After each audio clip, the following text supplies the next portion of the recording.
Wednesday, January 18th, 2023. Welcome to All Horse Racing All the Time. I'm your host, Al. I'm here today to give you winners. That's the bottom line of this show. To give you winning horses, give you a different way to look at the game, help you improve your game. And we're at Parx today. 11 races at Parx. And this show, All Horse Racing All the Time, most of the shows are live. Cover entire cards from the time the boards open up right up until post time, handicapping the races, breaking it down. We have audience participation. A lot of people join this show and give out their handicapping angles and their selections, and there are a lot of good players here. It's not just me. But I've been a winning player since 2011. I've written the racing report, a report that customers buy for a different track, for a track a day, covering the race's entire cards, giving out the contenders, key contenders, the plays for all the races. And now I'm no longer doing the report. Instead, I have switched over and I'm doing the selections and the plays right here live in real time. So those of you who used to get the report, sometimes I hear from customers, Al, are you doing an aqueduct report today? Or Coach, how come you're not doing the racing report anymore? It's because I'm putting those selections and the emphasis into this brand new show, All Horse Racing All the Time. And it's real time. We have open chat, open discussion, a great, great crowd that joins the show, friendly crowd, knowledgeable crowd. So today, I expect to be no different. Once in a while, I'll do pre-recorded shows as well. But I'm here to give you winners today. And the last few days, we're on a roll. Winning days the last three days in a row. And today we're at Parx. I know. Yesterday, originally, the plan, since I've been going live daily, I usually do Parx Monday and Tuesday, then I switch over to Gulfstream Park. And originally, today's show was going to be at Gulfstream Park. But we moved in a different direction. I see Parx has a terrific card, 11 races on the card. Gulfstream only has 9, I believe. But it goes further than that. I saw that Parx's racing schedule, they cover right now, for at least the next couple of months, they only race on Mondays, Tuesdays, and Wednesdays. We've been covering on Mondays and Tuesdays, getting more knowledgeable, the trends that are going on there, how the track's been playing, who's hot and who's not. And since we're on Parx Mondays and Tuesdays, why not complete the circuit and stay on top of this track on the days that they're running? They only run 3 days a week, Monday, Tuesday, and Wednesday. So I might as well cover them all, because that's going to improve the quality of my shows come next week when Monday and Tuesday rolls around. Because I might see something happening today, the third day of the week, their final day of the week, really, because they don't race again until Monday. So I'm going to be covering Parx Mondays, Tuesdays, and Wednesdays. And the plan is this. Tomorrow, I will go to Gulfstream. But the weekends are going to be open. When I say open, it means I am going to land on the track that has the best cards for Fridays, Saturdays, and Sundays. The cards that interest me most, the ones that look best. So going forward with the schedule the next few days. Today, Parx. Tomorrow, Gulfstream. Friday, we're going to Laurel. It'll be the first Laurel show. They have a terrific card Friday. So I'm going to cover Laurel on Friday. And on Saturday, Fairgrounds has 14 races, I believe. 14 races, 6 stakes races. And they have the first major Derby prep race of 2023 on Saturday at Fairgrounds. Yeah, they get points to qualify for the Kentucky Derby. So on Saturday, we're going to be at the Fairgrounds. Saturday, the fairgrounds. Friday, Laurel. Somebody asked me, I'm not sure who it was. It's somebody that I might have seen in the asked me. I think he's only here a time or two, if that. And he asked me, "Oh, how come you don't do Laurel, or how come you don't do fairgrounds? What, are you afraid to play over there? You afraid of those tracks?" I told him, "No, I'm just covering other tracks, and the ones they're not the ones that I'm focusing on right now. But you know what? If you're out there, or if you ever see this replay, we're going to be at Laurel on Friday and Fairgrounds on Saturday. 6 stakes races at Fairgrounds on Saturday, including that Derby prep race. So hey, we fear no track." So that's the schedule this week. Tomorrow, Gulfstream. Friday, Laurel. Saturday, Fairgrounds. Sunday, I have not decided yet. And we have some other big news. As many of you know, next week is not this Saturday, the following week is the Pegasus Cup.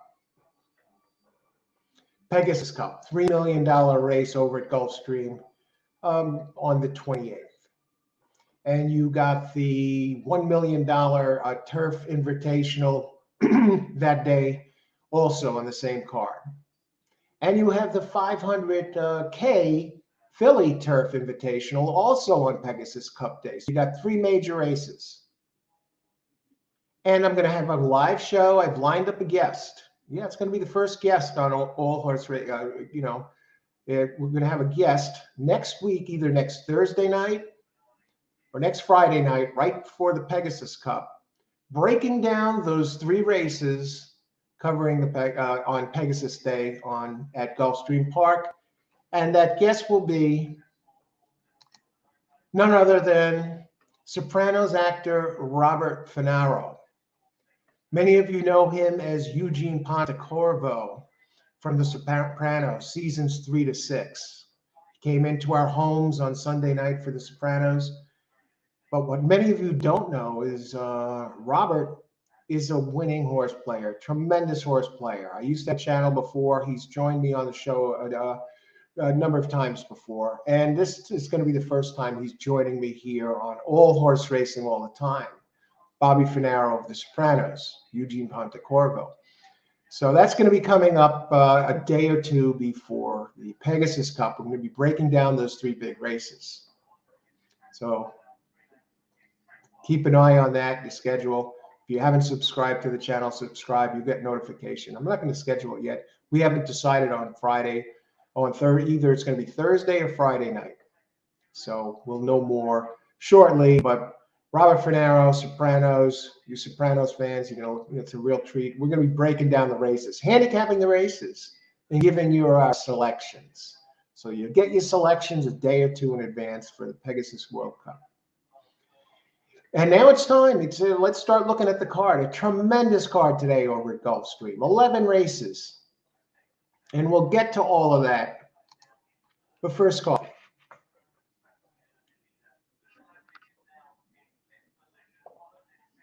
Excellent. 8 o'clock coffee original blend. See this cup? Let's make it happen today. For those of you who are not familiar, 8 o'clock coffee, what's that? Brand new bag. I've had it before. Tremendous coffee. 8 o'clock coffee original blend. It's a medium roast. All right. Hi, everybody. Wednesday, it's hump day. Big day of racing at Parx. Let's catch up in the chat and let's start looking at this card. We got 15 minutes until post. We got plenty of time. It's a small field in the first race. Let's see. What do we got? Jared, play Gulfstream Pod. Jared giving out a pick 3 at Gulfstream. We're at Parx today. I haven't looked at Gulfstream, but good luck, Jared.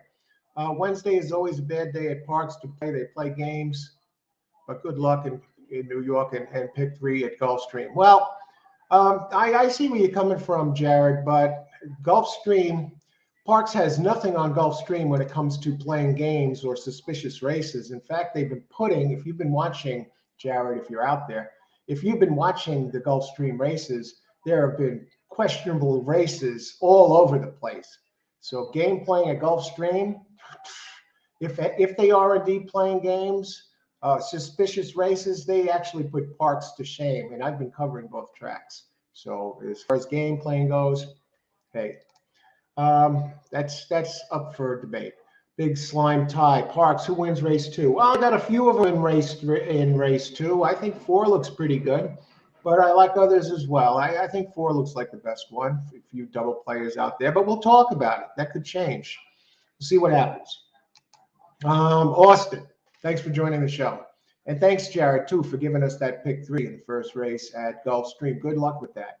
Austin, Parx, 2 win place. Race 1, Gulfstream, 4 win place. Good luck, Austin. Good to see you today. King of the pick 4. Lee, let's make some money today. Make it happen. Good to see you, Pace. Good luck today.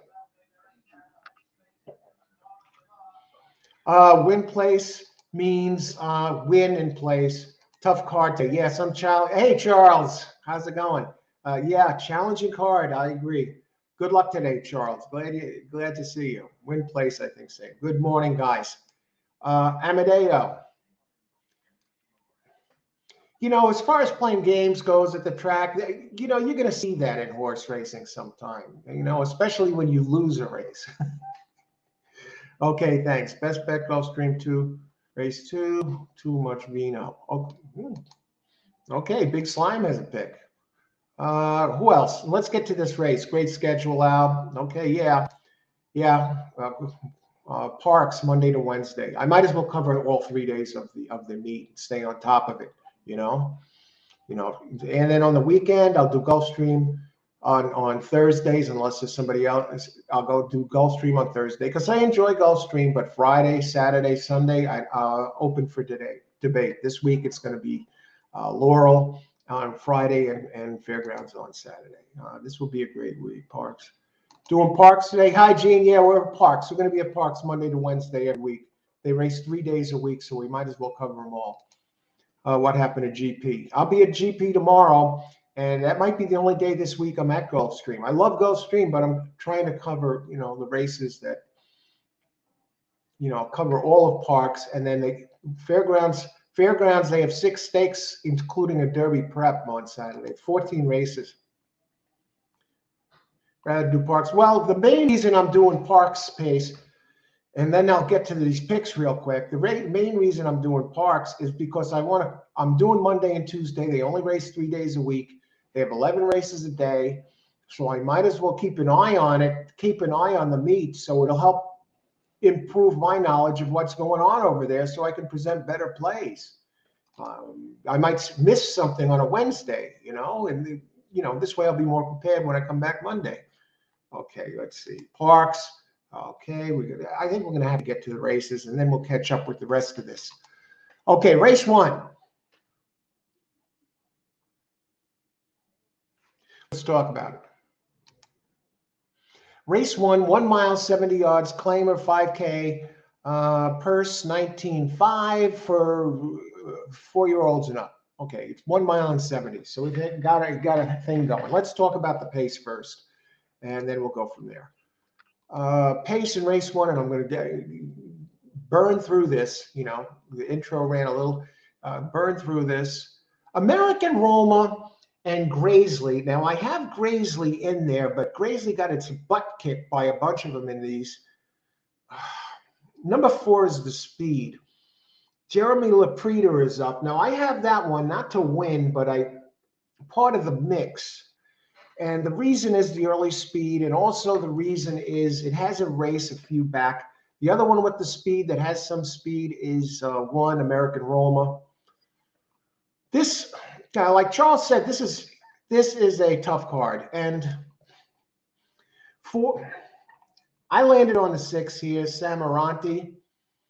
Samaranti has a couple of races going back to here at Parx, September, October, that were very fast, and this is a 5K claimer.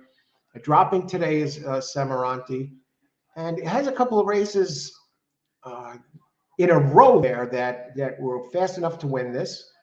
And then you go even 2 further back, it had another win of 5, and after 2 clunkers at Parx, it seemed to come back a little bit.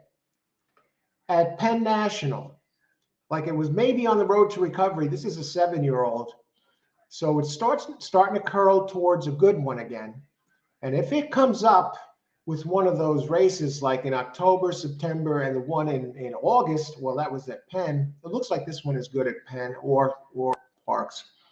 I think it's a winner if it runs its big race. So I like 6 to win this race. I like 6. That's the one I like to win the most. The other one is 5. I mean, you know, in a 6, let me go. Miguel Rodriguez is the trainer, and 16% at Parx, and Dexter Haddock is up 11%. Shows signs of starting to wake up. 11% at Parx over his last 767 races. The other one I'm looking at here, I talked about the 4 a little bit with the early speed. You know, a lot of these entries are coming out of the same race. It just seems to be going the wrong way, and I don't like the fact that it's coming back in 9 days. I know the trainer, Flores, when he comes back in under 11 days, he's 24%. I mean, this one shows declining form, and others are just faster than this one, even when he's on his best. So that leads me to number 5. I think 5, very in good form now. Jamie Ness, of course, back-to-back winners, and he's in a good spot here with this one. The only thing that concerns me a little bit is the distance. I think this one might like it a little bit longer. I'm going back to the pace just for a second to make sure see if this one can get in the mix, or if it's going to have to really come out of the clouds. Oh, no, this one has enough speed to be around. Sure. And the 1 and the 4, I expect to bump heads. And let me talk about the 1 a little bit. The 1 is by Jorge Diaz. I mean, it has a nice race here back in September. I mean, what are the chances of it duplicating that race? It seemed to be running better when it was being trained by Ralph Resizio. And this Jorge Diaz is only 8% at Parx. And I can't deal with that. In 735 races, the 4% jock, I'm having trouble wrapping my head around that. I think the 1 and the 4 are going to bump heads early. And so what that does for me here is it opens the door for number 3, Curlin's Thrill. It has races 2, 3 back that fit here, and another one 5 back. I know it didn't win those races. It's dropping today. It's getting spotted weight. So I'm actually moving off the 4 and going to the number 3. And I think this is wide open between these. And I want to check the board. I'm going to put the pick in, and then I'm going to open it up, and let's win some money. All right. 3 is 7 to 1. 5 is 3 to 5.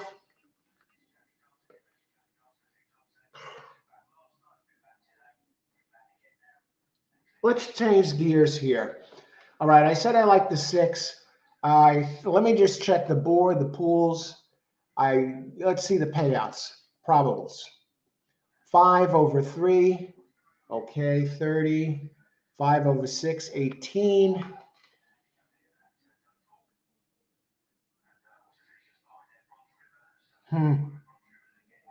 Let me see pools.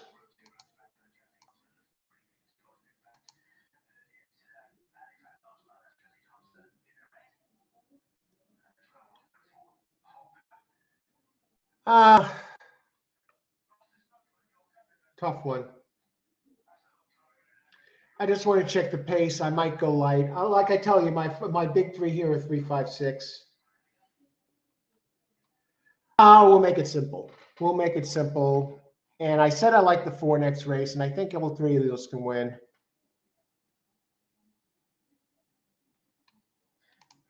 Race 1. I think that's going to be real chalky. Race 1. Now, this may come as a bit of a surprise. Number 3 to show. Yeah. Backing out of it, folks. Not going crazy here. I think it's a wide open race. try and cash a ticket in the first race. That looks fairly simple and straightforward. I think 3 is in good form, and I think it'll appreciate the, going from sprint to route. And so that's the first play. And let me put that in. How much minutes to post? 4 minutes, and then I'm going to catch up here. Open it up and get everybody in there. Okay, and then next race we'll get back on schedule and get rolling with this. Okay, log in.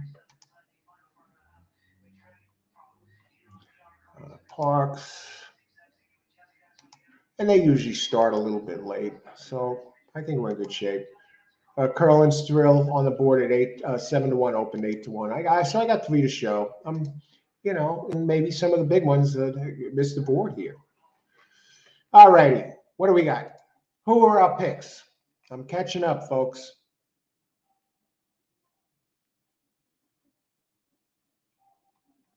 Okay, Austin has a pick for Amadeo. Win plays 2, Melinia's Dream. Good luck, Amadeo. Good to see you. American Rome. I'm taking American Rome to show. Okay, good luck. Yeah, it has every right to show. Let's see, Pace, Austin, and Cindy. Hey, Cindy and Yogi, have you ever do Mahoning Valley? I play Mahoning Valley sometimes, not a while. One of these days, I might be doing a Mahoning Valley show. Good to see you. Good luck today, Cindy and Yogi. Phase Boo Boo, race 1. All right. Good to see you. Good luck today, Khan. Karan, good morning. Good morning, Karan. Good to see you. Yeah, we actually looked at this race a little bit last night. Karan had some selections, and I did some unexpected handicapping last night. Let's see. Boston, I like Parx and the Pig Pen. And what do you think about Running from Home, race 2? I'm going to get to race 2 next. We got to stay on this one, but we'll be breaking it down. We're going to break down all the races. Big Slime Tie. Penn National is a good time. Jane, Al, who are your top 3 handicappers in here? There's so many good ones, it's hard to pick, Gene. But good question. It's tough to say.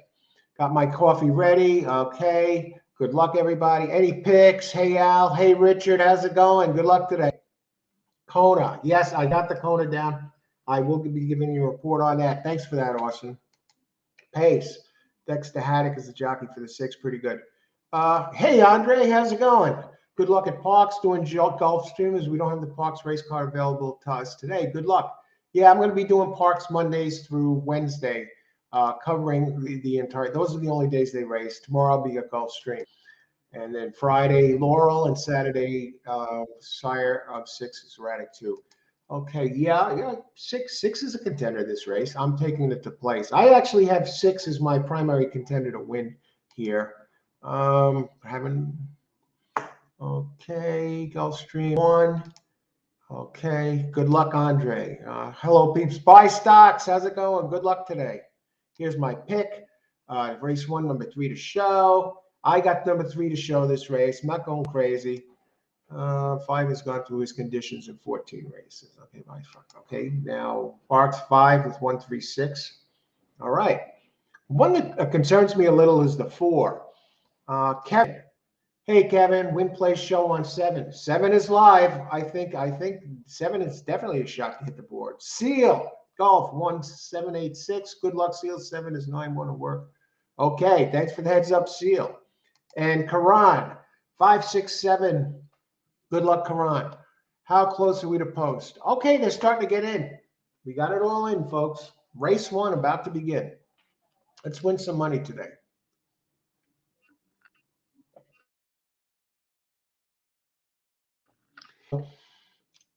And I just hate to spread it out a little bit. I like 4 next race the best. And that one's probably going to be less than even money.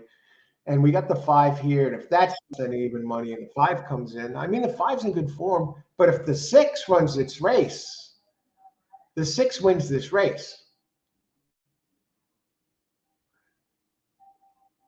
Okay, so what I am going to do is put in a small, do I have time?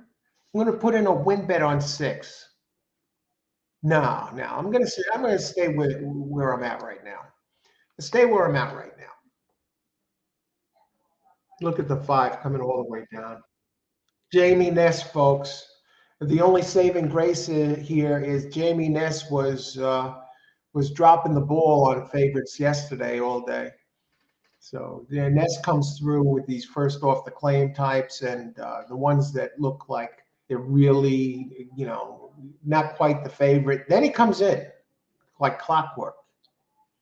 Good luck, everybody. Race 1, they're in the gate. Nice smooth load there by the Parx crew. They must be practicing. Here comes 6. 6 is dangerous. 6 runs its race, it wins.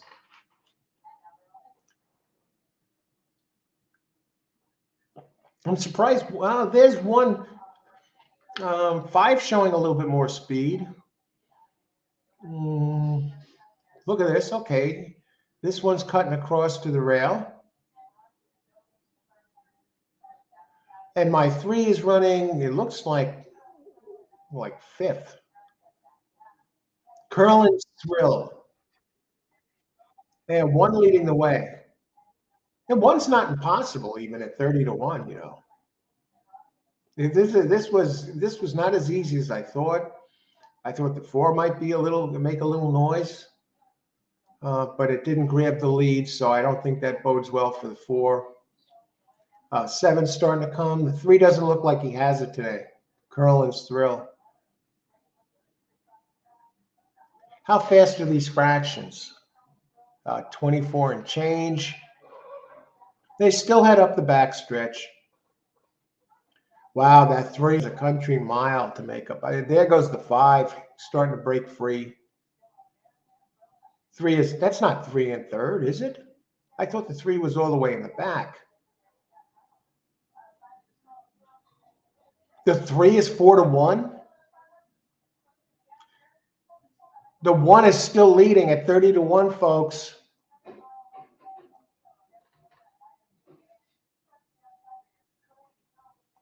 Somebody cut off the 3. Not going to get there. He came and stopped coming. There goes American Roma. 30 to 1. What I love about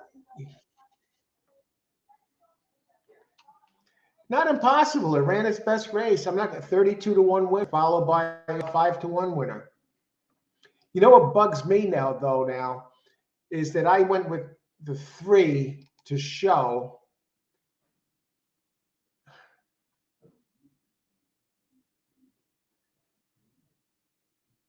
Who was that got third? The 5? No, I was going to say I thought maybe the 6 took more show money than the 3. It was 3, 1, 6. Did the 7 catch the 5? Oh, look at this. The 7 caught the 6 too. Jamie Ness at 4 to 5 finishes 4th.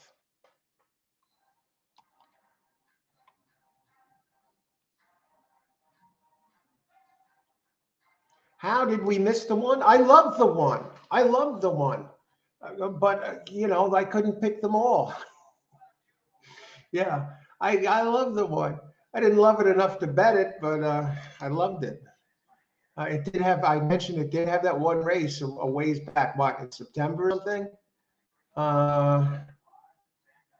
Where is it? Not an impossible entry there. Not an impossible entry at all. Yeah, September 26th, Parx. It finished 3rd, but it was a very nice race.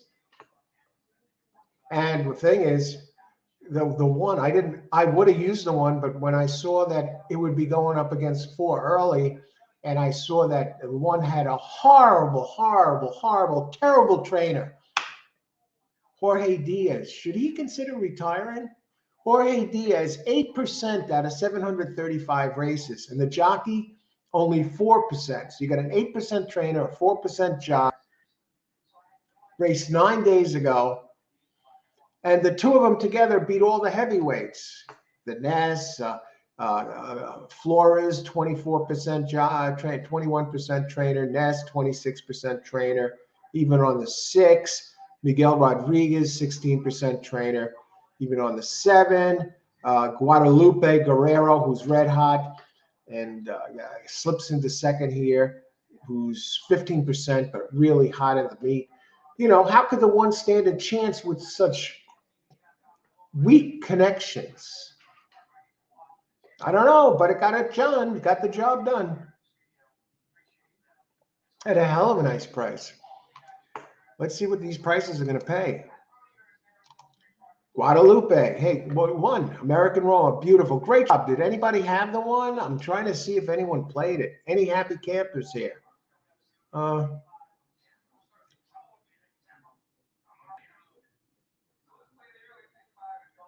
Let's see. We're going back 5, 6, 7 golf.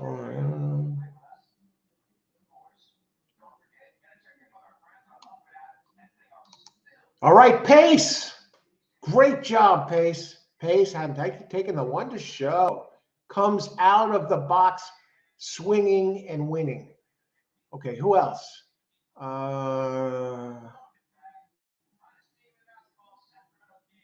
Don't see much else. Looks like Pace was the big winner here in this first race. Great job, Pace. Excellent job. Let's keep it going.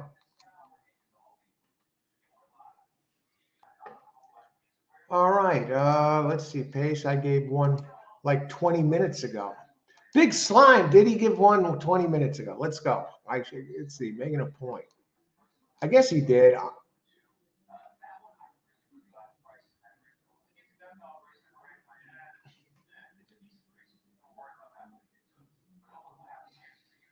Parx race 2.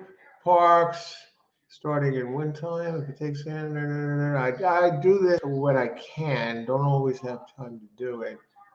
So, you know, like 5. Big Slime, 6 to win. That doesn't look like number 1 to me, but maybe it was somewhere else. I don't know. I don't see it, but I could see Paces. Anyway, messages that show here, I see that Pace is the only one. Great job. If you did have it, Big Slime on the side, you know, congrats. Keep it going. Buy stocks, great start. All right, yeah, hell of a start. All right, we're on that 1/7 exacta, $437. $437. Wow. What did 7? 7 was 6 to 1. That was it. Jeez. All right, on to race 2.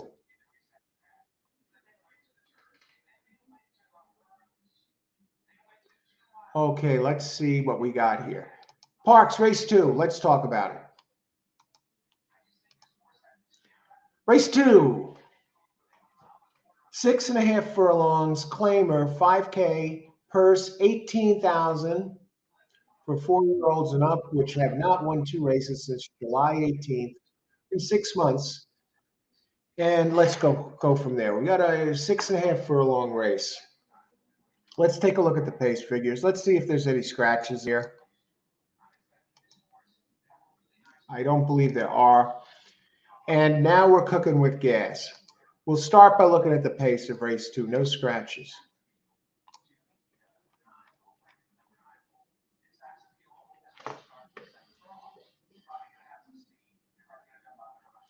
One has speed in the rail.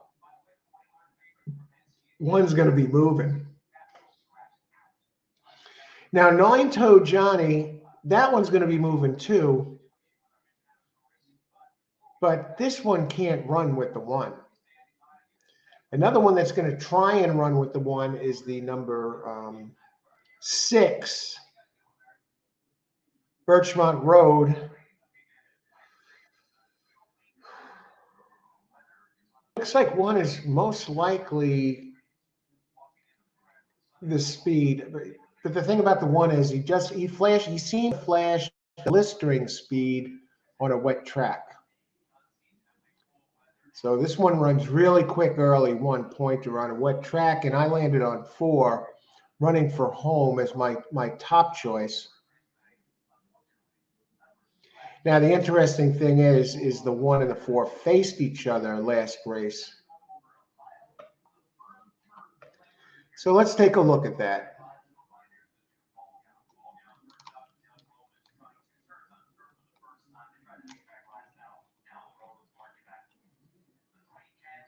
Now, this is 6.5 furlongs, and it's a 5K rate, a 5K maiden claimer. I still think 5 is the speed, and 5 has a pattern going here, a form cycle. And not every horse runs the same race all the time. A lot of times people look at a horse and it runs a really fast race in its last race, and they say, and the odds makers know people think this way, so they make those horses one of the favorites. They think, okay, he ran really fast last race, he's going to do it again. It doesn't work that way. And if you don't think it does, if you think it does, go look at okay, it ran a really fast race the last race. Now go back, look at your PPs, and go back in your PPs, and lo and behold, look at the last time it ran a really fast race. Did it run a really fast race again the next race? Or did it regress? What about a horse? Do you see any horses? When you look at your PPs, do you see any horses out there, any at all, that if you go back in their PPs, they ran a slow race and they followed it up with a fast race? Well, that's the case with number 1, usually runs a really fast race, and then it takes a step back, another step back, and boom, it explodes forward with another fast race. Look at the PPs. Look at number 1. Now, remember, this one is speed in the rail. Now, it hasn't won in a long time. It hasn't won since August. This is a hard-knocking horse. They send it out there regularly. But look at its pattern. It runs a good race, and then it regresses. It runs a good race, then it regresses. Look at the last time. It ran a good race, finished second, then it regressed a couple too. So I think this one's going to move forward again. So 1 is one of the ones I'm going to use. And I'm hard pressed to choose between the 1 and the 4. The 4 is very consistent. The distance, you know, it can get the distance. It ran a better race than it looked like last time. It ran 4 wide. So your PPs, your buyer's figure, Brisnet, whatever you're looking at, is misleading. The horse ran faster than that number. And Miguel Rodriguez is a trader, 16% at Parx. Dexter Haddock up.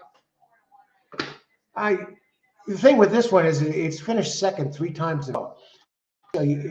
I can't even see the last time it won, but it runs fast enough to be part of the mix, and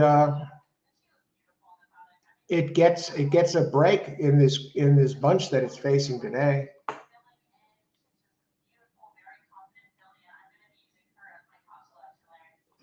Let's look at the board real quick here. I just want to see 7-4, 7-5. The 1 is 6-1. 9-toe Johnny is taking some money.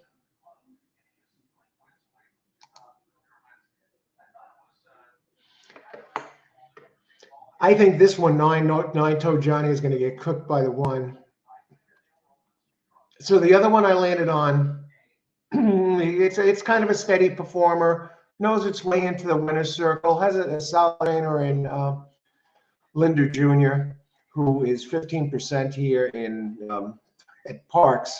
That covers 2,670 races. Jockey a little weak, very weak actually.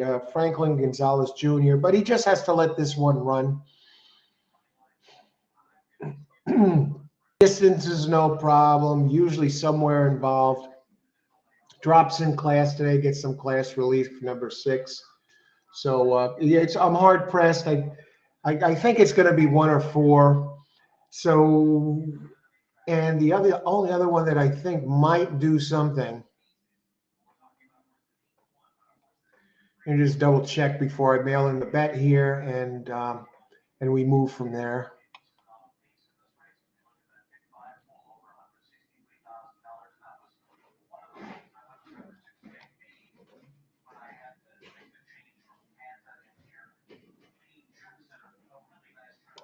I just want to see what kind of money we're getting on the 3 indirectly. Yeah, it's being bet down. Just check the pace on that. But it's a price. I think the speed, all speed out there might help this one. And it does have back numbers. It should get the distance. And let me just check the class.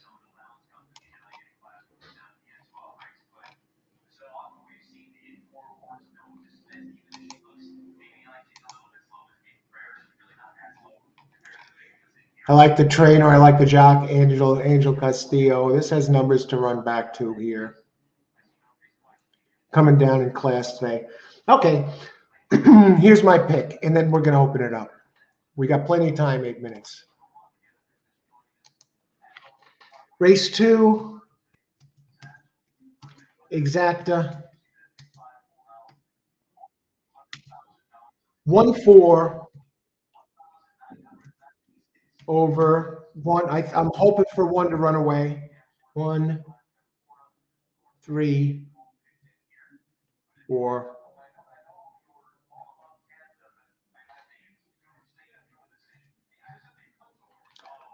Geez, I hate to take the 6. I really want to go somewhere else with this.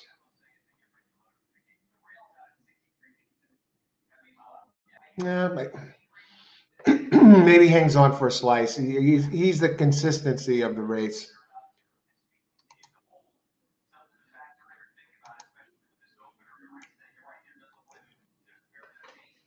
Okay, that's my play. 1-4 over 1-3-6. Any other picks here? Come on, what do we got? Anyone have picks? Gulfstream 1-4. 1 was uncoupled with 3. Okay, Richard.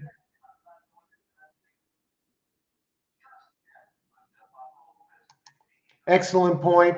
Buy stocks. Only need 1 or 2 bombs in racing. All it takes is 1. Those of you joining late, I'm going to have covering the Pegasus Cup, breaking down the Pegasus Cup and the Turf Invitational Cup and the Philly Turf Invitational Cup for Pegasus Cup Day. Going to have none other than, yes, Robert Finero of The Sopranos, Eugene Pontecorvo. He was on seasons 3 to 6. He's a tremendous winning horse player, knows a lot about the races. So a lot of you might probably don't know that about him. There you see him with Tony Soprano or whatever. Yeah, Eugene Pontecorvo, seasons 3 to 6. He's going to be joining me here, all horse racing all the time, breaking down the 3 big Pegasus Cup races next week, Thursday or Friday night. Haven't decided on the day yet. So Bobby Finero, Eugene Pontecorvo, Sopranos will be breaking down the big Pegasus Cup races next week, next Thursday or Friday night. So stay tuned for that. It'll be a lot of fun. And okay, who else was on one on? Do we have any picks here? Who we got? You final tip. I'm on this here. Good luck. Hey, Dashu. Good luck today. This is my play. 1-4 over 1-3-4-6. Okay, Big Slime Ty has number 4 to win. Good luck, Ty. Okay. Number 4 has 2 itis. I've kind of that too, the last 3. So that's something to look at. Gulfstream, good luck at Gulfstream. Amadeo will be at Gulfstream tomorrow. Richard Mitchell, 167. Wow, just about on the same ones.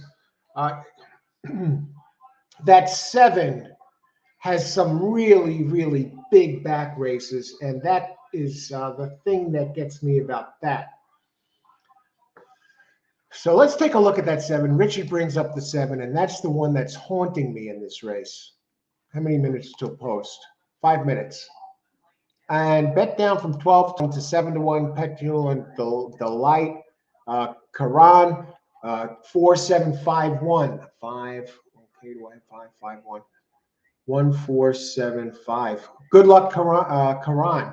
Yeah, the 6 is haunting me a little bit. I don't know if to cancel out of this and move to 7, because my hesitation there when naming my play was all due to the 6, due to the 7. 6 to win. Christopher, Hey, Christopher, good luck today. 6 to win. Thanks for sharing your selection. Thank all of you sharing your selections here. Let's look at the pools. Who's taking all the money in the pools? Of course, 4 is. 4 followed by 6.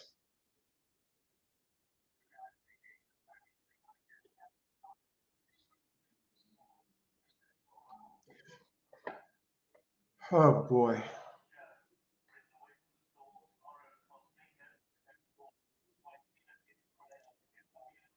I have to think 1 is the safest show money play here. I usually, give a show play. I mean, 1 is so fast. Can it actually jump out there and lose the lead?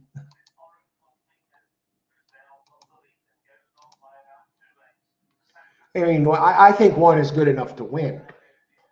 So I have him in for the win, but I think the 1 is a show player as well. So I'll put him in a show bet. Yeah, let me put that in there. If this one blows,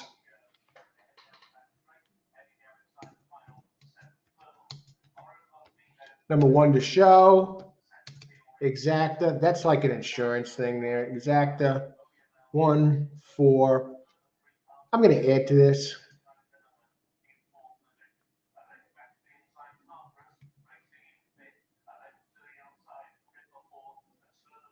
One, 3, 4, 6. I just think the 6 is consistent. I like the training there. There are my plays: 1, 4, 1, 3, 4, 6. 1 to show. We still have 5 minutes to post. Who else? Let's look at some of the others while we're at it.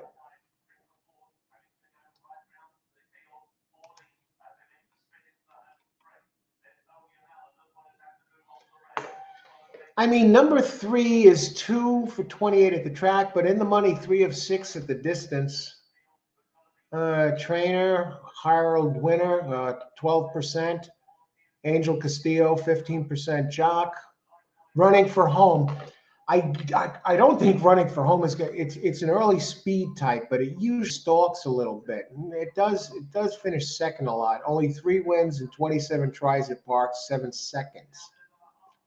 We're going to the early fractions of the 1. I know it ran the last 2 races were crap, but look how this one, it runs decent races every few races, and then it regresses, and then runs another good race. They don't list it as early speed, but this one's the speed, trust me. We're going to go down and look at the 7 a little bit. Petulant Delight. 1 for 5 at the distance, 10 for 37 at Parx. This one's won over 200 grand, an 8-year-old. Last one in June of this year with a big figure, 88 Brisnet figure. Last workout November. Birchmont Road, moved to him. And Jordan Bullock, 12% trainer, only 42 starts. Jorge Perez, 6% jock in this meet, 8% jock overall. 9-toe Johnny, that's the one. 3 for 26 at Parx. This one has some speed as well. Showed a lot of early speed on a wet track. 3 back. And that's the thing with the 1 that concerns me a little. It seems to show its best early speed when the track is wet.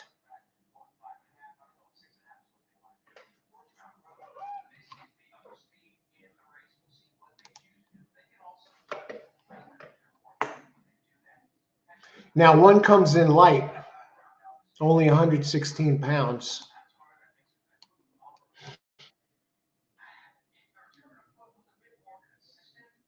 Just looking at the weight it's been carrying.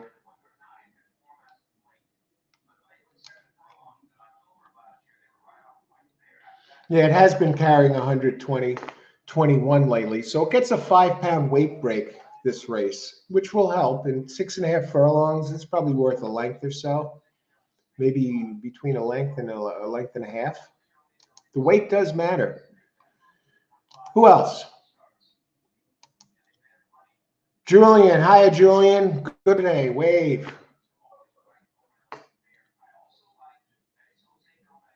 Austin, using 4, 5, 6 here.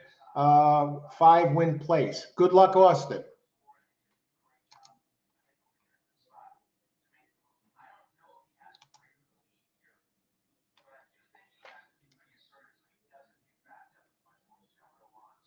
Okay, I'm just looking at something here.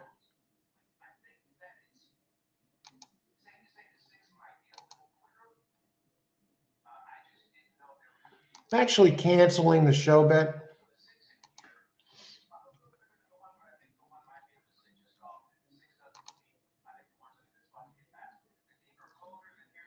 All right. I've canceled the show bet. I'm going to leave that alone. That money can be go to a better cause.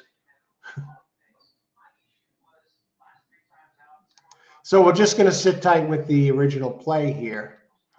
What is this? Okay. I just can't show bet. I'm just have the exactly going. Hoping the 4, the 1 gets it done. And they're in the gate. Good luck, everybody. Enjoy the race. Almost missed the start of this. I got the cancel in just in time. I think 4 is going to be tough to beat. 9-toe Johnny. Yeah, I think he's going to try and bump heads with the 4 and the 1. But the 1 looks like the speed of the speed. So, yeah, I'm on 1-4 here to win. And I got 3 underneath. I'm getting big odds at 27-1 now for the place position. The longest one on the board. 2 classified info is 35-1. I know a bunch of you have 9-toe Johnny. Good luck with 9-toe.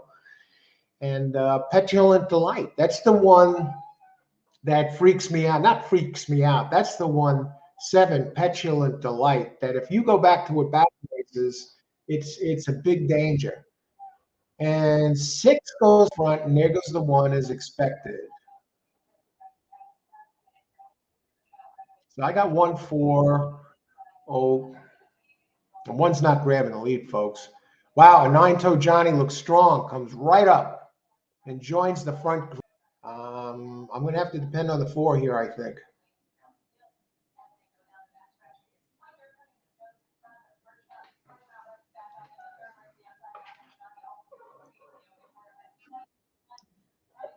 $23-1, not overly quick. Here comes 6. A 6 is going to overtake these 2, I think.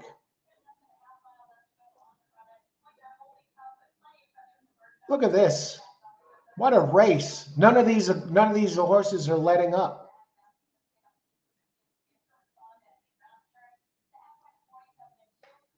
Come on, 1.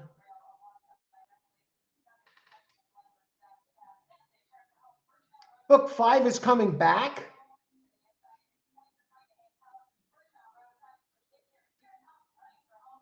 Come on, 3, grab 2nd. Well, I got all 4 of them in the, you use all 4 of my entries and you got the super. I got the exacta 4-6. What is that going to pay? Is that going to cover the $6?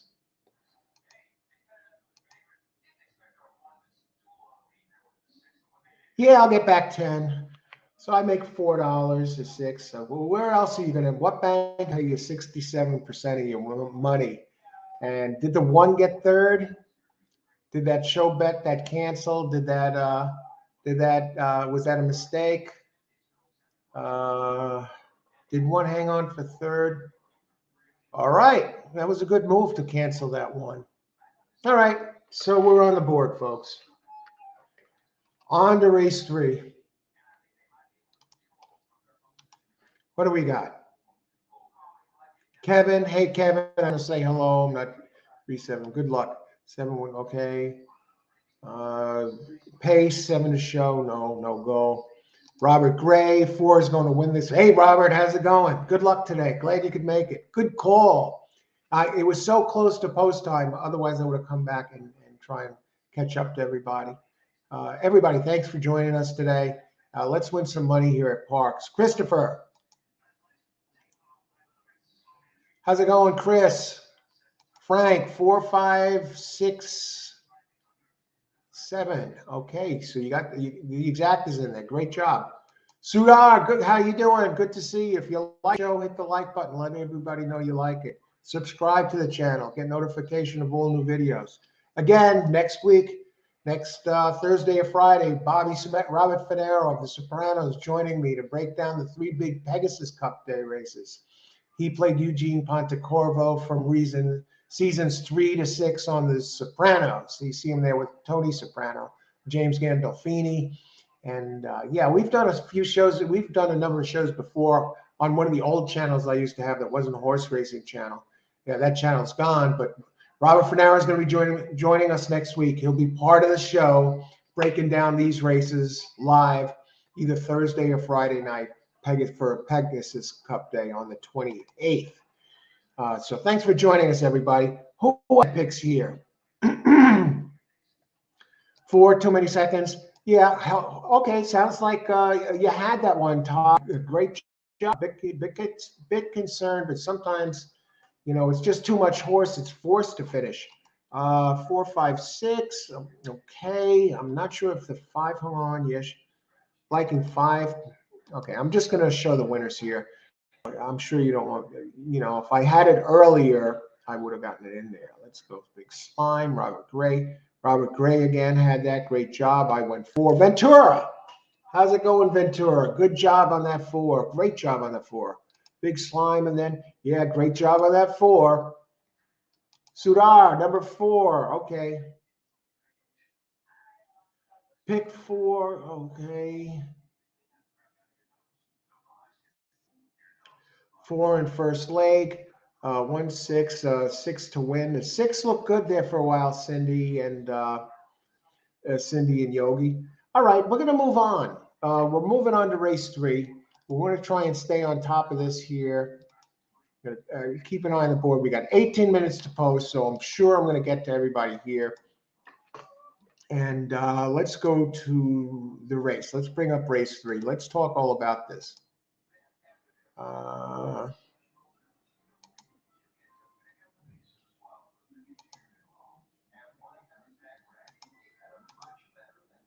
All righty. Race 3, 18 minutes to post. In this race, 1 mile, okay, we got another mile race, so it's kind of fun. We get to see the whole race unfold. For 4-year-olds and up, which have started for 16 or less and which have never won 3 races or claiming races, in which, can you just give us the race, the year-olds and whatever? 1 mile for 4-year-olds. We can figure out the rest. Any scratches? No scratches. Beautiful. Now, I landed on initially I landed on number 7. Still on number 7. But now I think 1 has just as good a shot as the 7.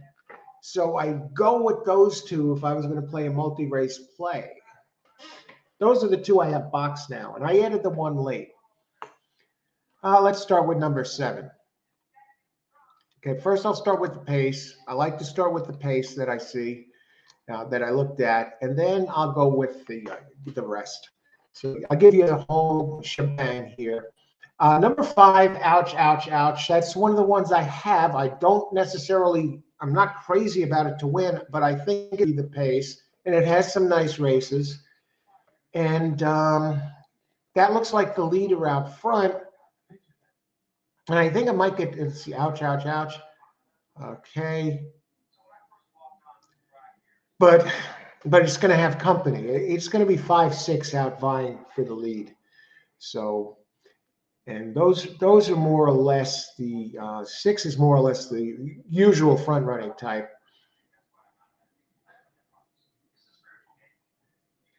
Too much, show a little speed. Okay, let's go talk about these entries. Start with number 7. That's the one that I think is the 7. If I had to pick a winner, Juan Carlos Guerrero. It's just, this one's just too strong. Look at these numbers: 82, 78, 84, 80, 85, 84, 86. Consistent. It's consistent if in all phases, only it's consistent also. It doesn't win. 2 wins and 31 tries. That's why I had to add another. Highest last race speed rating. Drops in class for this. I guess Juan Guerrero is starting to pull his freaking hair out with this one. I don't know if he has hair, but if he does, he probably is. And the jockey Abner, 13%. He's trying everything, Guerrero, putting blinkers back on. Does everything but win. It's a pressing type. But the numbers, I mean, this almost has to win by default. It did win at Oaklawn in May, and it won by a neck, which means it looks like it almost tried to throw that race too. This might be the proverbial hanger. But it's been losing by lengths, 9 lengths, 5, 3, 13, 5, 4. So, maybe it's too early to, maybe, 6-year-old. And it's from, the breeder is Godolphin. I mean, it has everything going for it, except it doesn't win. But it drops in class today. It's a must use. You got to use this horse. You want to put your life savings, if you had to put your life savings on a horse to place, this would be the one to do it. It's that much better than the rest of this field. Workouts, worked out December 22nd, 12 of 46. Out of Street Sense. Lemon Drop Kid on the dam side, 2 back. Everything going for it except the ability to win. Number 7. And the other one that interests me, and the trainer, Juan Carlos, covering 2,048 races at Parx, wins 26% of the time. And the jockey's 14%. Let's go to the one. That's the only one I really can see. Jamie Ness has the one. I think this one likes it longer. It has a race 3 back at Keeneland. This is like a World Traveler or a USA Traveler. Laurel, Churchill Downs, Keeneland, Aqueduct, Saratoga in the summer for a couple, Belmont, Gulfstream Park. He's all over the place. Has a race 3 back at Keeneland that can beat the number 7 or at least run with it. And got Jamie Ness as the trainer. And has a race and won that race by 7. And then the race at Saratoga in August, the starter race, finished 4th, but it ran 4 wide, so it's a misleading Brisnet or buyer figure. Ran another race that's good enough to win this. But both of those races, what they have in common, it's run as big 2 races at 1 mile and 1/8, and this is 1 mile even. Last time it ran at 1 mile, finished 5th at Laurel, 11 back. 1 mile and 1/16, finished 5th, 8 back. Another race at 1 mile at Aqueduct, finished 6th, 14 back. The best race at 1 mile was at Saratoga. It won by a nose, but it was a slow race. That's the only reason it got there. So I can't, you know what? I can't even use this one. I think the race 1 mile is too short for this one. So what I'm going to do is this. I think 2 has some nice races, and it's a long shot. So I'm going to go with my others, and I'm going to box 3. 2 is a long shot. It's one that has a first place finish at 1 mile 70 here, and a second place finish at 30K, 2 back. So it seems to be in good form now since it joined Santella's barn. Santella 10% at Parx, gets Ruben Silvera up 19%. And you're getting a price on 2. And the other one I like is 5, that ouch, ouch, ouch. This does have a race here at 1 mile 70. I know we're back to the Arcs. February 15th of this year that is fast enough to win this race. And I said again, this one's going to be part of the speed, and it doesn't really need the lead. And it seems to be slowly, gradually improving right now. The trainer is weak as hell, 6% at Parx, Alejandro Memo, but the trainers are not riding the horse. And I just like the directions it's moving. So my place here, I'm going to go 7-2-5. 7 doesn't have to win. Dismissing the 1. I think the 2 is a bomb that might get it done. The only other one I kind of like a little bit is the 4, who has won at a mile 70, 2 back, with a nice race. And you got nice connections. Joe Taylor and Miguel Sanchez together, they win 20% out of 205 races. And I know the last race was a clunker, but it was it was sprinting. This one's a sprinter, and it was sprinting, and it was an off track, but it has wins 2 and 4 back, 1 here, 1 Delaware, and it won 2 back, even though it stumbled from the break. So I'm right now exacta. I'm going to check the board, see the prices. I'm thinking 7-2-5 over 7-2-4-5. Let's check the board. Oh, I'm getting good prices here. Yeah, I'm getting the prices to do this. Exacta, race 2, race 3 exacta. And the 2, so these 7-2-5. This is a $9 play. 2-7. Let me put it in order so it's not confusing.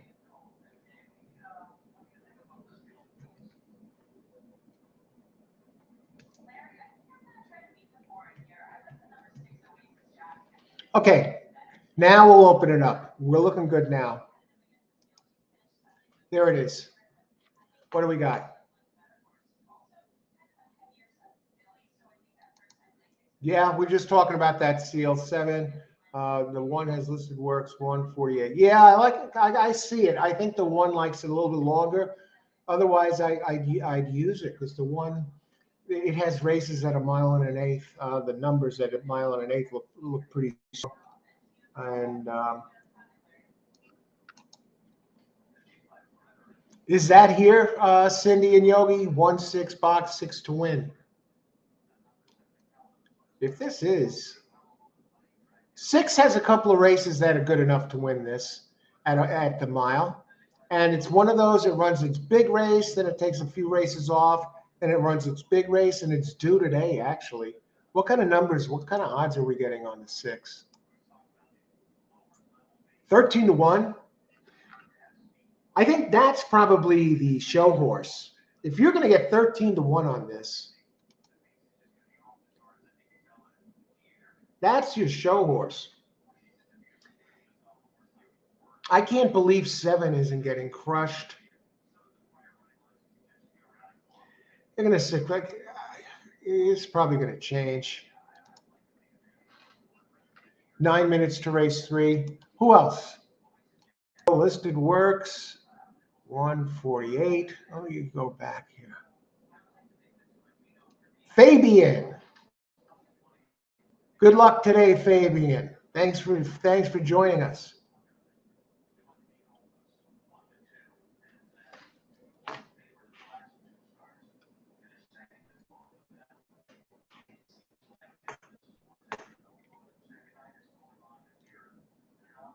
Jared, are you retired? You play ponies each day? I'm a computer contractor. I work for myself, Jared.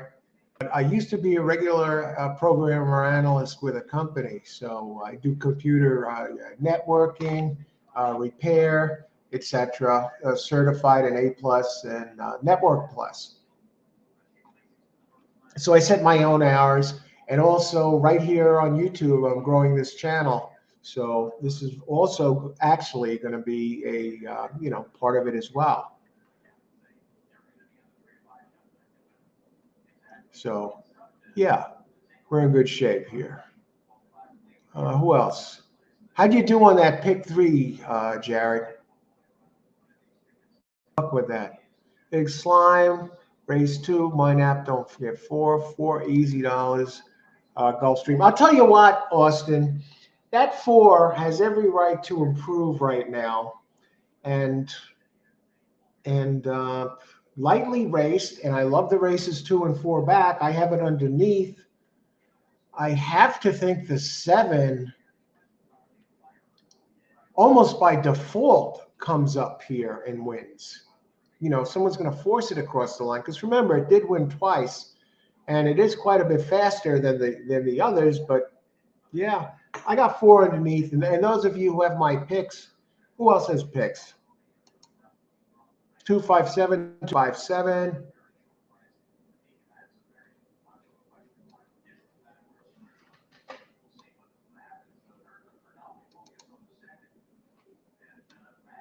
Let me see this.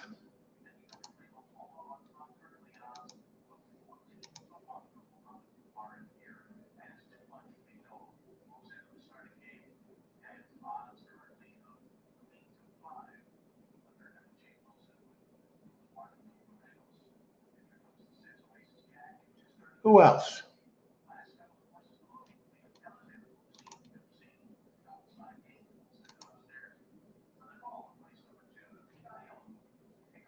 So you got Richard, 175.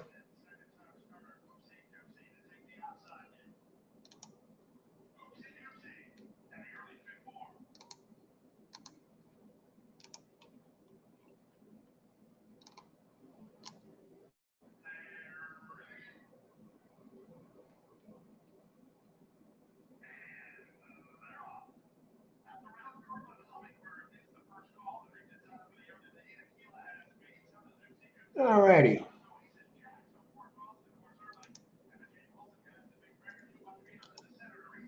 We have how many minutes to post here?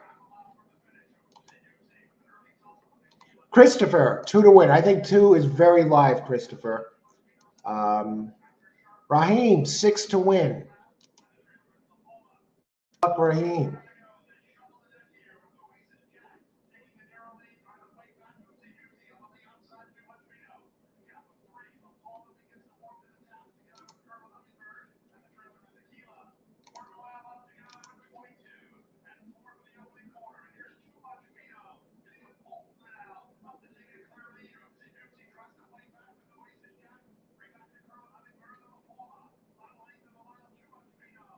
All right, we're down to 2 minutes to post.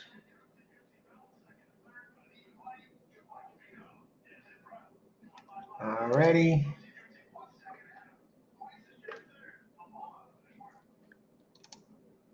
All right, 4 minutes to post. Who else? Pat Perry, race 3. Race 3, 7 with 514. I think you're in good shape there. I'll tell you that 1. What are the odds on the 1? 5 to 2 seems too low on the 1.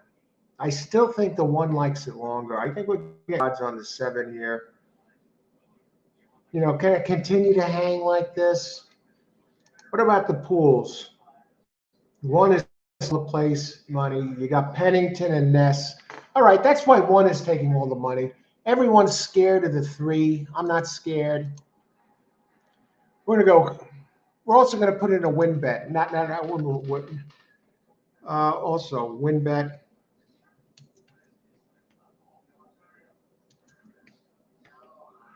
Win bet number 7.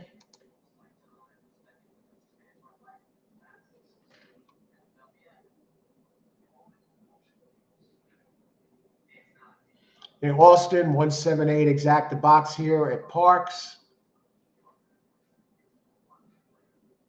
We'll take a look at that 8.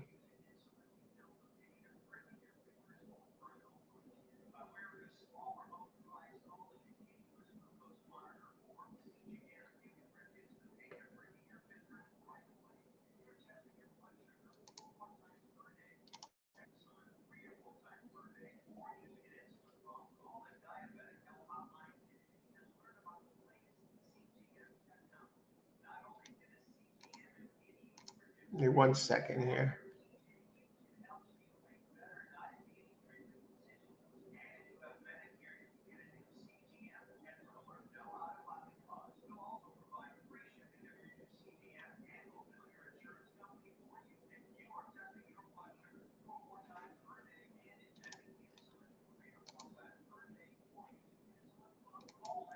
Austin, easy money. Gulfstream 4-horse won by 6, even money. Okay. Got a win bet on 7. Christopher, good luck, Christopher. Try 2. I think that 2 is live. Good luck, Karan.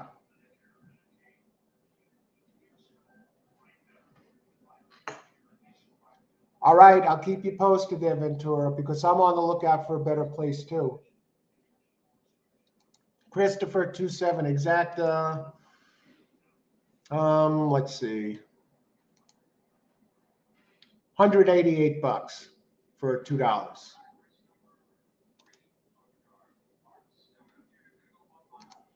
I just got to look at something here. Jeez. Okay.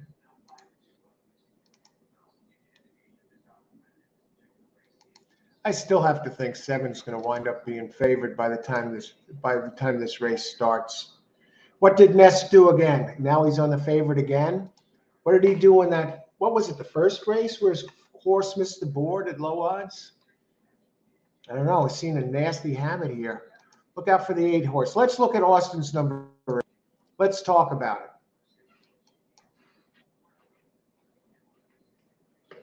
Nice and consistent. 2 wins out of 3. I think it's a little light in the speed department. I like the trainer, Stephen Krebs. Well, he comes up with some winners here and there, but he has a good jockey up. He's 8% only. 20% jockey, though, in Silvestri Gonzalez. I mean, it seems to be on the improve lately. It's moving forwards. 1, 2 out of 3. What can I say about this one that I really like?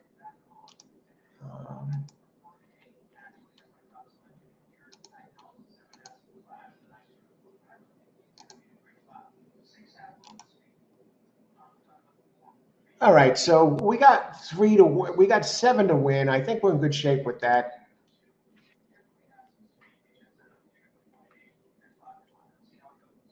Who else has a play here? I like 4. Yeah, the 4 is concerning me. I have it for second, Frank. Good luck. I'm hoping for the 8. Yeah, we just talked about that. Good luck to Gene. The 2 is actually even faster than the 8. And they started. Good luck, everybody. All right, enjoy the race. Wow, that snuck up on us here. Here's 4. 4's leading the way. 5. You're getting good odds on the 4. And there's a 5. The 2 is 25 to 1. That's your show bet, folks. That's your win bet. And I have it to win. Go 2. 2, 4.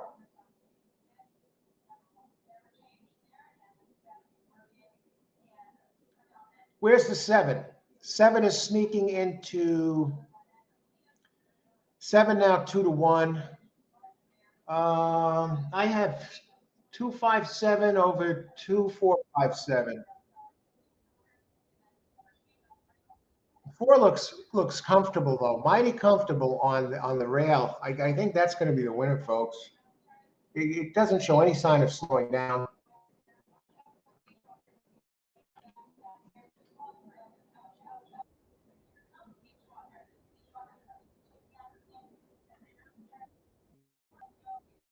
Seven's not getting there.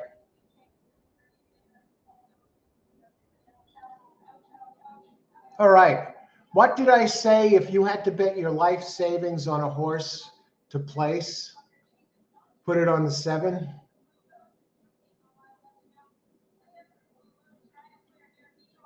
All right. I know some of you had 4. Let's get to all the happy campers. Let's see what's going on. Frank, I like 4 on top. Great job, Frank. Excellent. 4 on top with speed. Made it look easy. I should have used, well, the 7 once again. Let's see. Gene, I thought that 2 was coming for a second. I threw in a win bet on the 7. Unbelievable, right? The horse is the fastest horse in the race, and it never wins. It's just amazing. Let's see, 2-7. Let me know. Who else?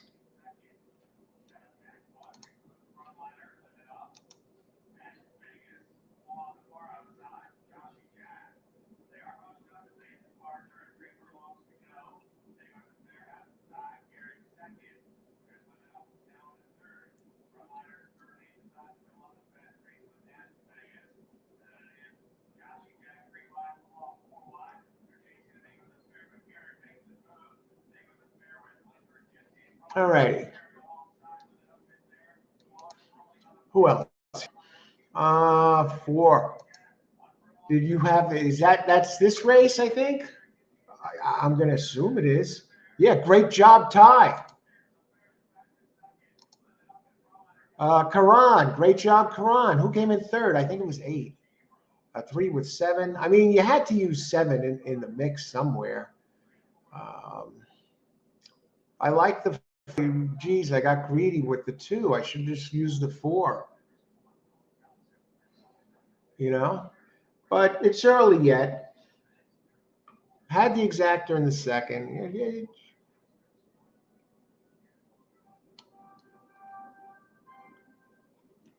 All right, I think we're pretty much caught up here. New comments.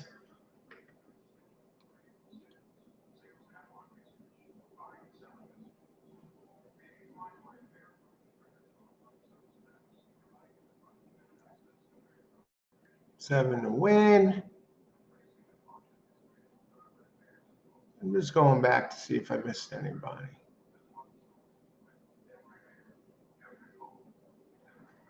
All righty. Great job to all of you at the 4 there. Jayapala, Philadelphia result. It was 4-7. What was that? Did that 8 sneak into third, I think? How's it going, Jayapala, today?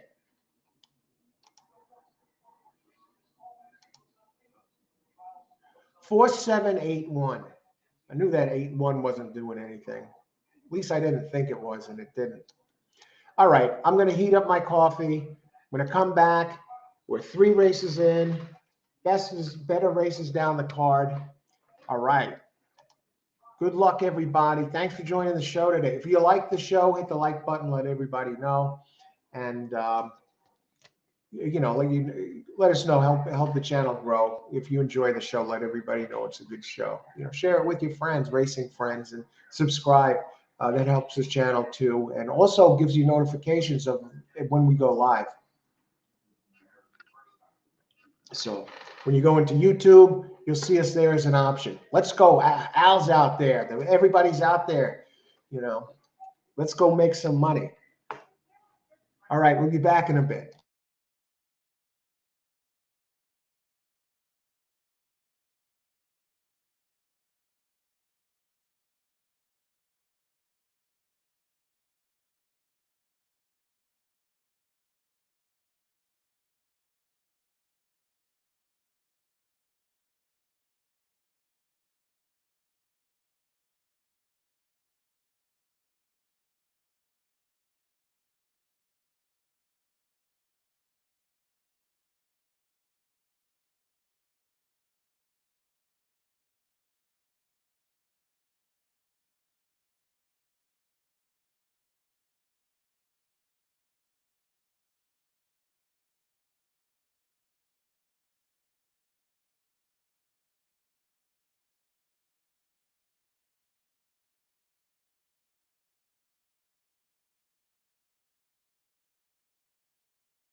All right, we're back. Hot coffee. I'm really excited about the coming races, but we're going to get to that. But first, coffee. Nice and hot now again. Heat it up the same cup. Excellent, excellent. Actually bought this today. 8 o'clock coffee. I was out of it. Original blend. Want to drink the coffee of Coach Al? 8 o'clock coffee is one of them. I'm really excited now. In, we hit the exact in the second. We whiffed again on in the last race, and okay, it happens. You know, I had to in reverse order. I should have used the 4 on top. I was looking at that horse. It was lightly raced. It had the wins 2-4 back. Had in that 7. Never should have used it on top. No. I'll stick with the 7. I'll stick with the 7. The numbers, the speed figures were too good. I had to go with it. But I'm really excited now because I'm turning to one of my sure plays, not sure plays, but one of my strengths. Those of you who know me over the last couple of years, at least since I was doing the racing reports, I'm doing some racing shows on a different channel, my old channel, which is down now because I'm just concentrating on the racing. It used to be Coach Allen Presents was the name of the channel. Anyway, that's not there anymore. Those of you who know me from that time, one of my devastating plays that I in is the daily double. So we're going to go. Today seems like the day to do it. It's getaway day at Parx. They race at Parx Monday, Tuesdays, and Wednesdays. And some of you might wonder, why am I here at Parx? You're usually at Gulfstream Park on Wednesdays. Well, Parx runs 3 days a week. I'm going to cover this meet to the max. So I'm going to be at Parx every Monday, Tuesday, and Wednesday. Cover all 3 days of racing to see what the heck is going on over there. We're starting to get a strong feel for the meet, but we're going to start shooting fish in a barrel here, folks.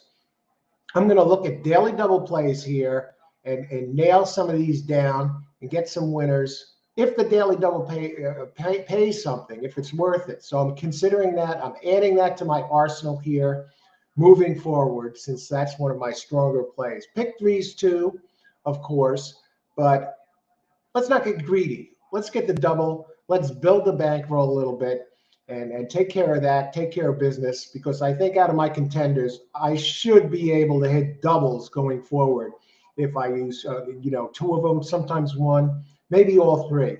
Well, let's see what's going on going forward. So I'm pretty pumped up. We have 8 races to go. So let's catch up on the, how many minutes to post, first of all? 10 minutes to post. So let's get cracking. Scratches. Go to I Love Magel. That's one. I'll tell you right off the bat, I landed on number 5. Yes, number 5 as my primary contender. Frosted Wild Ride.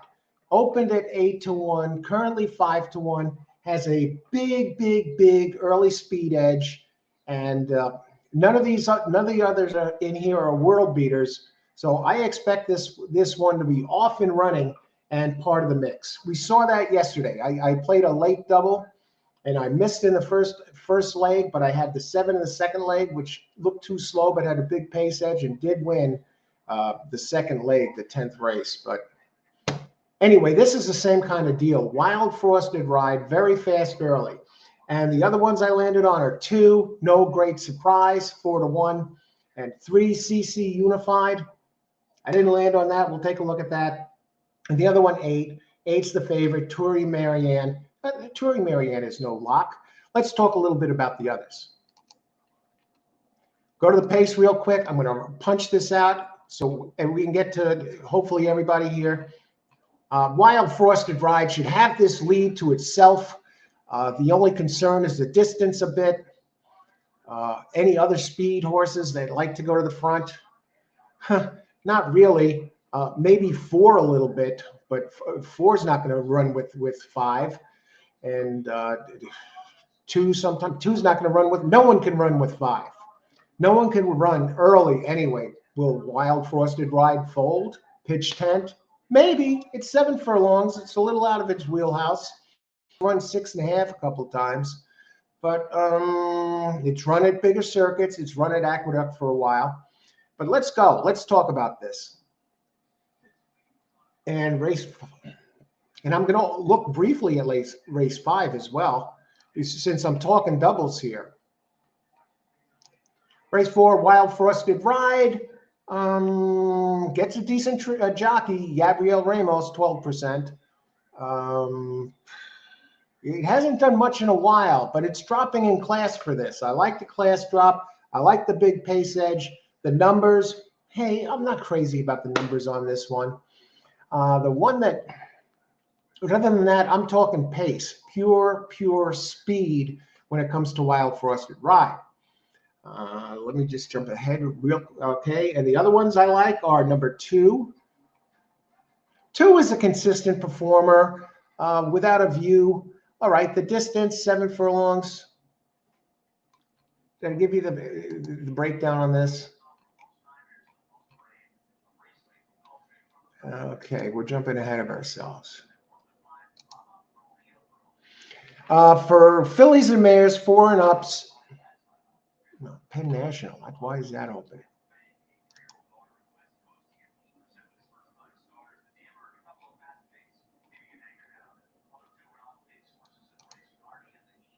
Okay, there we go. 7 furlongs. Claiming 7,500 for fillies and mares, 4 and up. And we got the 1, the 2. 2 is kind of consistent. It has a 2nd and 3rd place finish the last 2. Pine Power, 5th.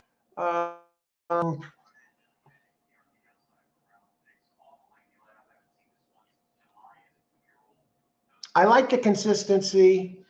I like Linder Jr., the trainer, 16%. Dexter Haddock, still something to be desired there. Seems to be waking up a little. Should save some ground inside. The 4, No Symphony, though, is starting to gain my respect. CC Unified. Now that has Michael Pino as the trainer, and he won at this one won at the distance, 2 back. So really, I'm thinking about getting off the 2. Well, let me just check the 8. No, I'm not. No, I'm getting off the 8 and adding the 3. I like the Pinot factor of the 3. I like the race 2 back. At today's distance, Pinot at Parx, 22%, and that's covering over 2,000 races. It gets Andy Hernandez up 15%. Stays at the level. I like that. The 2, I think the 2 is a steady performer and has race 3 back that fits. But the other one that is to me is the 4.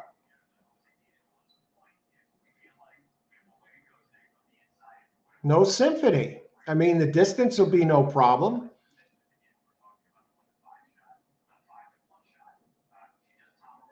I think it's due for a move forward. Trainer Clarence King, 16%.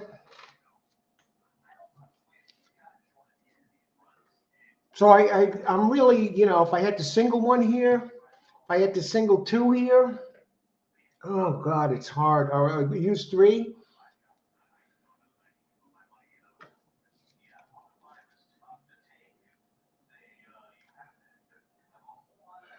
Tough one. I got to go back to the pace. I can't rush it.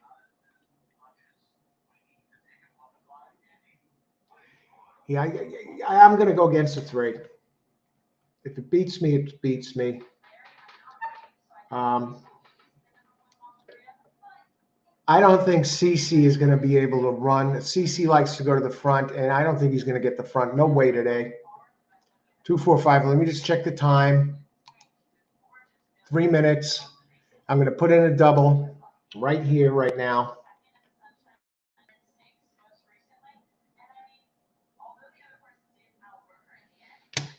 Okay, we're going to do it here. We're going to do it this way. I'm putting in a double right now. And I think we'll get paid with this. I know it's a spread.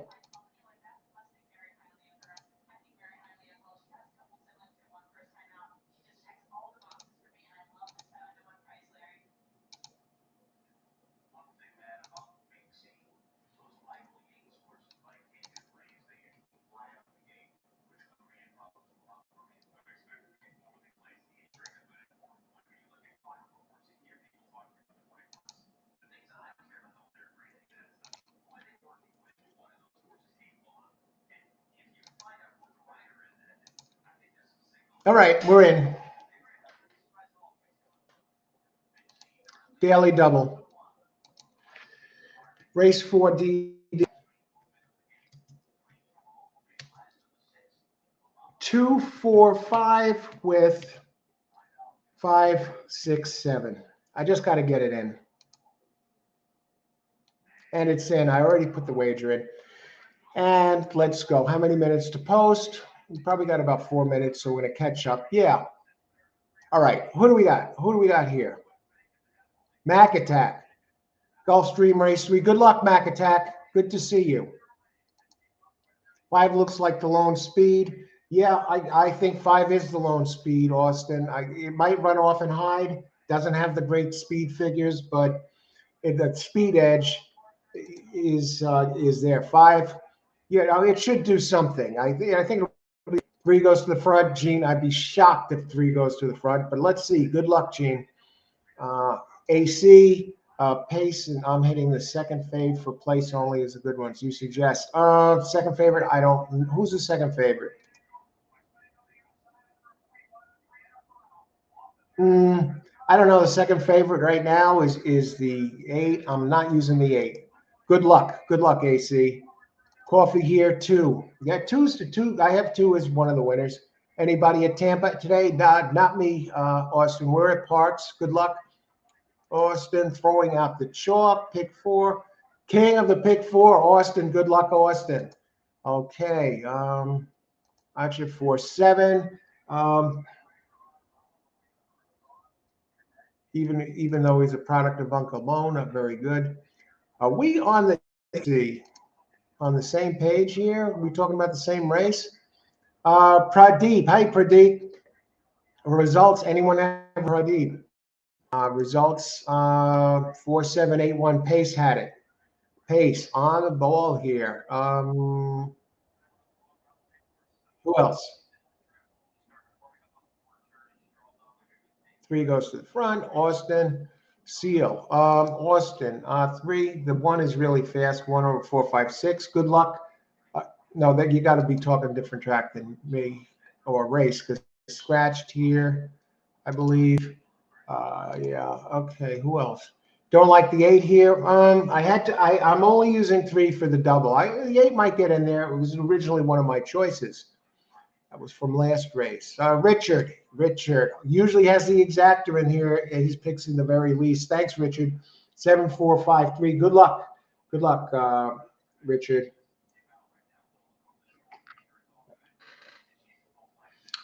Yeah, I think the 7 is the 4 is dangerous, Christopher. 2, 1. All right. Anybody else? How much time before post? 1 minute to before post. Don't like the 8 in here. Let's go back to the 8 for a second. Race 4. It's a consistent performer. A lot of. I mean, this last race and the race 2 back, it won its last race. Before that, it hadn't run one in ages. 9% jock. Harold winner. The trainer is decent. 12% winner. 1,486 races.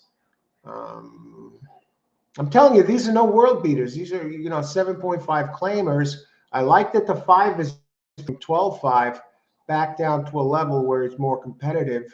You're going back. This one won in January twice at Aqueduct. Has very fast speed. Was running at a bigger circuit.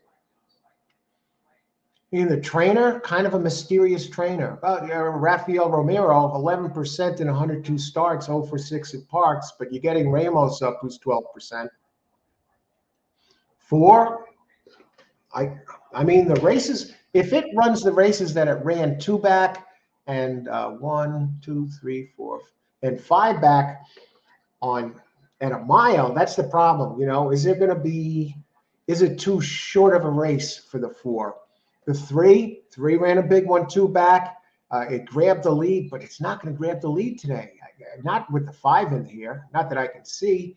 And the 2 is as consistent as they come. 1 would have been one of my players, but it got scratched. So good luck, everybody. Enjoy the race. I'm on my, daily double 2, 4, 5 in the first leg. I'm hoping the 5 wires the field. And 5 is down to 9-2 from 8-1. The 2 is 4-1. The 3 and the 2, 8 are favorites at 2-1. And good luck, everybody. Who else do I have? I have the 4. What's the 4 here? 9-1, 8-1. Are you kidding me? The only problem with the 4 is it probably likes it shorter.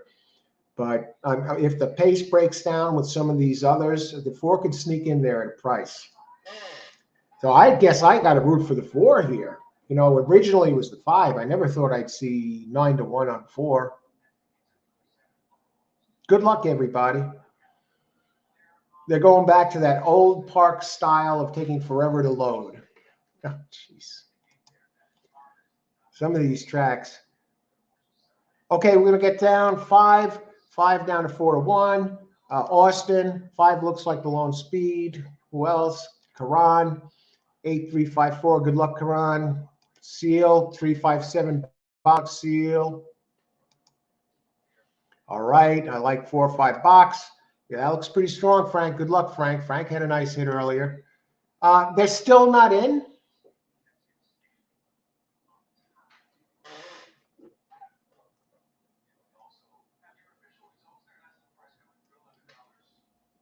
All righty.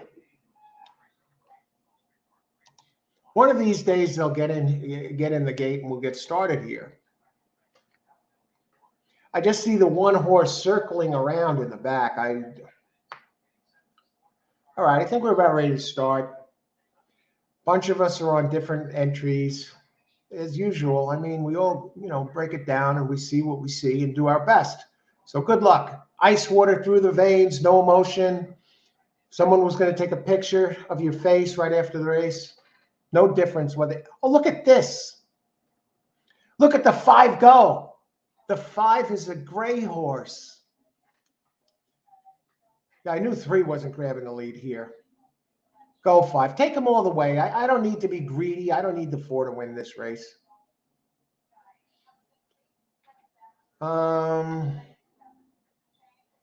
Okay, 5 now. 5-1, 3 is now the favorite. Pino's 3 is favorite at 8-5.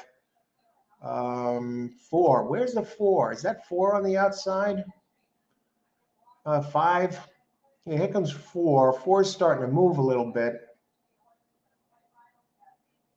I got to actually hope that the 4 catches the 5 because the 4 odds. Here comes the 2. 3 is starting to make up some ground. I'm not going to say this race is over yet. Not by a long shot, folks.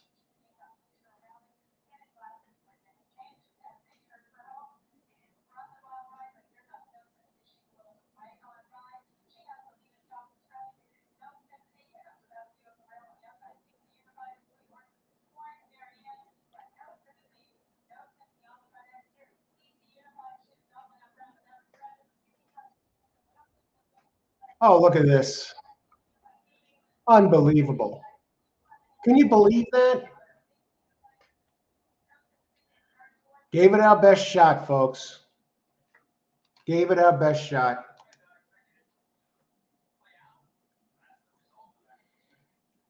All right. Pat Perry, 3-4 finish. Great job on all of you who had the 3. Thought we were home, folks. But that's racing sometimes.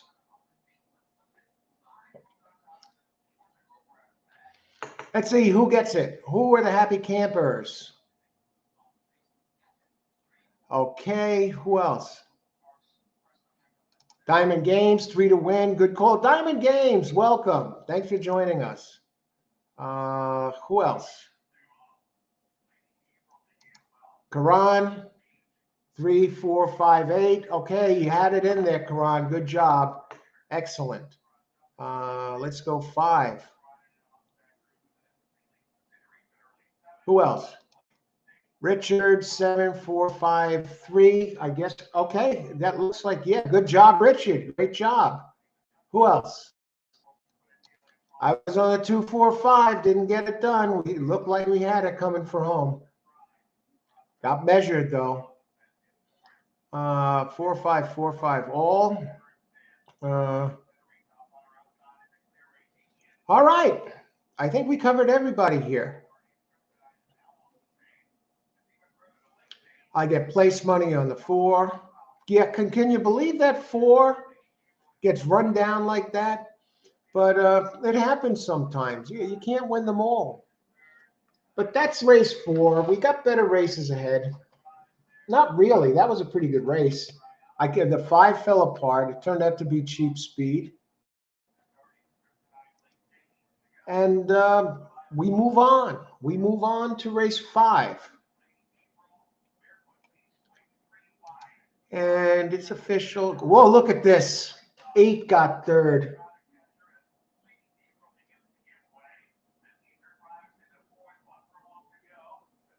Pino. Yeah, got Pino. I mean, he got this one ready to go.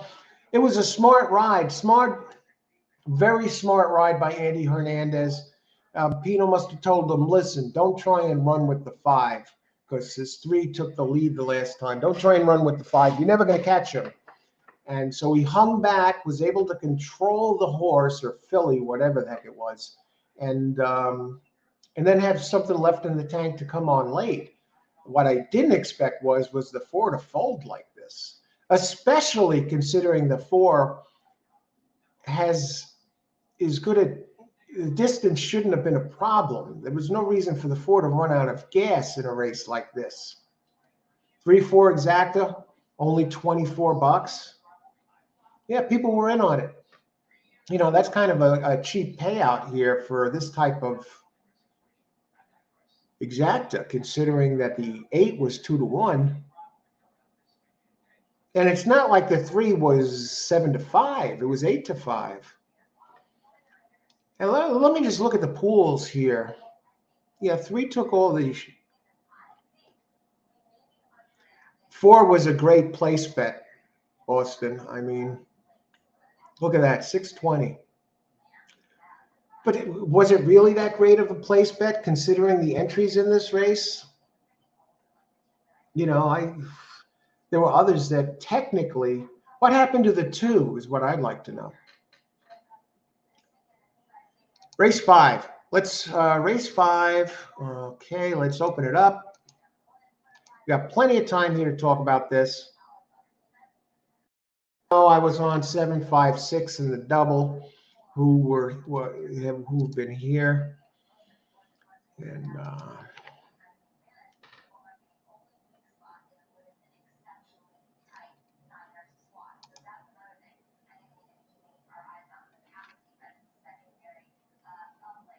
okay.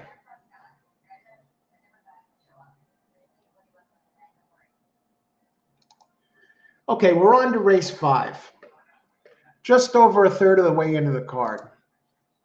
Race 5 is 1 1/8 mile. Okay, this is a longer one. This would have been a good race for that one horse a couple of races back. That was taking all the money. 1 1/8.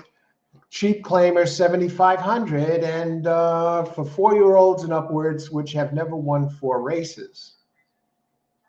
Okay. Simple enough. 1 1/8 mile.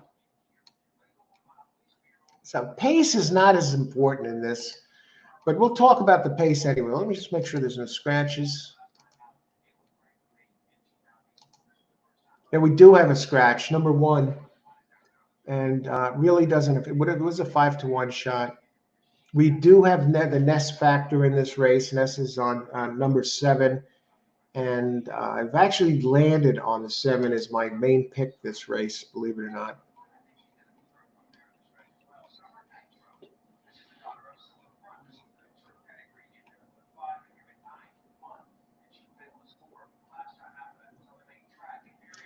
Number 7, This Till Defend. I only knock on this one. Okay, it seems to be moving forward. Now, Ness is not playing. He has his Linton up, who's the highest percentage jockey in Parx right now.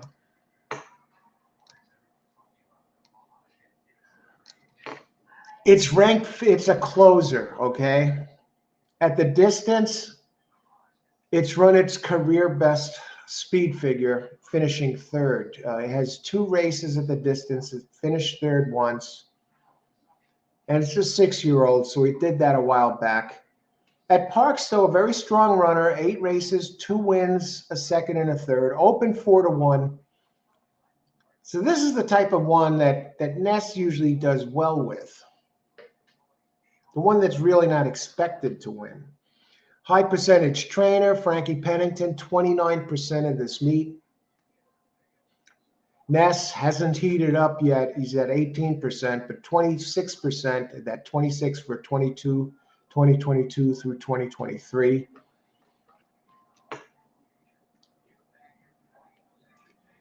And just one.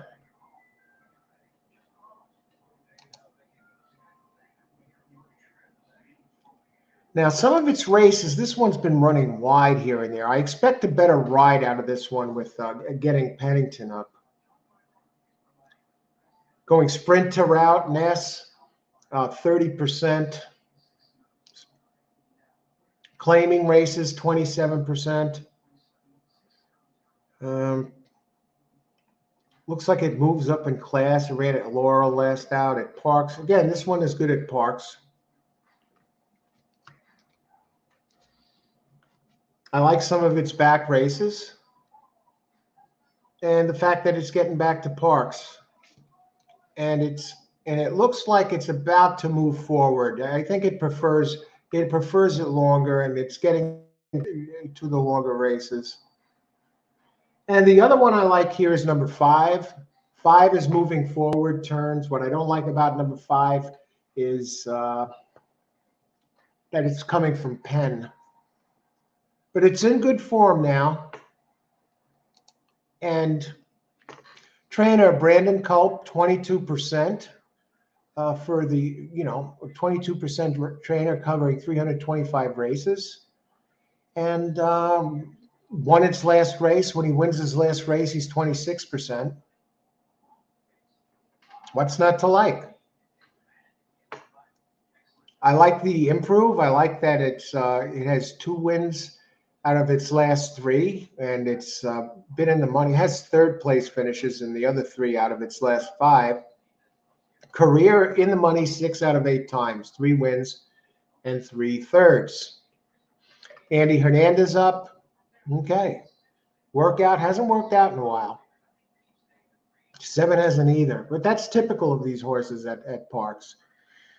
And the other one we saw just 9 days ago on the show last week, and some of us bet this horse and has some good early speed, is number 6, Mo Ready.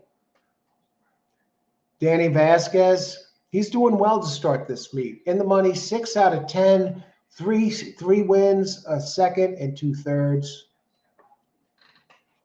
Dangerous. And Ramon Moya, jockey, 13% at this meet. Off to a nice quick start. Not many races. 4 races, 2 wins, and a third. So this one's coming back in 9 days. And something about Mo Ready, which I will bring up to your attention here. This trainer, if you're worried about the off, Danny Velasquez, who's a hot trainer so far, he wins 17% when he brings him back under 11 days. So not too worried about that. So those are my big 3. And I'm going to look more at the others, but I want to open it up. Let's see, who do we have? Who are your selections here? We got 13 minutes to post. We're on good time here. I like the 8 to be in the money here. Okay, let's see. We'll try and talk about these. 8. Oh yeah, this is a strange one though. It runs good race, bad race, good race, bad race, good whatever. It has one of those patterns, and today it's due for its bad race. if you're a believer in those patterns. It's coming back. It's coming back now. 16 days off. The trainer winner, we talked about him in other races. 14%, 12% in Parx. Dexter Haddock. How many times do I have to mention this guy's name? He's like the question mark here. Is up percent, at Parx going back the last 767 races. I don't like the pattern. Look at the pattern there. But hey, maybe it doubles up this time. You never know when it's going to happen. Anyway, it did good last race. If it runs a race like it did, it seems to run its good races on a wet track, and today it's not wet. Who else? Good luck, Pace. Thanks for sharing with us here. Okay, trying the 5-win place from Penn 1-2 last 3. Yeah, I'm using the 5-2. 4-5 exacta box. Let's look at the 4. Austin's 4. 4 is steadily getting better and better. And it's going to have to get better again. But it's moving in the right direction for Alfredo Velasquez, who's 17% at Parx, covering 1,559 races. The jockey's weak, but 3% at Parx, 8% everywhere else. All right, but it does win. It finds its way into the winner's circle. I just want to check the pace real quick. My pace notes here.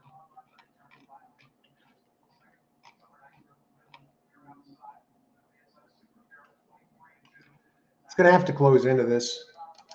4. The trainer's off to a strong start here in this meet. 4 winners out of 8, a second and a third.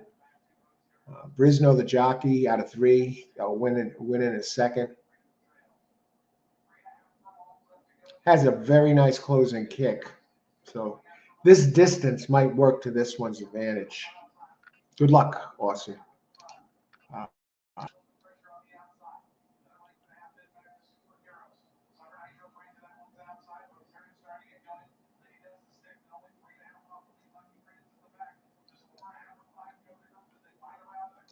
Okay, Big Slime. Ty has numbers. If you're interested in that, good luck, Ty. Thanks for sharing with us. I think the 5 is going to be tough. Karan, 6-4-3-2. All right, Karan. Good luck, Karan. Thanks for sharing with us your selection. Karan, regular hits big here on the show. Good luck, Karan. Let's look at some of these others, since we have a little bit of time. We talked about the 4. What about the 2 and the 3? Karan just mentioned the 2 and the 3. The 2 has a good race at Delaware 2 back that, if repeated, can get this done. 3 looks like it's ready for a move forward. It's going to have to improve a bit, but 2 is the one that interests me more out of them. I would have been interested in Fearless Fly, the 1, if we were going to, but if it wasn't scratched.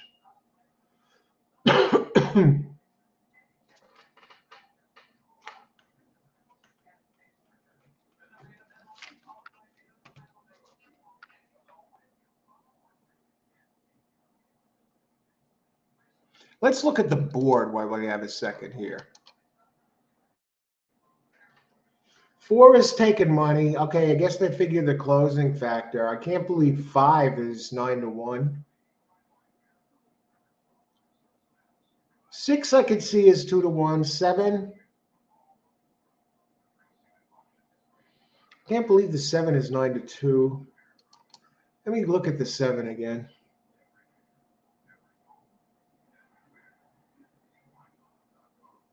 Let me look at the pace on the 7. The 7 moving up in class. Ness is 27% moving up in class. See, now I'm going to use Ness. We got some pace here. 3 showing off. 5 turns. is 5. 5 would be the pace, but is he going to have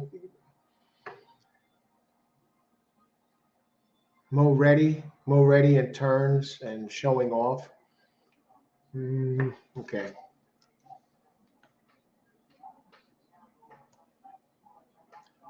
Look at the next race. I just want to see the 6th race.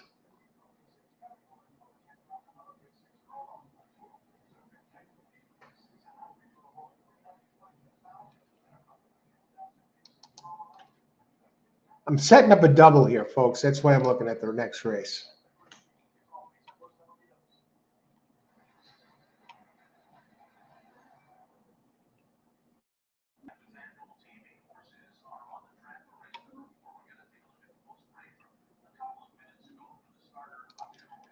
I'm looking at the pace of race 6.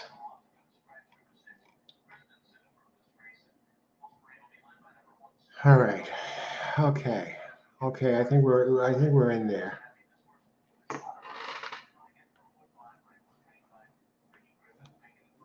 Same strategy.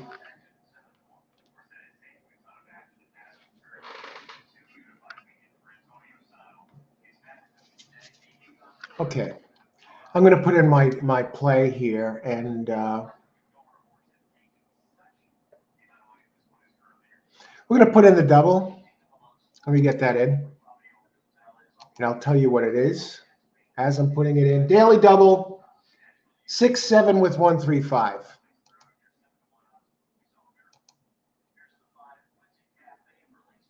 I think 7 is very, very live here.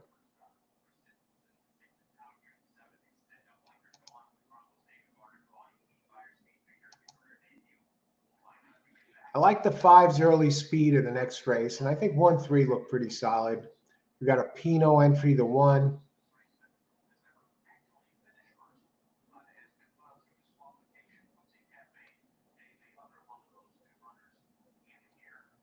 I just want to check the 2 for next race. Graviton. See? No, I'm not going there. I'm not going with Graviton. No freaking way. If that beats me, Graviton next race, so be it. All right. We got my double in 6 with 135. I'm thinking the Ness horse is the one to beat here. Race 5, daily double. Told you I'm going doubles here if I can.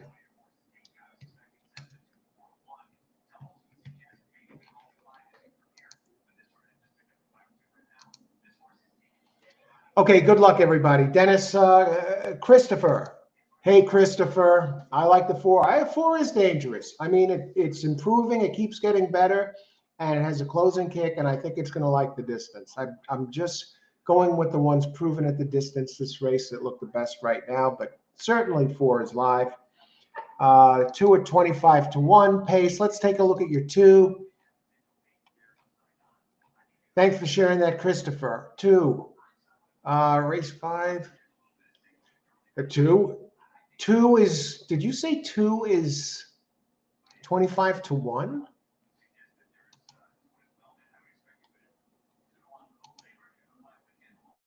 Possible. There's your show bet, folks.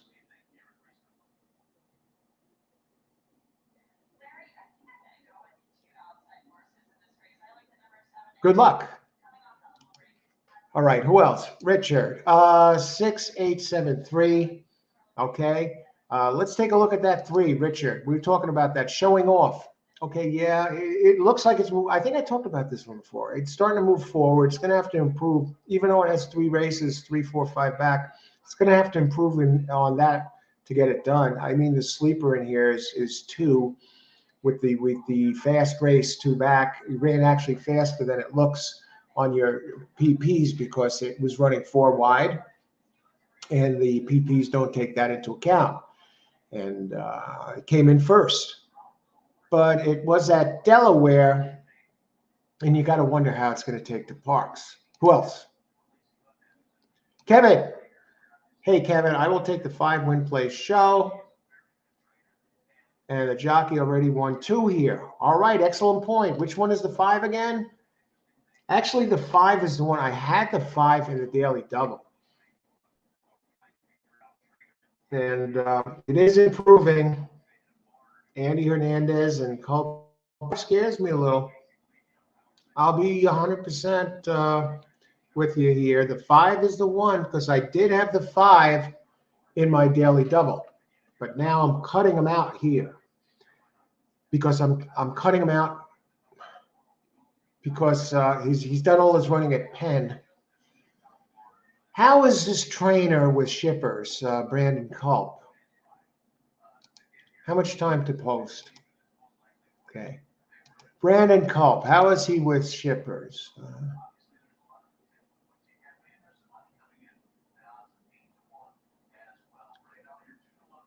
Shippers 25%.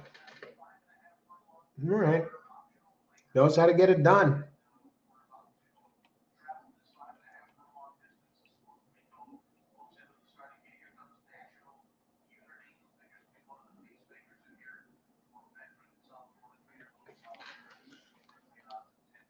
What are the odds on the 8? The 8's the one that's running the good bad race, good race, bad race. If I had to pick one horse to win this race, I would actually pick the the 7. I just like the back numbers. This time I do like the nest factor. 0 minutes to post. Let's see who else. Austin, 245 exacta box, adding the 2 off the wins, 245. Good luck, Austin. Thanks for sharing, Austin. Kevin, 2 not bad. The morning line now 22 to bet 1. Cindy and Yogi. Okay, Christopher, 4835 box. Good luck. 2 has been in the money. 7 of the long career races. Now 22 to 1. Amazing. I like the 2, but why the big odds across the board? Good luck, Cindy and Yogi. Here, 213. Good luck, Ventura with 1. Christopher, 48 exacta box. Where are we? How far are we to post time? I think I'd have to think the 2 is going to come down in price. Let me just look at the pace of the 2.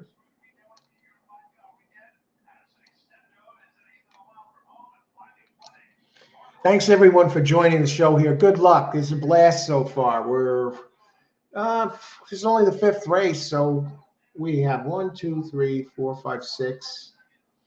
So we still got 7 to go. And when I say 7, we have this one. Midnight Trick, the 2. Yeah, it's a shipper, and but that race 2 back fits this race. And it's 16 to 1. Let's look at the pools. Who's taking all the money? 8 is taking all the show money. So 8 is going to be your cheapest show bet, followed by the 4.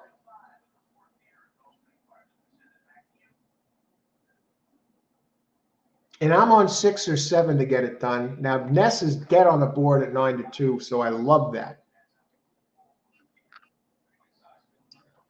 6 now. Mo Ready is suddenly 2 to 1.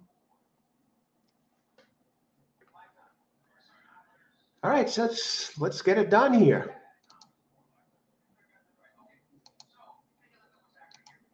Who else? Daily Double, 4-4. Good luck, Christopher. Let's go 2. Number 3, Parx 6. Okay, that must be another one.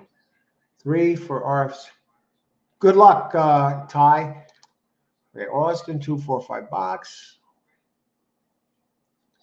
So I think Jay, how's it going? Good to see you. 5 and 8 to win. Good luck, Jay.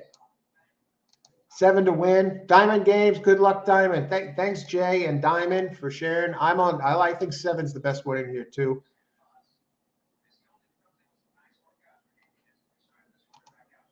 It's still getting ready to load. Why the big odds?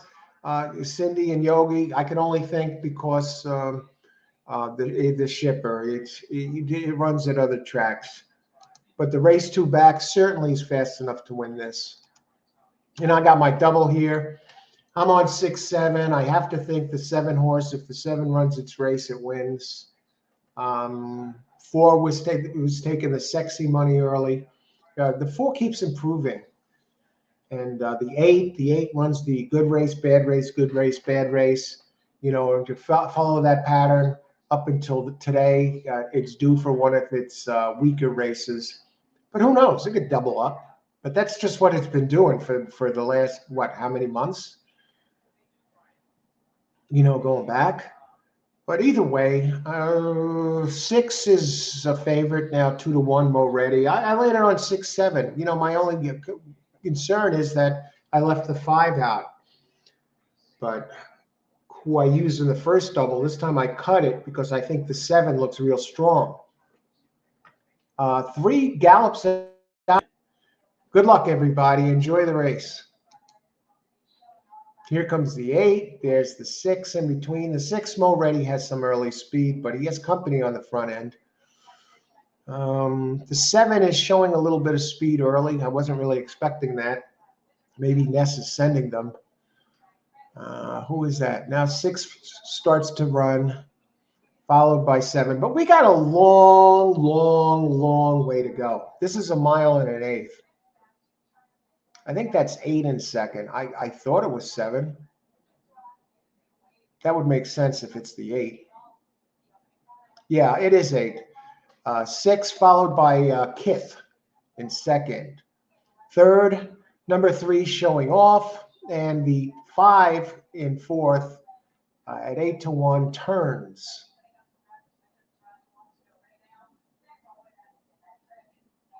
These 2 are leading the way. 8 is starting to dig into 6's lead. Here comes, it looks like 5. It's going to be 5. It's going to be 8 probably. Here comes the 4.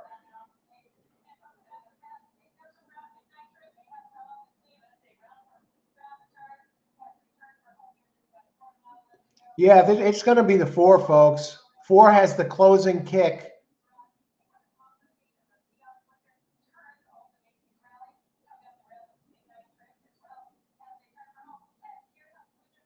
And a great job by the 4. Just kept moving forward. Who is that? 8, 4, 8. I think it is going to be 5 for third. 4, 8, 5. No sign of Ness. The 6 completely folded. All righty. And that is a wrap for race 5. Let's see all the happy here. Good job, everybody, with the 4. Christopher, 4, win, place, show. Congrats, Chris. Great job. Giacomo. Christopher, daily double. Excellent again. Great job, Chris.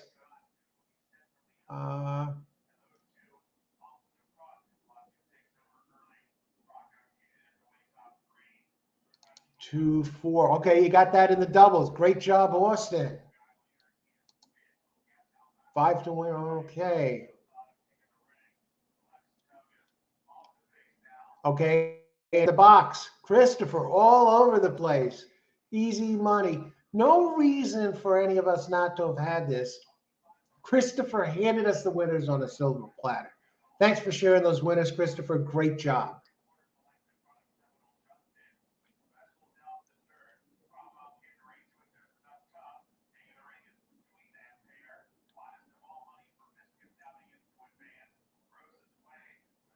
Okay. Christopher also called it cold. 4-8 box. I like the 4. The Christopher show in the 6th race. No, the 5th race. Was that was the 5th race, right? Yeah, the 5th race. Anybody else? Austin 4-5 with 1-7 double. Great job, Austin. You're alive. What were the 4? Why did the 4 eventually go off at? 3-1. A 3-to-1 and a 3-to-1. That exacta will pay 4-8. 32. That's not bad, really. And all the big shots didn't come in. Look at Ness, bet down to 3-to-1.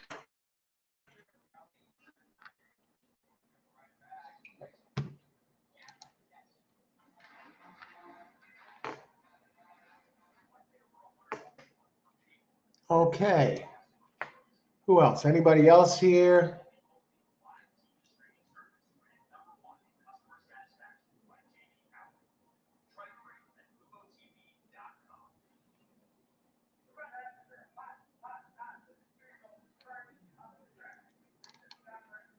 I'm just about caught up.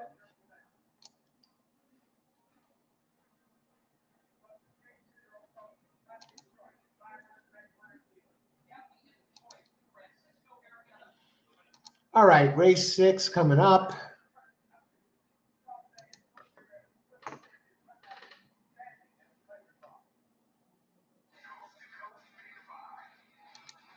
Let's bring up some PPs.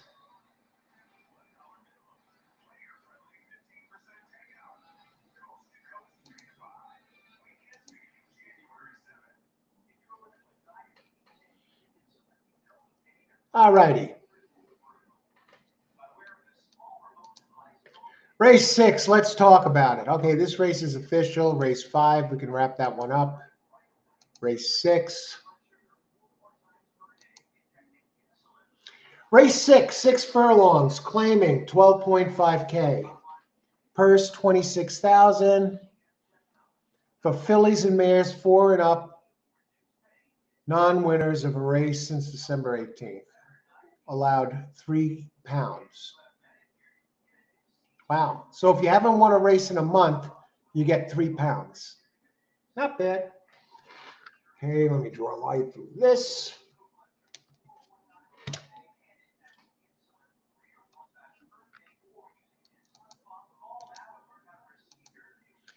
Race 6, we'll start by talking about the pace first.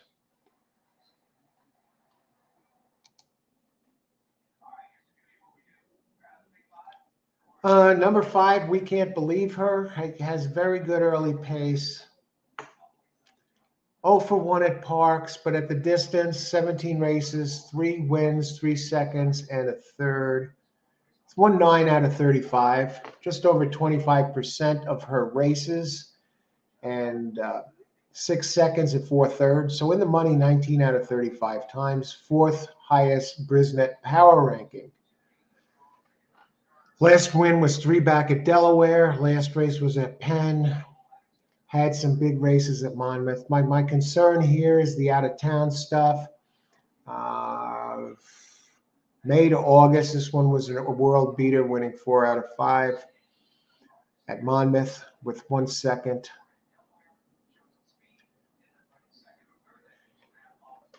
Trainer of the 5, Juana Villa, 13% trainer. And Gabriel Ramos, the jock, 12% jock, okay. The early speed. Can anyone else run with this? The others, yeah, the 3 can. I have the 3. Now, I'm almost tempted to drop the 5 out of there. This round's mine. Linder Jr., Louis Linder Jr., 16%. Anthony Nunez, 18% jock during this meet. And this one is won 4 out of 5 with Nunez up. 6 out of 15 at Parx, the second and third. 6 out of 13 at the distance with 2 seconds. I mean, this one, you know, I see the speed not holding up here at this track today for whatever reason. You know, the other one I got to use is the 1.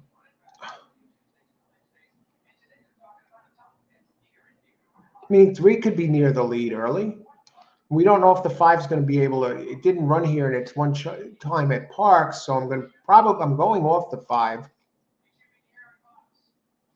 Even though the 5 has a lot of races that really fit, but they're at Monmouth.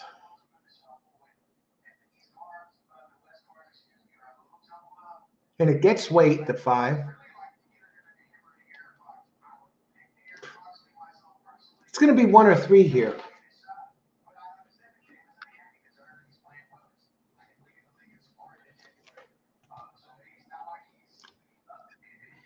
One from Pino comes off a nice race at Parx here at this distance in a starter race, winning by 5. You know, after this one went into Pino's hands, the horse goes out and wins by 5 lengths. Guy's a magician. 22% at Parx. Ruben Silvera, 19% at Parx over the last 800 something races. Very, very. I mean, this is I mean, 1 and 3. I mean, 5 does have the back races at a different track. Is there anyone else I could even make a case for in this race? I don't like the 2, Ness's 2. Watch, this is the race when Ness comes up. Horse in horrible form comes. Graviton, 7th place, 23 back. 10th place, 14 back. 5th place, 11 back. Did have 3 nice races, but all on turf. Sprint on dirt here, 5th place, 12 back. That's in June. I'd have to say 1 and 3 are favored. Those are the 2 I like this race. And 1 is 3 to 5.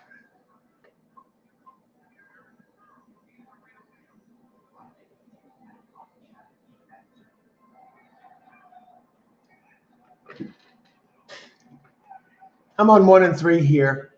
I'm not sure what I'm going to do with them yet. I just see 1 is 3 to 5. I don't like that. Okay, let's see. Probables 1 3 exact at 1460, 3 1 1680.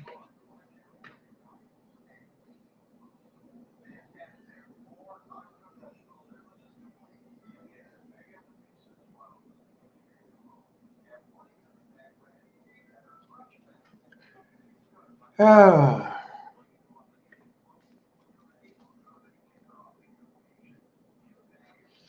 All right, I think I see my play. I'm going to put in a play right now. What are the odds on the 5? 7 to 1.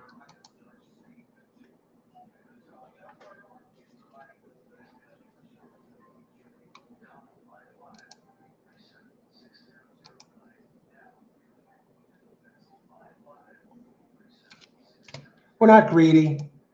We're not greedy, folks. Just make it very, very simple here.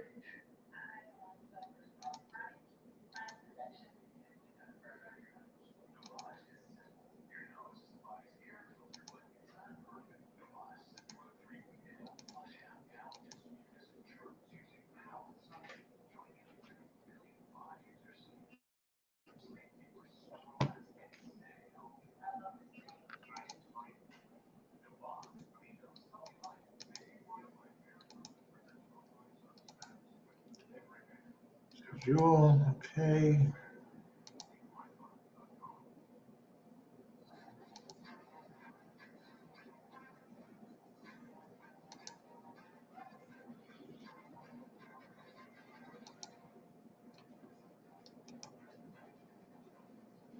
I know Pino. It's the Pino factor. I don't want to be hosed on this. I'm picking either. I'm playing an exacta, and I'm using either the 1 on top or the 3 on top. And now the 3 has that crazy pattern: good race, bad race, good race, bad race.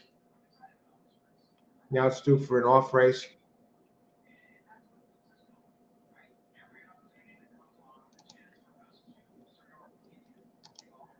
I just want to check the pace here, and then I'm opening this thing up. 3 is going to be part of the pace. And I think that hurts it a little bit.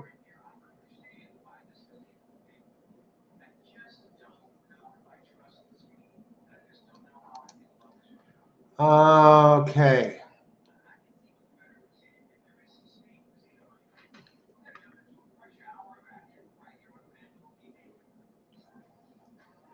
I mean, the 3's good at Parx.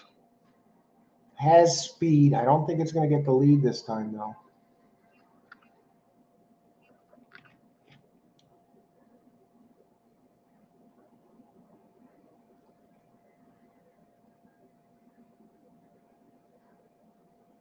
I don't think the one's going to get the lead like it did last time either.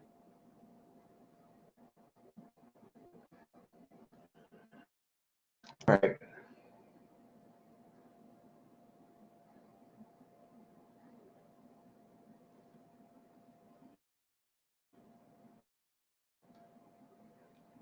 How many minutes before post? 12 minutes.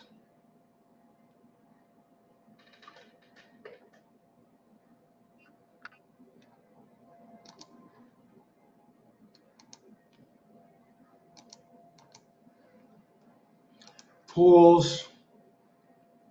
One is taking all the show money. Wow, look at this. Okay, I'm thinking about this. I'm thinking about the 1-3 box.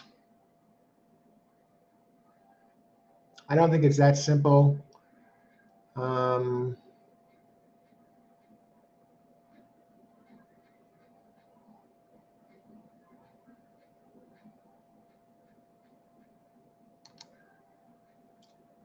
gonna open it up here.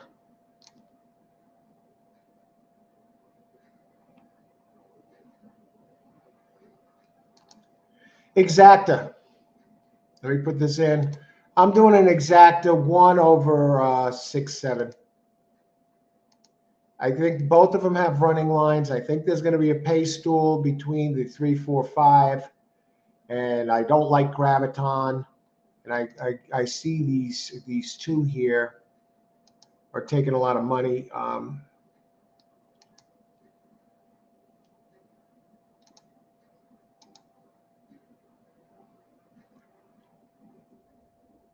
What about Graviton? Does this horse even have a chance? Let me go there before I open it up and put this in. Graviton, ranked third at the distance, 5 races. He won Brisnet, 0 for 3. That's going to be part of the speed.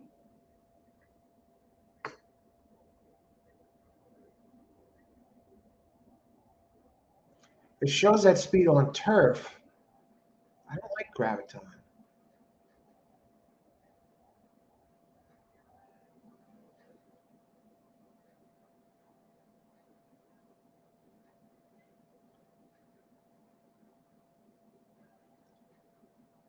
Looking at the trainers, the jockeys. Let's try this.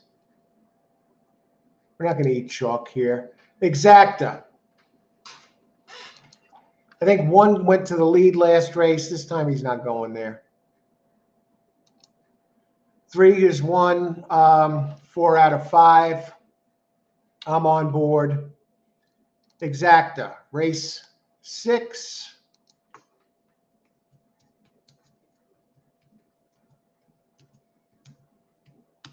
Six and 7 both have nice, even running lines. And I think there's going to be a pace duel with some of these others. Exacta 3/6/7. Let's open it up. How much time do we have before post? We still have 9 minutes. Great. We're looking good on time.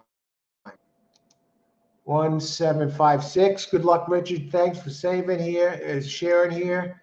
We're going to try the 1-7 box here. Good luck, Austin. Yeah, 7 has a nice running line. Come on, 7 for the double.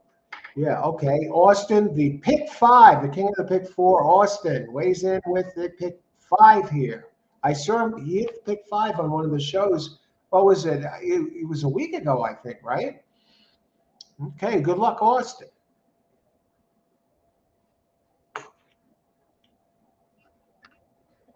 But get this, I'm going a step further on this.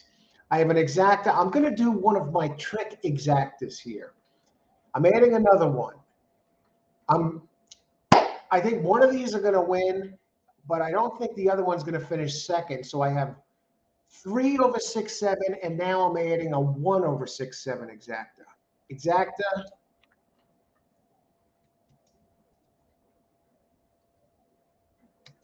So I'm going to put the whole thing together, the whole shebang together right here.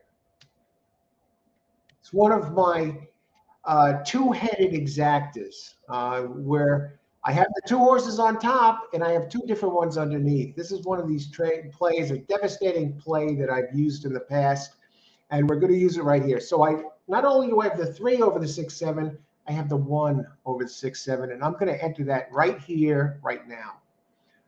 7 minutes to post, 1 over 6-7. 6 and 7 are both 20 and 33 and 20 to 1, respectively. All right, we're in. We're moving, folks.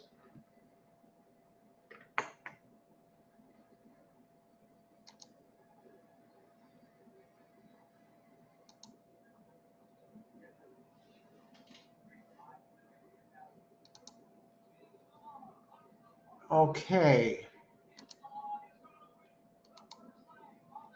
What did the 4-4 double play? Christopher.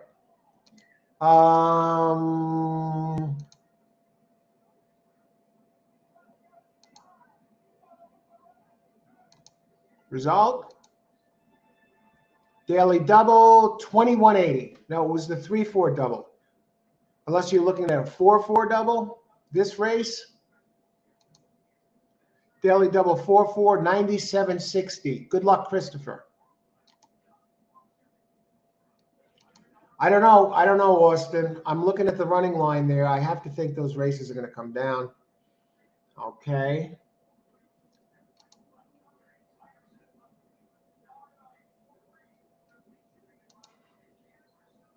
Christopher, 4 to win. Good luck, Christopher. On the 6 claim, what is the handicapping angle, speed, pace, form, etc.? I think the 1 went wire, ran out front last race. I don't think it's getting the front this race. It did have a great race as far as speed goes, but I think it's somewhat compromised in this race. But who knows? Well, we'll see. You got the Pinot factor. Who else? Here we got Richard. Good luck, Richard. 1756. Yeah, you got the 1 in there, and you got the 6 and the 7.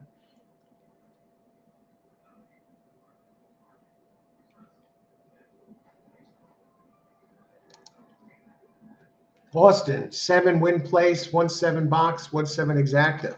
We'll talk a little bit about the 7 here real quick. Did win its last race on a wet track, but at this distance, and the trainer's a little bit hot, sneaky hot. Kimberly Chrisman. Kimberly, over the last 3 months, is winning at a 23% clip with a 10.52 ROI. And that's over 13 races, okay? 23%. 23% is 23%. It's not like 1 win here.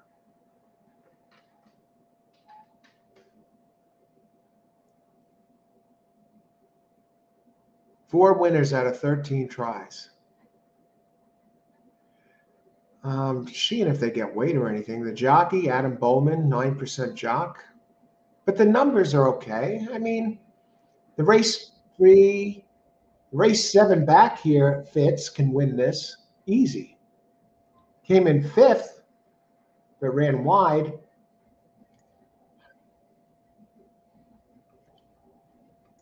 A pretty clean line.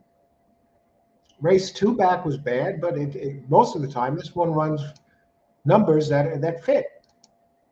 Cindy and Yogi, 2-5, bit of class drop on the 2, in my opinion. Yeah, and the 2 is going to be pretty quick. I expect it to be running early, and now this is the type of race that Ness jumps up and wins when no one expects him to win. Watch the 2 go out, grab the lead, and freaking look like Secretariat running away. Meanwhile, he's on all these chalks earlier, and he does nothing. Last race, he was on the best entry and did nothing. I didn't even see it cross the finish line. Yeah, he's ice cold right now. I don't even think it's a case of playing games anymore with him. I think he's just cold. It shows him at 18% for the meet. He got to be less than that.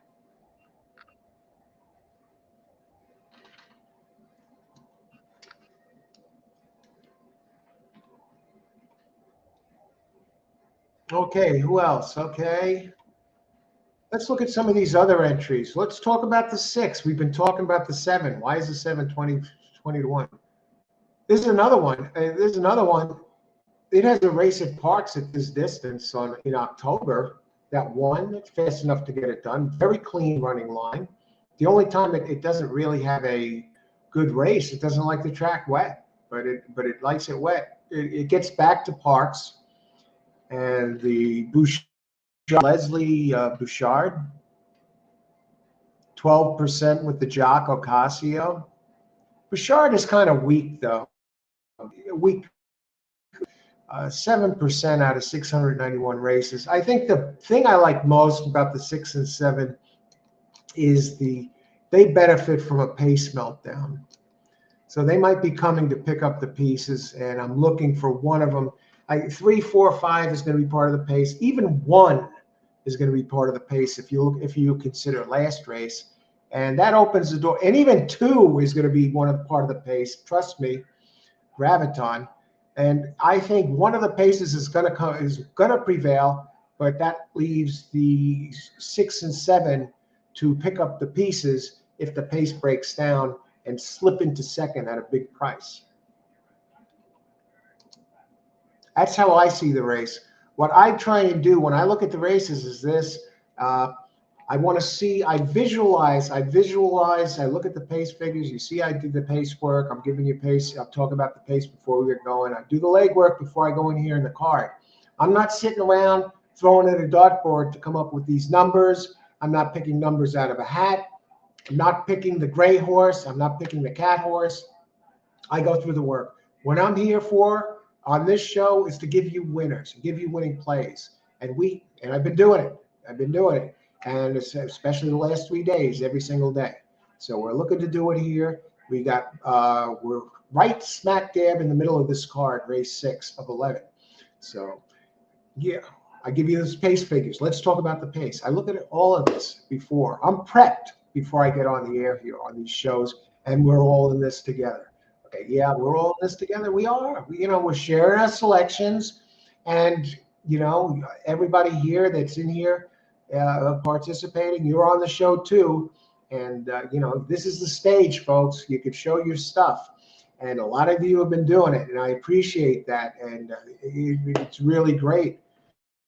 Thank you for all who are on the show. But now we're in the middle of the card. I think, with the prep work, I'm looking at this pace. I could see that it is a good chance it's going to break down. And I wonder about the 5. Is the 5 going to have the same big early speed and it showed at other tracks? It's only race at, I think it's going to show some speed. Don't get me wrong. But will it hold? It's only race at Parx wasn't good. Who do we got? Christopher. Christopher, 1, win, play, show. Good luck, Christopher. Alan, you're a solid hand. Thanks, Austin. So are you, man. We got this. Let's get this done. Let's make some money. Appreciate it. Thanks for being here and sharing your winners with us. King of the Pick 4. I got to win this. I'm heading for a 1-2. Wow, AC. Good luck, AC. It's always another race. If you're not comfortable, you could always pass. All over the 7. Seal. Good luck, Seal. They're getting in the gate. Holy crap, I almost missed the start of the race. Look at the 2 taking money, Jamie Ness. Okay, I got 1-3 over 6-7. Good luck, everybody. Good luck. Come on, we got this. Let's stop horsing around. Actually, some of you have been winning. Look at Christopher. He knocked the crap out of the last race. Great job, Christopher. Good luck this race. I know you need that 4. So let's get the double done. Good luck, everybody. May the best horse win. They're in the gate. Wow, I'm curious if 5 goes to the lead here. The out-of-town horse. I think so. Okay, all the early pace there. There's the 7. 2 coming up the rail. Where's 1? 1 is not showing speed. Maybe Pino is playing the same trick with the 1 that he did with that other horse, the other race, that 3 horse. Instead of going with the speed, he told him, stay back. There's a lot of speed out here. Come on late. Three has won 4 out of 5, and you're getting a price on the 3. I'm a little curious. Where is the who's coming on the outside now? Is the 6 or 7 around? I think they're all the way in the back. It's gonna probably be a 3-1. Somebody's coming up the rail. Yeah, we're not gonna get it done. Our trick exacted didn't work. Should have just boxed the 3-1. Oh, brother. Look at this. 3's going to get nailed, folks. Again. Pino does it again. He doesn't go to the front. This was a carbon copy of the race that he won the other race with that 3 horse. Brilliant. Now you see why the guy is such a hot trainer. He tells the jockey, instructs him. Now, this is the one that dominated going to the lead last time, right? And now he sees there's a lot of speed signed on, so he tells the jockey to hold him back. And who is this jock? Who is this jockey that was on this horse? Is it the same jockey that won on the 3 in the other race? Hernandez was on the 3 in the other race. This time he had Silvera up. Hernandez was on the 4. 1-3 exacta. Look at this. What is this 1-3? My first inclination was to box 1-3, but I thought it paid too small. That's my bad. I got greedy this race. Who got third? Exacta 1-3, 1360. What the hell is wrong with that? Yeah, make $4 on a $2 bet. The 4 got third. All right. I got to heat and I want to get to everybody else. TS, Gulfstream, I don't know Gulfstream. Anyone have? TS, welcome. Well, thanks for joining us. Anyone have Gulfstream results? TS. See you all over the 7. Okay, 1 win play. So, all right, Christopher, you had the 1 there covered too. Great job. Karan, 1, 3, 6, 7. Okay. How you get the? I'm actually here at Parx Stream.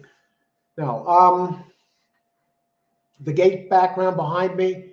I use StreamYard to stream the videos. They allow you to add a background. StreamYard.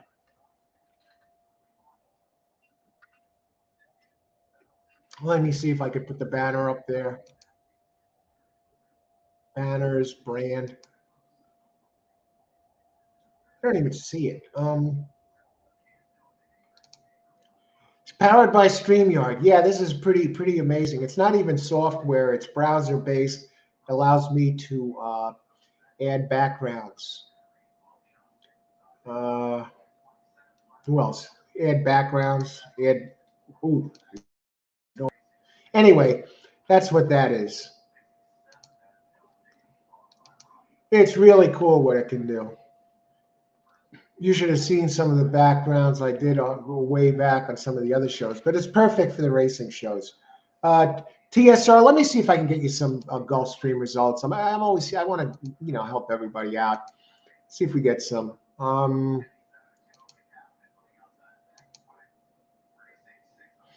Result of the 4th race was 782. 782 race 4. Okay, I'm going to slip a 782 race 4 TS. And I got to make a pit stop. I usually go every 3 races now.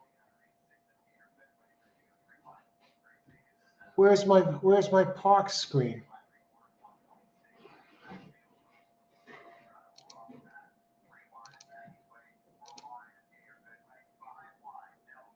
All right, Parx race 6. The results 1-3, 1360, easiest 1360 you're ever going to win. Got greedy. That's a lesson, folks. You saw me F up this race. I got greedy. What is wrong with getting 2-to-1 odds on a simple 1-3 box? Nothing. That's a great payout. I mean, what bank is going to pay that? I know I've said that before, but what bank is going to pay that? We got a couple of scratches this race. We got 5 races left. We scratched 3 and 5. And Okay, let's see. Start of the pick five. Got the one home. Okay, good luck, Austin. You gotta get. I'm sure you're gonna have this. You can count. Five, don't have it. I see that they're still up there. Good luck, TS. Thanks for joining the show. You got this. And those of you, again, if you like the show, hit the like button. It helps the channel grow and it shows that you like the show. You know, all right. And same thing with the subscribe. Shows you like the show, and this way you get notifications. And again, next week, either Thursday or Friday, we're going to have Sopranos actor Robert Finero, special guest on the show. We are going to be handicapping it's a night show. It's not a racing show. We are going to be handicapping the races, going over the contenders and giving our picks and plays and selections for the Pegasus Cup races, the Pegasus World Cup, of course, and the Pegasus Turf Invitational uh, for both the Philly race and fillies and mares, and also for the guys. So we're going to be handicapping three races, and you might know Bobby Finero as Eugene Pontecorvo. He was on The Sopranos from season 3 to 6. So he'll be out here. You don't know, you might not know this about Robert. He's a tremendous horse player, especially Euro player, playing the Euro circuit. In the UK, Britain, also the Dubai races, and racing too. So we're going to be doing a show together, handicapping. And it's going to be live, so chat will be open. We will be with Bobby Finero of The Sopranos. Eugene Pantacarvo. We are going to be covering these races and giving out winners. And you're going to see the handicapping styles of both of us during this show. And I've done some shows with Robert before on a different channel, my old channel that's no longer around. And so we're no stranger to doing these races. And you know what? We've given out some big winners on these shows. We've done Kentucky Derby shows. We did a Pegasus Cup show. We did a Breeders' Cup show. We did Dubai World Cup shows. So, we cover the Triple Crown Series and some Saratoga. So he's going to be joining us. He's going to be joining us, all of us here, next week, Thursday and Friday. So be on the lookout for that. I'll be right back. Got to heat up the coffee.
All right, and we're back. And Ty is back. Happy days, 3-3 for me.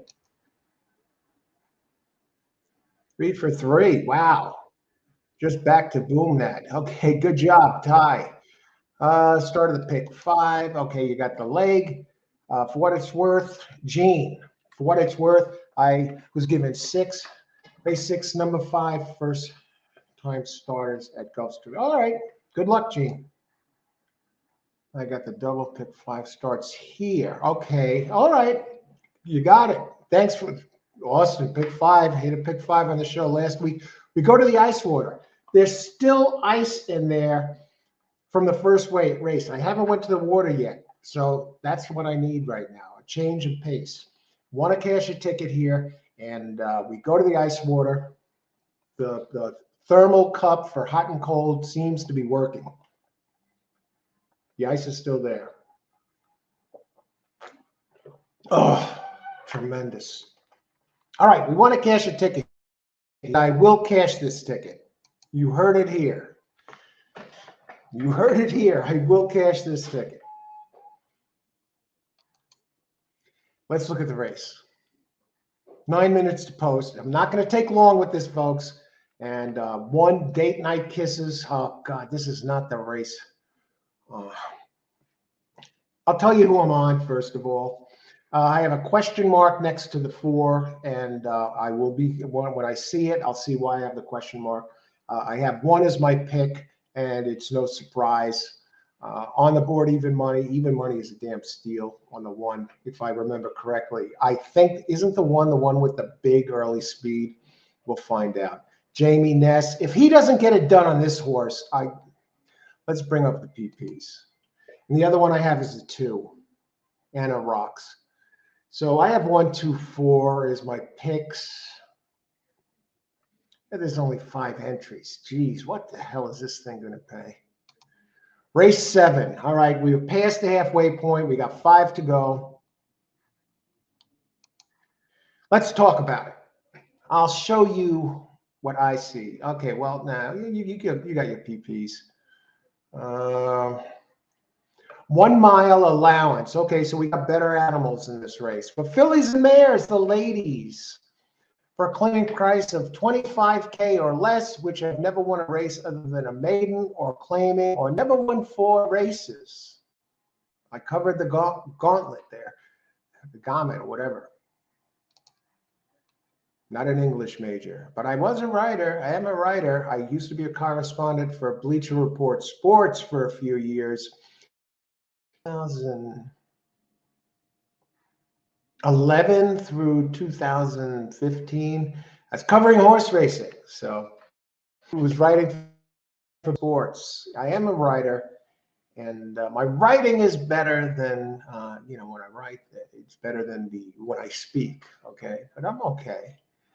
Date night kisses, 4. Yeah, 4 is early speed, and I think Ness has 2 entries in here. So if he doesn't win this race, it's time to hang it up. Is it time maybe for Jamie Ness to retire? Okay, let's look at the numbers here. He is cold though, but I think he gets it done here. A lot of times when you see these trainers, these big trainers like Ness or Chad Brown especially comes to mind. He has a couple of entries in the race, and the one looks like the unbeatable horse, and the longer odd horse always seems to come in when he has like a couple like that. And I've seen Ness pull that before too. It's like the long one comes in out of the one that doesn't look like it's a shot. 4 is going to be part of the pace. Has shown no indication that it can handle the distance. Oh, brother. 1 for 1 at Parx, though. At the distance, 0 for 1. 3 for 8 overall with a second. It has the second highest power rating. The 1 for 4 at Parx, a second and a third. At the distance, a second place finish. And that was in its last race. It has the top power ranking. Silvera up and Pennington up, the two of the top jocks of. This is not the race for me to unload in.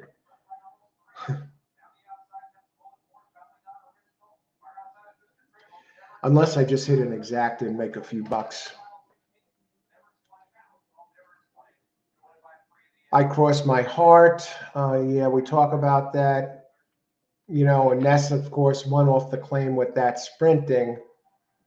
Second off the layoff, 24% Ness.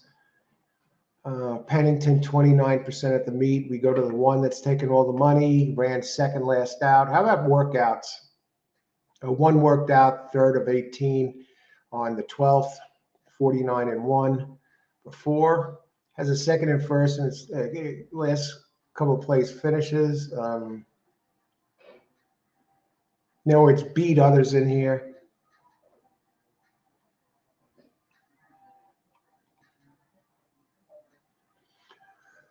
What about Distorted View? Is Distorted View scratched? Let me get post. I got to get quick. No messing around this race.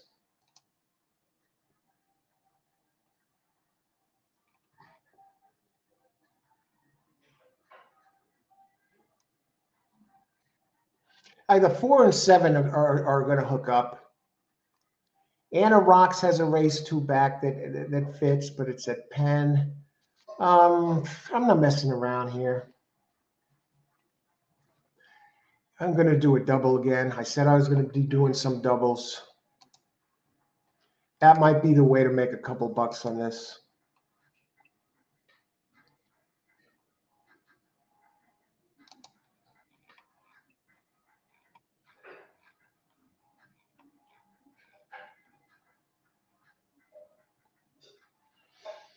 I'm looking at the pace figures for next race. Spike Zone.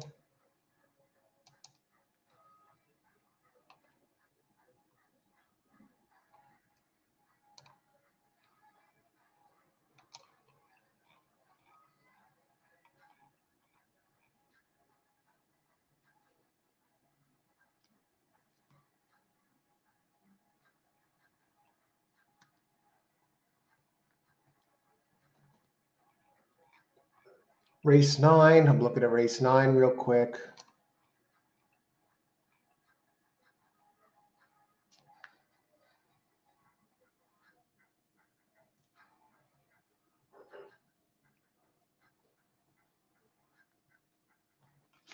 Okay, here we go. Pick 3. Race 8, pick 3. Race 7, pick 3.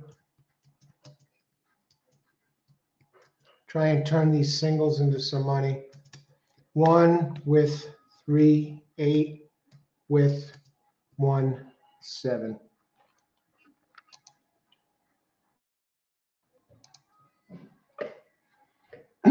I see you talking there about this 2 in the 9th. I'm not sold on the 2. I think that one doesn't run that well at I think it did it running out of town, right? But I know. Yeah, I looked at the 2 also. I have it listed, but I narrowed it to the 7. I think the 7 has some pace there. It has a good back number. Let me put this bet in here. Race 7, pick 3. Good luck, everybody. Thanks for sharing that, Austin. 1 with 3, 8. 3 has big early speed. 8 has some nice numbers, and you get a bit of a price. And 1, 6. Cloud Chaser. 1 with 3, 8 with 1, 6. So let me correct that. It's in.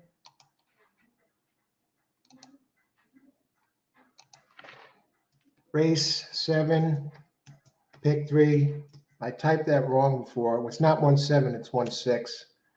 1 with 3, 8 with 1, 7. Okay, let's get to everybody. All right, Karan. 1, 4, 7. Yeah, the 4 is another one I have listed in here. The 2 Nesses. Good luck, Karan. 9th is a single. 2. Who else?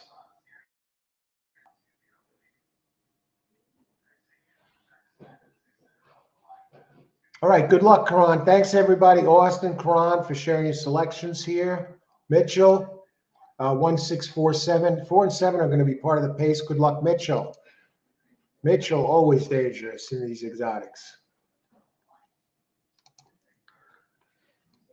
Okay. Still a minute to post. We could take a little bit of a look at some of the others in here. There are not many others with the scratches. Gene, number 1 to win. Yeah, it just, I mean, it has the numbers, it has the rail.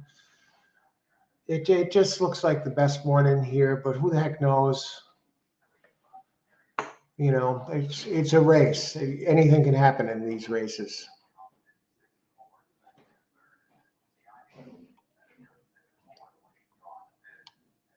So I actually have Ness in the next 2 races. This race I have Ness singled, and see what happens. Race 7, they're starting to approach the gate. What about Kingdom Queen? Anna Rocks. Anna Rocks has a nice race 2 back that can get it done technically. See, now the 1 is starting to come up in price.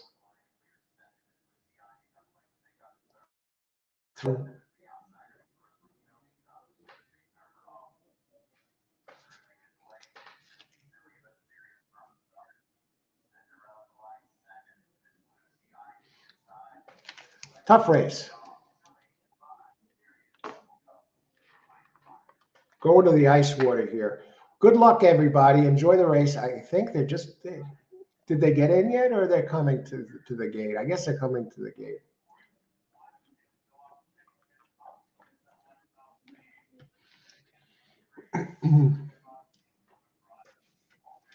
I mean, the 1 looks as much like a lock as any, but we'll see what the heck happens. They run across the track in a line. They're sending the 1. Now, that surprises me a little bit. I'm surprised that they're not sending the 4. 1 just suddenly dropped to 3 to 5. I don't know about this one. 2 is hanging tough. 1 is getting a little bit of separation. That's Date Night Kiss with Ruben Silvera.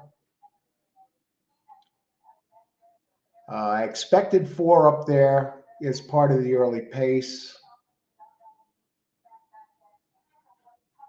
Now the 4 is coming. Watch this. This is going to be the race now. Again, I was talking about Chad Brown. He has 2 entries, and the longer one wins. He's cutting into the 1's lead. And they got a ways to go. Who is that fighting back? Is that 6? 1 is starting to swing wide. I have to think that the 1 has enough to take this home. All right, we got the first leg of the pick 3 done. I mean, the 1-6 exact. Now the 4 is starting to move. Get home, 6. You know, for the others, you know, that at least there's for everybody price here. All right, we got the first leg of the pick 3 home. All right, who else? What are we? Chris, I don't think he had that 5-1-6 box. It might be there. 1 will break the bag. Sandy, how's it going? Good to see you. Good luck. Good decision, AC. 1 to win, Gene. 1-6. All right, 1-6-4. That might be a superfecta. Great job, Richard.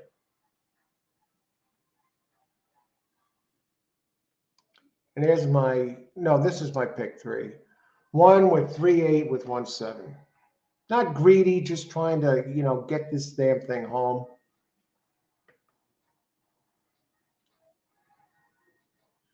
All right.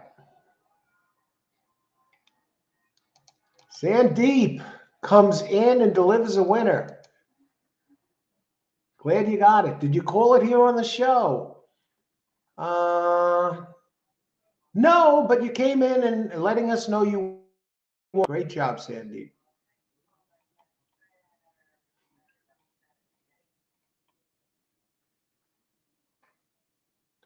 Who else? Ice water is so good after all. I still got a little bit of coffee left. If you like the show, again, hit the like and let everybody know you like the show. It helps the channel grow. And the same with the subscribe helps the channel grow. And it lets you know when we're live. This way you can join us and win some money. So that's what I'm here for. I'm here to help you make money, give you winning plays. That's what this show is all about. And it's a group effort. Everybody who joins the show does the same thing. So it's been tremendous so far. We've got a lot of winners here that have cashed some nice tickets today. And let's go. We're up to the late.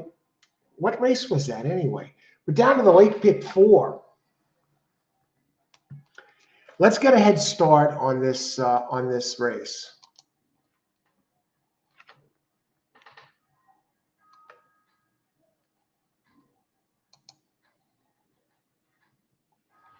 Okay, down to the late pick 4. Let's do it. Let's do it, folks.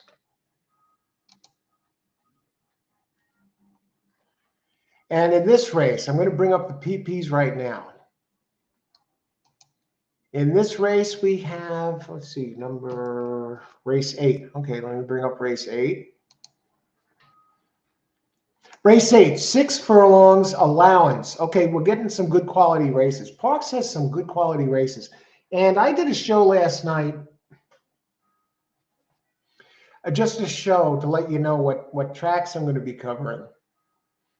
I initially was going to do Gulfstream today, but I decided I landed on Parx, because I see that Parx, they're only running 3 days a week, and it's going to be like that for the next couple of months or so, give or take. I think a little over the next couple of months. They run Mondays, Tuesdays, and Wednesdays, and we do the Parx show, and a lot of players out there enjoy Parx, and I want to be able to cover all 3 days of the meet moving forward. You know, we do the Mondays and Tuesdays at Parx. Now I want to follow up, do the Wednesday. This way we got Monday, Tuesday, Wednesday. We stay sharp with Parx. We see what's going on. We see the trends. Gives me a better chance to be that much more familiar with the circuit and cover all 3 days. And it's a great card during the week. I mean, what other track gives you 11 races on a Wednesday right now? Parx is giving us 11 races on a Wednesday. And if you think Parx is not a big track, or it's a second tier track, okay? It's just below a first tier track, which is between 400,000 average purses and above, and daily purses and above. Well, Parx is 300 something thousand. But a little bit about Parx, which I found fascinating, is that they have the daily purses and the average purse per race of Parx. Parx has been improving as far as their quality of racing goes. Their average daily purse and average purse per race are almost a mirror image, a clone image. These 4 tracks have about the same exact numbers, average daily purse and average purse per race. Now, you might be surprised. Parx, for the year, now this is the finishing year of 2022. Of course, 2023, we're only a couple of weeks in, almost 3 weeks in. But for 2022, listen to this. The purse per race and purse per card. These 4 are just about exactly the same. You have Parx, you have Gulfstream. Yeah, for the year, Parx and Gulfstream, average purses for the day, for the card, and for the race. Parx, Gulfstream Fairgrounds. Same as Gulfstream and Parx, just about the same, within maybe 1,000 or so. So Fairgrounds with Parx.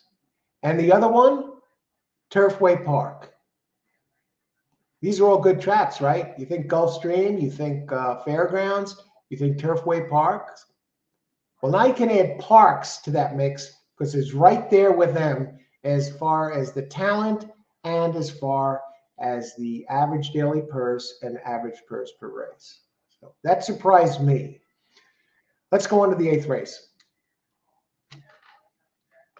Okay, 6 furlongs allowance, 25K for 4-year-olds and up, which have started for a claiming price of 25,000 or less, and which have never won a race other than a maiden or claiming, or never won 4 races. Now we're to sprinting, and okay, well, 1/6 bucks. Geez, even with the 6 being higher odds. All right, it beats nothing, right? 4 came in third.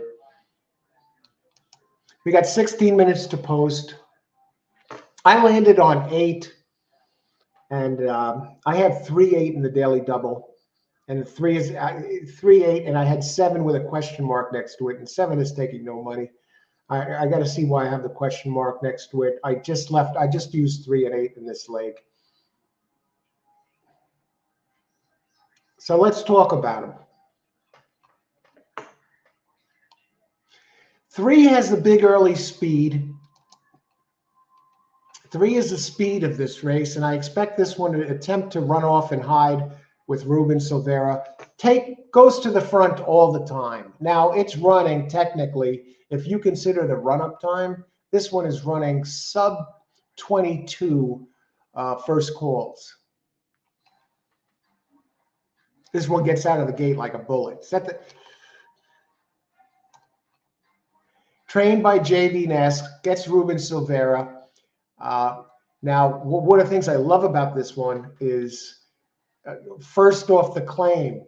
This is a Ness number 3 spike zone going first off the claim, where Ness is most deadly. And if you go to the race 4 back, you might as well just collect your money right now. It won by 8 lengths, 8 1/4 lengths here at Parx at 6 1/2. And so it's run here before. And the last race, hustled to the lead, led at the top of the stretch and weakened. And this is a starter, 25. So I expect this one. Ness, always dangerous first off the claim. That's where he does his most damage. That's his reputation has been built on that.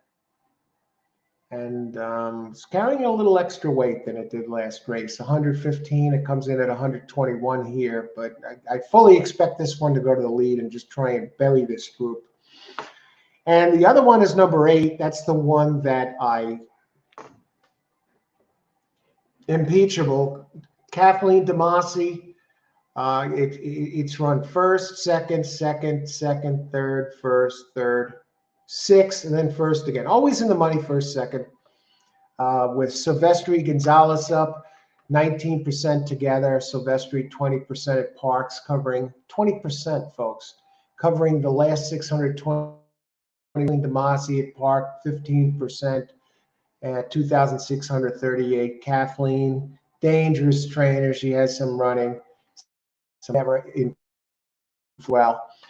So that one, yeah. If the 3 doesn't get it done, because the 3, let's face it, last race was nothing to write home about. So if the 3's not in shape, hey, the 2 will be there to get it done just in case. And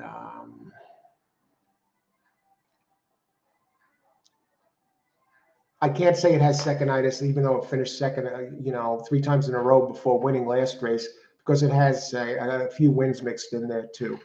And the one I talked about a little bit was number 7, Secret Rules. Robert Falcone comes in from New York.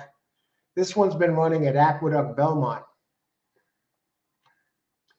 Secret Rules, the race 3 back, ran big, has some nice races. Well, why am I'm trying to figure why I'm using this one. That's still not enough for me here. And I didn't use it in the pick 3. Coming from the bigger circuit. 12 minutes to post. I got to go down to Secret Rules. Why am I on this one? All right, it has some big early speed. It has 4 seconds at the distance. Has ran a 102 going back to August of 2020. Ships in where Falcone shipping is 20% out of 105. So he's coming in from a stronger circuit with this one. Has big early speed. Don't think he can run with the 3 though.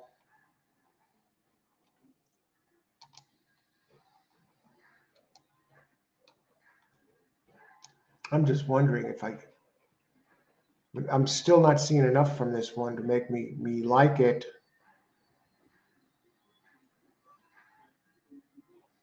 All right, we'll leave it at that. I'm on 3-8.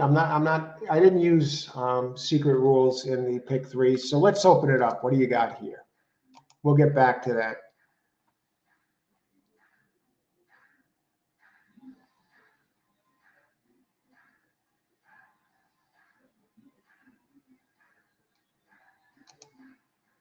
Sam, yeah, glad you could make it, Sandeep. Great job on that one. I'll tell you, that one, if there was a sure winner in a race, that's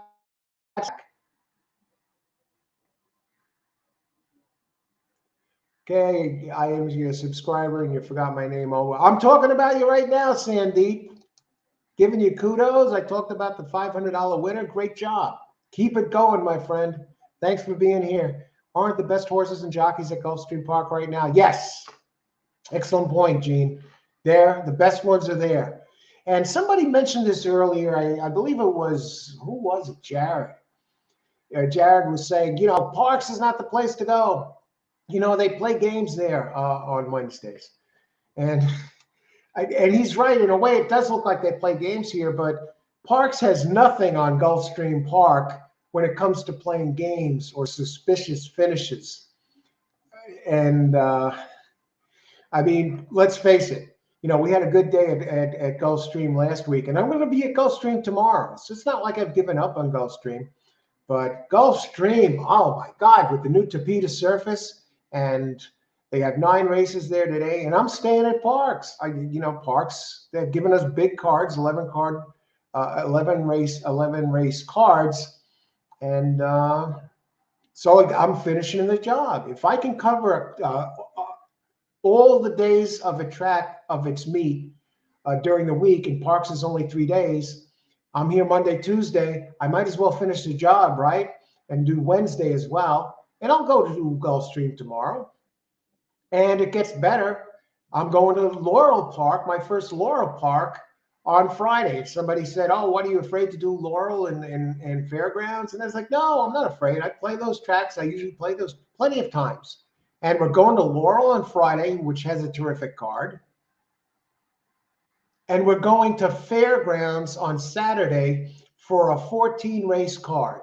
14-race card. They have the first 2023 on Saturday at Fairgrounds. How many points can they get? 20 points for a win? Or is that?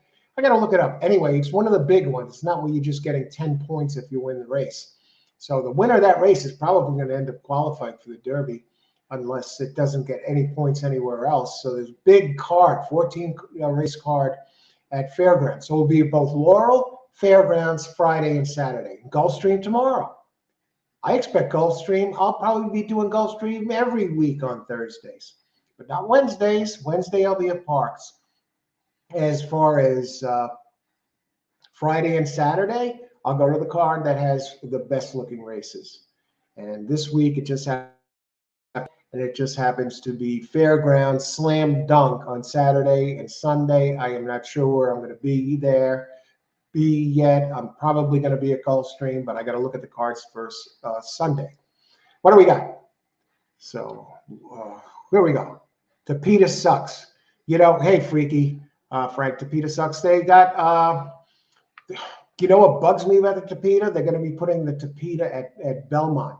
That's why there wasn't racing at Belmont in the fall this year. They're putting in the Tapeta track.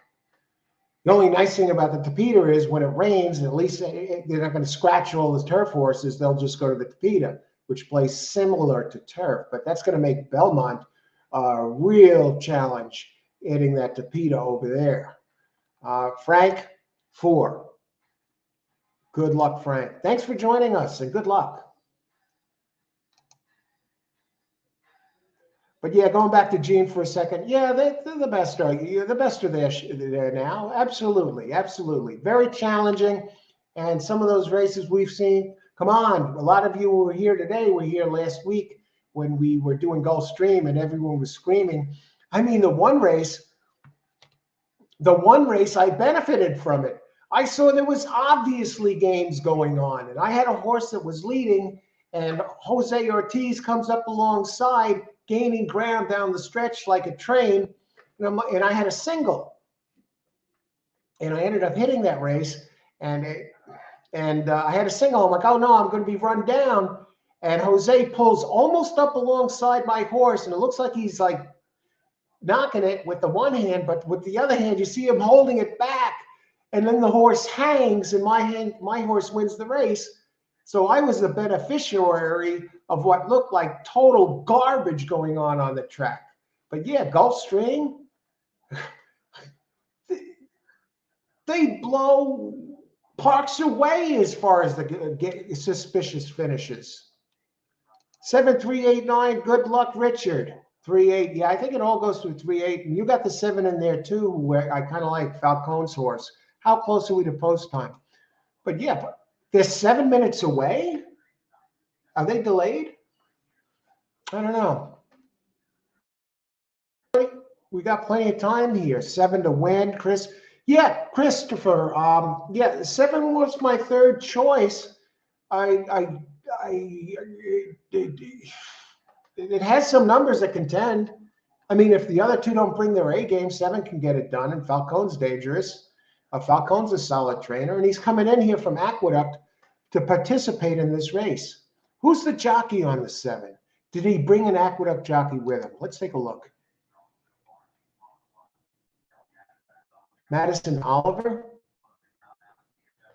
Got a low percentage jock here. Madison Oliver. Going back to the start of 2022, Madison is 3% out of 58 races, and Falcone goes to this one. Here's the thing of, okay, here's the thing. Here's the thing I saw about the 7. Now I see it. Okay, it's coming back. It does have early speed. It's getting a 10-pound weight break. So that's a few lengths, folks.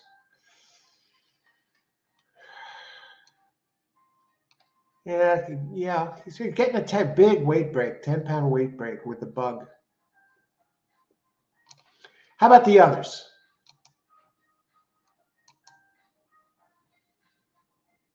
Good luck, Austin, at Gulfstream.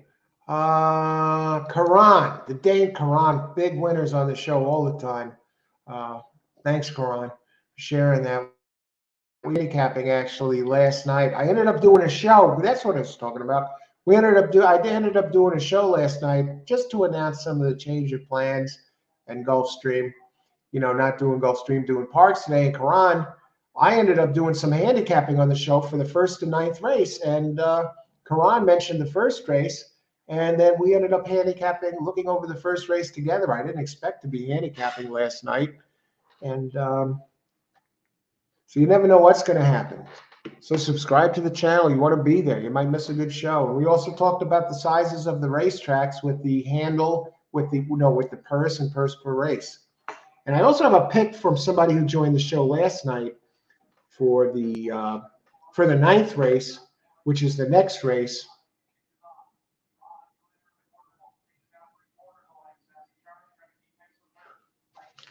Okay.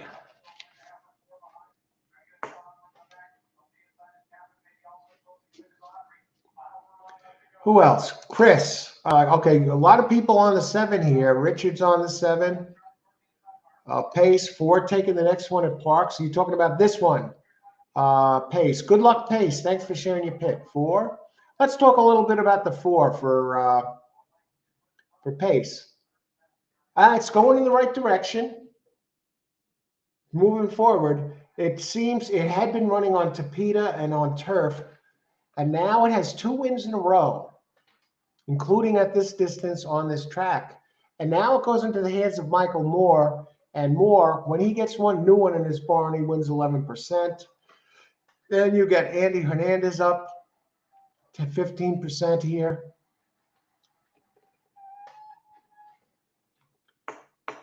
This one reminds me of the 7 a bit. 7 is 7. If you go back to its race at Belmont you go back to its Aqueduct races in January and February, and it's Belmont race 3 back to 7. If the other ones don't bring their A game, this one is dangerous, and the 4 is very similar in that aspect.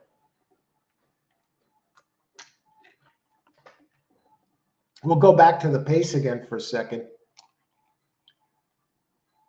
The 4 is going to have to close into this. It has a little bit of speed, though, since switching to dirt. And the 7, Secret Rules. Secret Rules likes to go to the front all the time. And it did run fractions back in February that are fast enough to run with the 3. I think this makes the 8 a little bit dangerous. I think if it's from the speed. Let's take a look at the board and see how much time we have left. 2 minutes to post. The 7 chalks. 4 is 5-1. 3 is bet down spike zone from 7-2 down to 9-5 now. And the 7, 5-2 Secret Rules, the Falcone entry, opens 5-2, currently 5-2. And the 8, open 9-2 down to 5-2. Kathleen Demasi. Who's taking the money in the pools? The 8 is taking the most place money, but not by much. And the 3 is taking the most win money. And 3 has to take the most show money. Come on. It has such a big early speed edge. And it's only 6 furlongs. Could it actually blow a gigantic lead and miss the board? It'll pay nothing. Pay 210.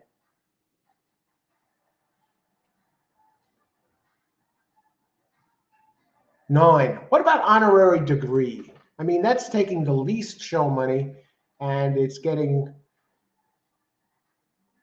9 is actually taking less show money than the 5, codependent. Let's touch on 9 and 5 real quick while they're getting in. Go to codependent first as I'm scrolling down. Now, that's race 8. I was going to say it's way too slow. I was looking at the 8th, the 9th. Codependent, don't see it happening. Just too slow. 9. There's your show horse. If you want to bet a show horse, 9 has a race at Churchill Down 4 back that can win this.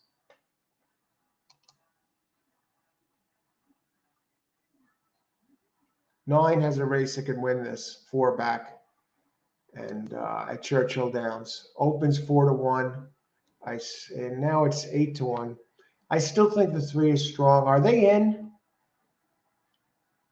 Here comes the 7. Good luck, everybody. Enjoy the race. Now, this race, whether you win, whether you lose, or whether you pass, you should want somebody to come up to you with a camera in your face and take your picture. And win, lose, or pass, same exact expression. Ice water through the veins. You don't want to be an emotional wreck playing these races. You don't want to be biting your fingernails or on your knees praying. No emotion. And there goes the 3 out to the front as expected. Opens up a couple of lengths. Opens up at 3-2. And where's the 7? 7 currently running 4th. And the 8th, number 8 is 3-1. Impeachable. Looks like it's running 2nd. The 9, which I just talked about, is running 2nd, actually. And now it's 8. 3-8. 3-8-9-2. The 3 is comfortably in front. And remember, the 3 is the first off the claim for Ness, where he's most dangerous. 2 is making a move. Is three still looks good. 8 is running between horses. 2 is starting to move, folks. Is 3 going to be overhauled? 8 shifts outside. 9 is trying to measure the 3. 2 is scooting up the rail. And now 8 is coming. 4 is coming late. Look at this. Look at this. I believe Pace called this one. And Ness doesn't get it done.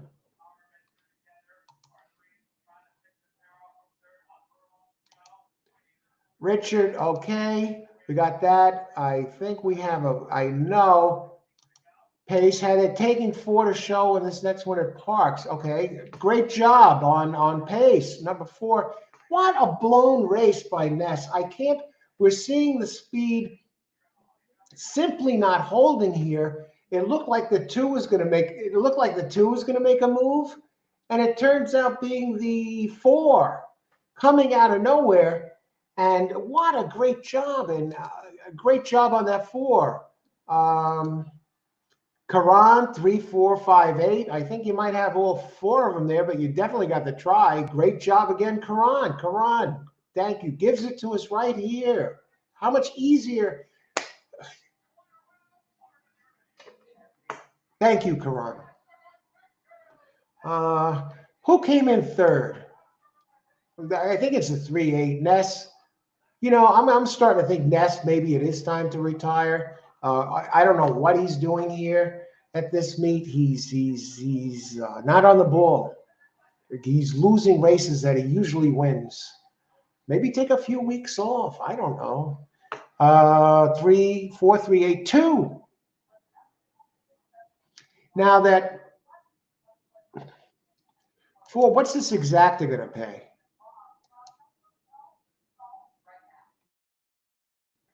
4, 4, 3. That's a $55 exacta. I don't know what the show prices are, but so I get knocked out of the pick 3 with 2 with a Ness horse. You're kidding me? And the 8. No Falcone. Falcone was nowhere to be found. Going back to look at the 4 a second. Yeah, the 4-1-2 straight was moving forward, and now 1-3 straight. It's a different horse since going to the dirt. So keeps moving forward. Great job on the 4 there. I have no complaints that race. And I said the 4 was going to have to come from behind. Not that that's any great prediction. I think we could all see that. But great job. Great job. Andy Hernandez up on the 4, the trainer. 1, 2, 3, 4. Trainer Michael Moore. Michael and Andy Hernandez, they went 26% together. So this should really come as no great surprise. More 16% at Parx. So we're down to the last 3 races. I can't believe it. Where does the time go? Race 9. Let's talk about it. Okay, this race is official. Let's see what Pace's 4 play show pace here. Karan, do you always box 4 horses in the exacta? I don't know, Freaky. I hurt my arm patting myself on the back. Freaky, I think. Did you have this? I think you did. Okay, female jockey on the 7. And here he is, Freaky Frank. He just gives us the winner cold. How could we not have this? Great job, Freaky Frank. Thanks for sharing the winner with us. Thanks for sharing the winner with us before the race. Yeah, sometimes some come in here. Yeah, I just won the race at number three, and I'm like, okay, great job. And I scroll back, and there's no sign of any picks of the 3. But I know sometimes people are pressed for time, and they just want to let everybody know that they won. That's cool too. But yeah, when I scroll back, I try and scroll back, and and give kudos to those who made the predictions and leading up into the race. So that's what I'm doing. I'm cool with it. It's all good. 5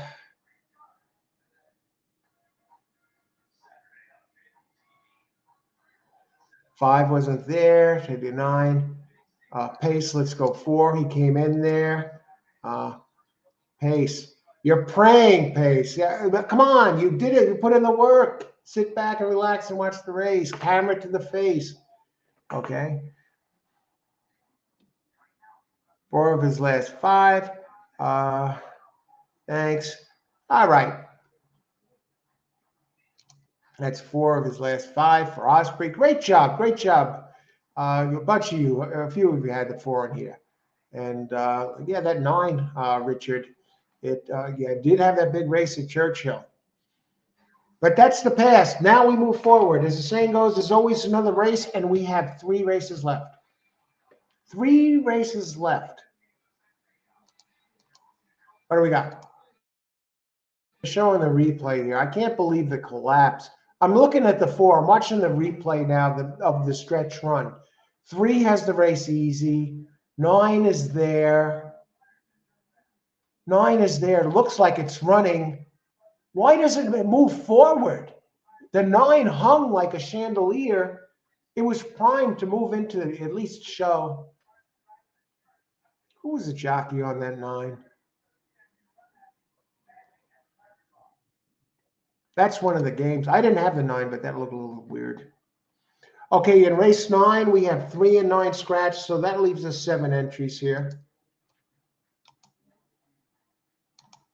We're good. It's all good, folks. Okay. Let me bring up race 9. Could delete that. Let's talk about it. Race 9, 1 mile. Optional claimer, purse 57,000 for fillies and mares 4 years old and upwards, which have never won a race other than a maiden claiming starter at state. Do you have to give us all of that? Just tell us the distance, the purse, whatever, the level, you know what I mean, the class.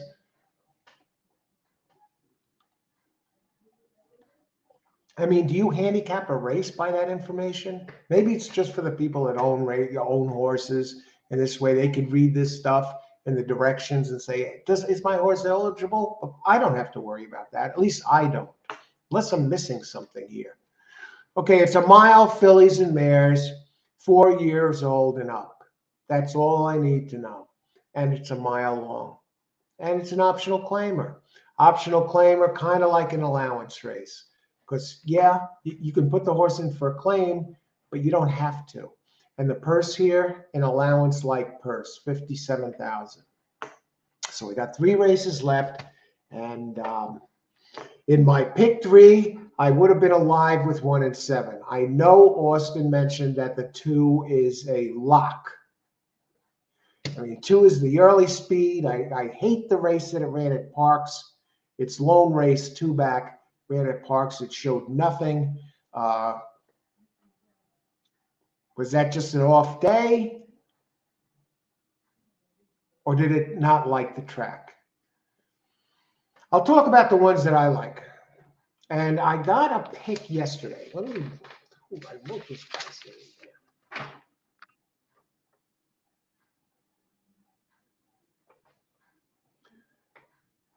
There's somebody on the show yesterday gave Baby Gundon as the pick, and I handicapped this last night on the show. It was only a 1-hour show. It wasn't even a planned show. It was just something to announce that I wasn't going to be on Parx today. It wasn't going to be a Gulfstream today. It will be a Gulfstream tomorrow, though, for you Gulfstream fans. Baby Gundon was given that, and it really does look like a good pick. So I'll talk about that. The number. I agreed with the guy. Okay, if he's out there, if you throw the last race out at Parx, This one has a race 3 back, 4 back, 2 back that can get it done here. And it goes now into the hands of Michael Pino, who is unconscious today. 2 wins for Pino. Sanchez up 19%. Pino first off the claim, 22%. And 1. I saw it open 4-1. And I doubt we're going to get that. And I was going to go with the Ness.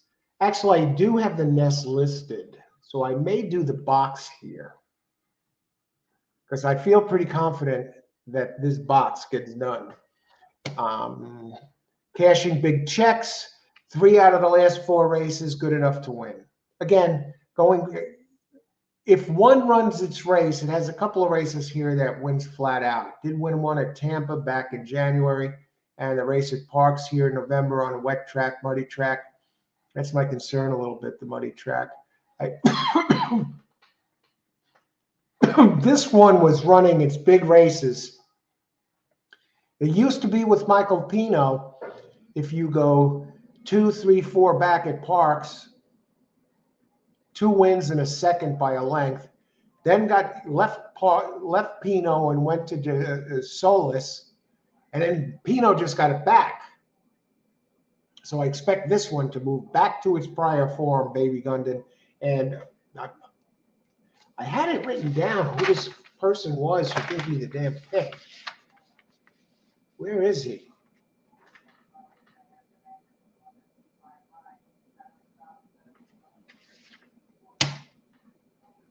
All right, so I like 1 best. 2 early speed, 3 out of 4. Seconditis, folks. Second, it runs second out of the last, and its win was by a neck. Oh, maybe not second. Let's see, 3 seconds out of 4, 4 seconds out of its last 6. But out of its last 7, Ness's number 2 does have a couple of victories in here. And the other one I like is number 7. The one I like second best is number 7. 7 comes out of a race, a repeat likely takes it. Okay, it was running the mud. Has a couple races here. Last race where it finished 5th, it ran 4 wide. Has a little bit early speed today. So I like that. There's a few races here, fast enough, and part of the mix. I don't like the trainer, St. Louis. Uriah St. Louis, low percentage trainer, 5% out of 2,200 plus races. Abner Adorno, 14%. But I like the numbers. You know, the trainer's not running this race. I like the horse. This might be one of his better ones. Number 6, Cloud Chaser. And the other one that I think is kind of interesting,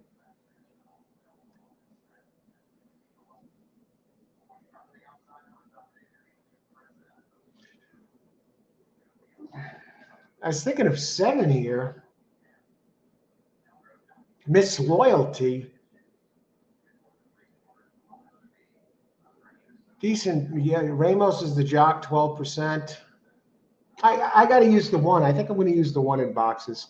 I got to figure out how to use it, but let's open it up. I like 1, 2, 7 the best, but 1, 7 better than the 2.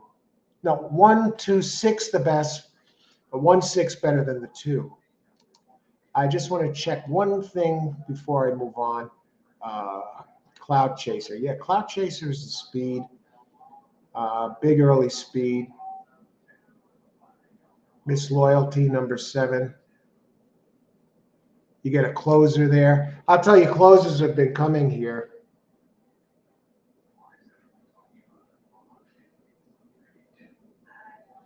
All right, let's open it up. Jamie Ness also has a 9, Closet Shopper. Oh, brother. 8 minutes to post. What do we got?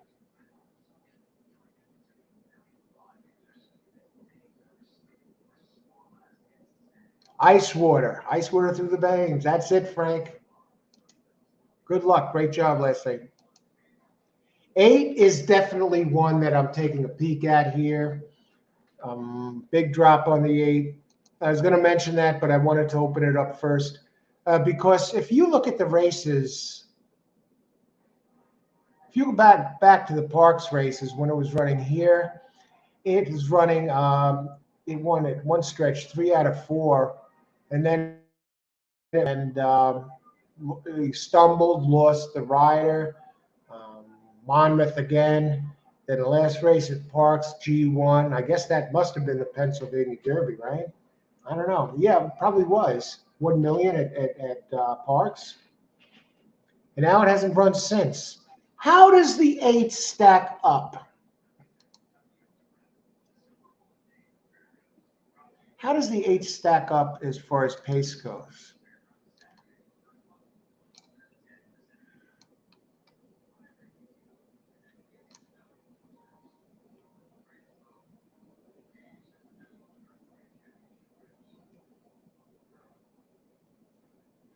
I mean, 2 is probably going to go to the front.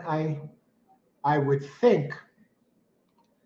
What's going on the board? I haven't made a decision yet here. 7 minutes to post. I can't believe we're getting 8-1 on the 1.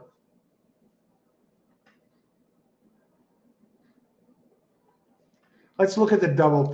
Let's look at the pools. 2 is just crushing it in the pools. Austin called this earlier as a sure winner. But Ness, I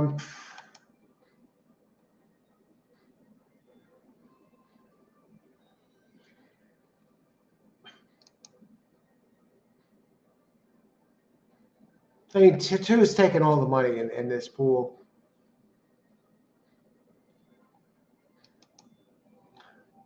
I have a funny feeling it's not going to win, folks.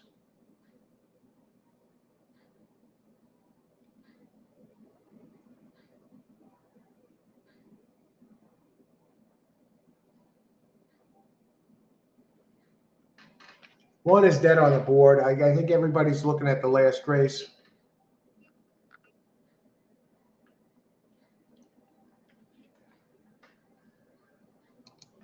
Pools, yeah, it's all 2 in the show pool.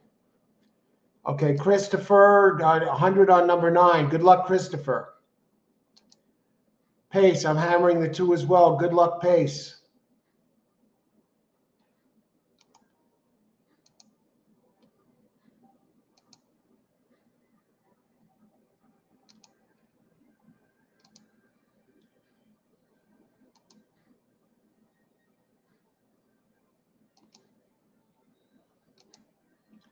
All right, we're going to do it this way.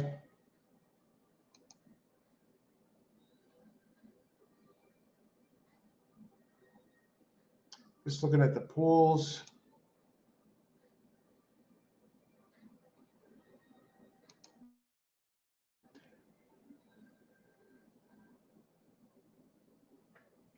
I think the 1 is live. I'm not sold on the 2.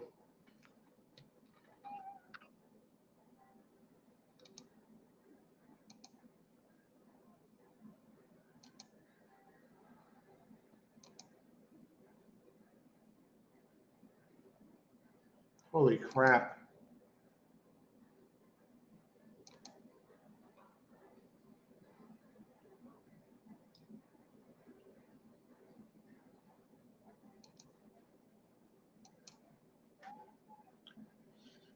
All right, my pick's in, folks. I'm going to do that, and then we're going to get right to it here. I see we got 4 minutes to post. Race 9, going back to the double. 1 with 156. We'll get paid with this one, folks. Well, we got to win this first, obviously. I fully expect the 6 to run with the 2 early. I like a daily double. It's in 1 with 156. Richard, good luck, Richard. Okay, you got the 1, 2. Okay, Austin, 2 with 189 trifecta. 2 and 2 hammer to win. Good luck, Austin. Karan 2761. Looks like a lot of us are on some of the same horses here. And then Christopher got the 9. You always, and I think we're caught up. Jay 2/78. Good luck, Jay. Thanks for sharing your selection with us. Thanks all of you for sharing your selections. We're down to the final 3 races. How many minutes to post? We got more. We still got 4. AC. I am at 850 tonight. Hammering Ruben 500 here and 291 box. Good luck. I think you're in good shape with the 1, and you know what? I think the 9 is a contender. Closet Shopper, Jamie Ness, sneak it in there. Gene, 1 to win. Good luck, Gene. We're on the same one here. Ice water in the veins. Ice water in the veins. After the race, you want some? Again, next week, a show, live handicapping show. We're going to be covering, I have guests next week. Sopranos actor Robert Finero, either Thursday or Friday night. He played Eugene Pontecorvo through 3 seasons 3 through 6, but he's also a tremendous, tremendous horse player. And we've done some shows before on my old channel that's not around anymore, Coach Allen Presents, and he's going to be joining me again. We'll be covering the Pegasus World Cup and the Pegasus Turf Invitational and the Turf Invitational for the fillies.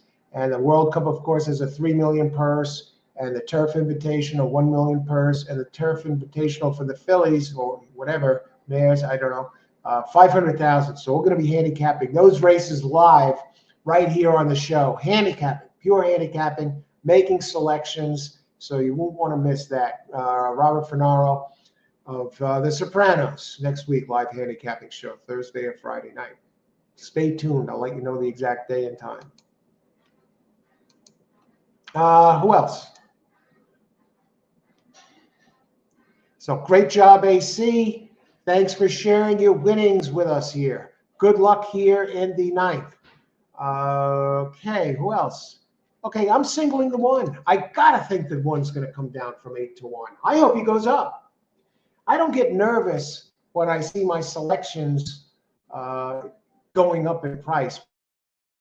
Over. What does the public know, right? Most people are losing players. Sometimes 1 starts betting one way and then they follow. They're like sheep. So advance. Be relaxed about it and happy when you see your odds go up. Look at that 32 to 1 that won that, the first race? 2 minutes to post. 1 is coming down a little bit, 7 to 1. 9, Closet Shopper. I think that one's taking money because of the nest factor. And the 2, even money. Yeah, I could see it. Early speed. I think it gets pressed by the 6. The 3 I like best here going in, 127. 127. But in this daily double, I just went with the 1 I like the best out of the 1, 2, and 7. I went with the 1. I think the 6 is a little dangerous. Now, what if I did this? And I think now they're talking about the 8 with the G1. This is not that easy of a race. Let's face it. Christopher weighing in. Christopher, big hit early. Great job today, Christopher. Thanks for joining us and giving us winners again. It's tremendous. Great job. And Christopher's on 9 with 941 box and 94 DD. Good luck, Christopher. Giacomo, 149 exacta box, 50 to win on 1. I'm feeling better about that 1 already. Giacomo on the 1. And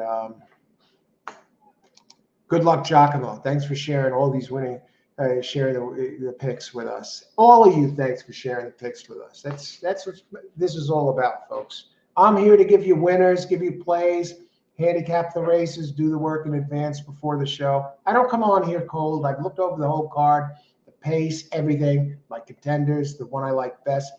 And then you come in here too and share your knowledge, the work you've done. I know I could see you're doing the work because a lot of you are winning. So great job, everybody. Let's keep it going. We got 3 races left to do some damage here. I said I was going to play some doubles, and that's what I'm doing.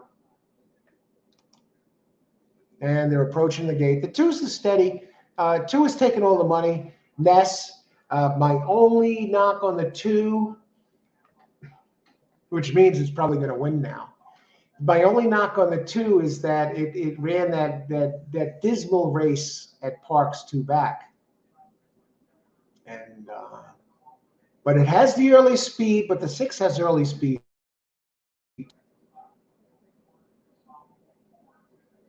They're in the gate. Good luck, everybody. Ice water. Relax. You did the handicapping. There's nothing to worry about. Oh, did somebody break through the gate? No. And they're off. There goes 6. The early speed is expected. And here comes 2, the other early speed, as expected. Okay, good. Let them knock each other out. No offense, people. And let that 1 slip through. That 1, by the way, Baby Gundon, is down to 5-1 now. Running 3rd. And 2 heads the way into the turn. 2 is now 6-5, followed by 6 bet down to 7-2, and 1 bet down to 9-2. And I'll take that 9-2 all day long. Let the 1 get home and complete the double. Okay, because I got some price horses in the next race. Here we go. Who's that? That's 8 coming on the outside. 2 still seems pretty comfortable, though. Yeah, looks. We'll have to see. The speed hasn't been holding, and hopefully, for my sake anyway, it doesn't hold in this race. 8 is still trying to fight on. 2 seems pretty comfortable. 1 is taking aim, and so is 8. 8 is really coming. That's the G1 entry. And I think 2's gone, folks. I think it's safe to say 2's gone this race. 1 still fighting onwards, as is the 8. Now 1 is starting to re-engage. Are you kidding me? 2-8. Here comes the 9. 9 coming up the rail. And 9's a gray horse. 9 comes up the rail and takes 2nd. All right, great job. Great job, all of those who picked 2. You got a pretty good price. This time Ness comes through. He probably had his job threatened. Probably had trainers calling him all over the place. Listen, if you keep losing like this, we're moving to another stable. 9, Ness. The Ness Exacta. 2-9. All righty. All righty, great job. Great job on those with the 2. Let's see all the happy campers out there.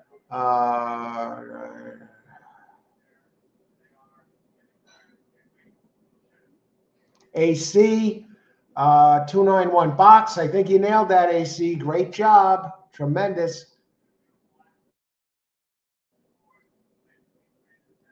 My double, 1 didn't show up. I think he might have got 3rd. Austin, 209. Great job, Austin. 9 got up. Austin, again, dangerous. King of the pick 4. Who else? Let's go 4. I think we're all caught up. Now that's how we all roll. All right, AC. Cheers to you too, my friend. Austin hammered the trifecta too. Great job, Austin. All right, I'm going to be back in just a few. Hang on, I want to check one more thing. If you like this show, hit the like button, please. Let everybody know that you enjoy the show, and then helps the channel grow, helps out our group here grow, and subscribe. That helps too. And this way you get notifications of new videos, and it helps the channel a lot. And it's a new channel, really, so it really helps. What is it? What, about 6 months old, but I've really only started doing regular shows since just before Thanksgiving again. So when I was deciding on the format to move forward. So yeah, so you like and subscribe. That really helps. And thank you to all of you who have and especially those of you who join the show and are on the show. Really makes it a great experience.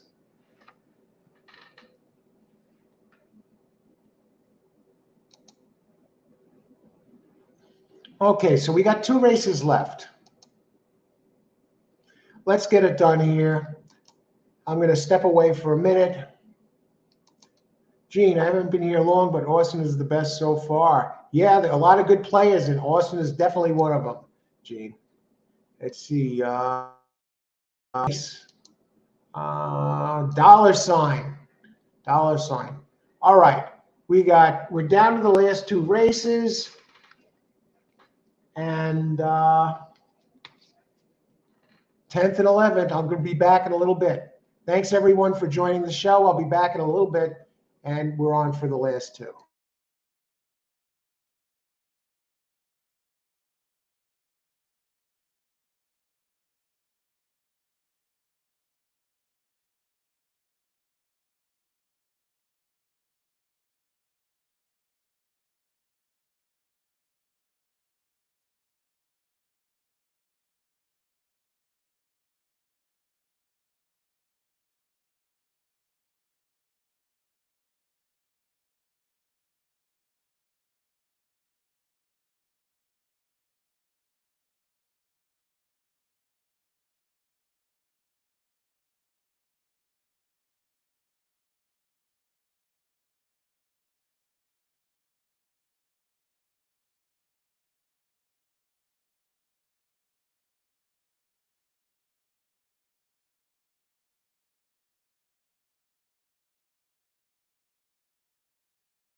Ninth race, 10th race. Struggling to, I'm personally struggling today. This is where the rubber balls it takes by freezing up a little bit. Let's talk about it. I'm initially on 9 to be in the money in the next race. All right, let's look at this race. How many minutes to post? Race 10, 14 minutes to post, actually 16, so we're good on time. We have a couple of scratches. We'll bring up the race. So what do we do here in this race? Do I do all daily double just to nail something? Hope for bombs? Never, never. You never do that.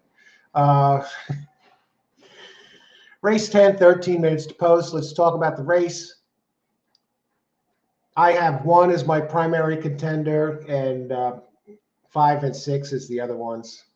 But let's see. It's never that, we always see something else.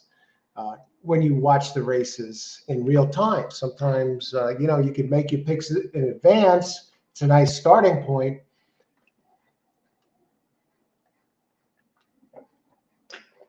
Oh, okay.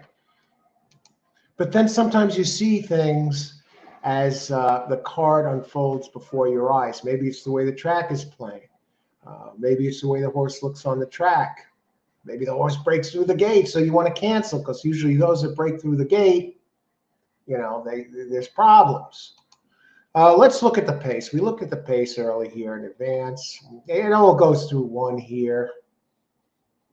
I gotta think the 1 has a tremendous pace edge. Let's just look at the board real quick. Yeah, 6 to 1. It's down to 5 to 2. That's a good price. The 2 is taking money at 9 to 5. And the funny thing about Ness, right? I've used him a number of times today. Never came through, and when I left him out, he finishes 1, 2 in the exacta. That's how it goes with some of these trainers. It's like the Pletchers or any hot trainer. And sometimes it happens, and sometimes it doesn't.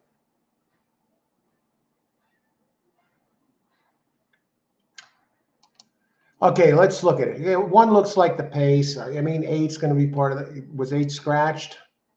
No.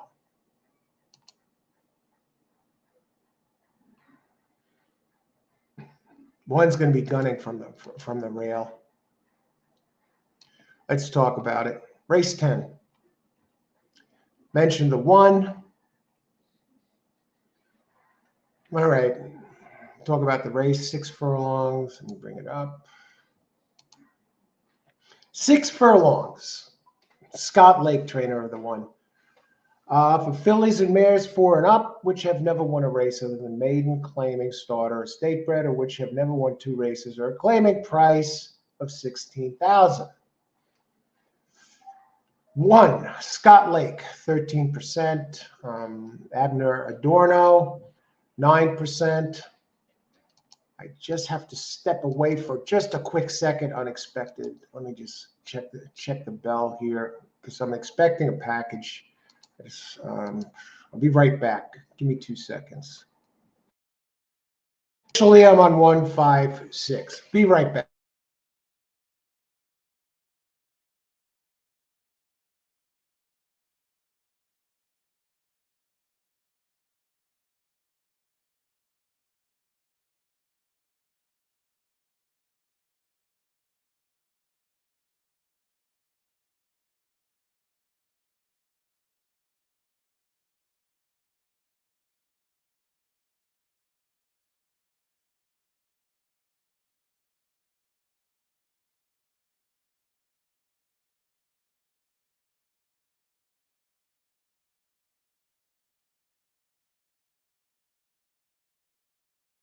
All right, sorry about that. Okay, that's where it was. Good thing I got up. Okay. 10 minutes to post. 6 furlongs. Do you think 1 has a lot of pace here? So much pace, it doesn't win much. That's the damn problem. But I think it has a chance to run away today and hide.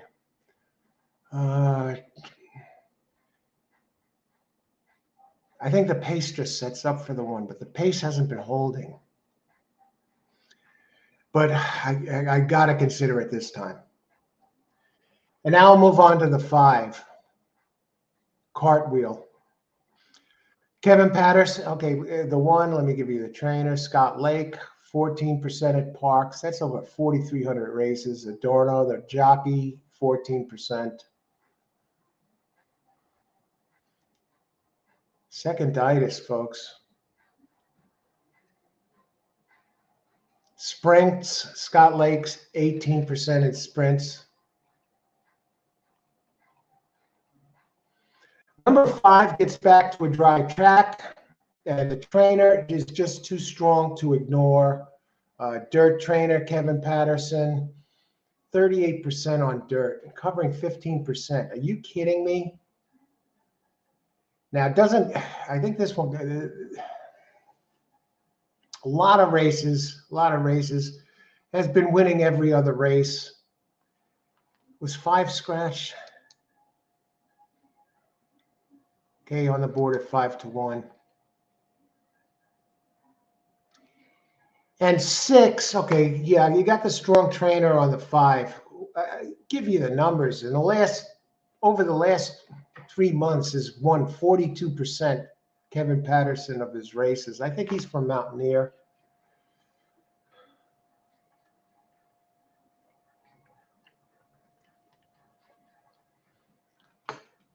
And the other last 2 races, nothing to write home about, but does have back races from June. A couple of races in June that really would likely win here. And this is another one. You got a guy here, Silvano Ramirez is 18% at Parx.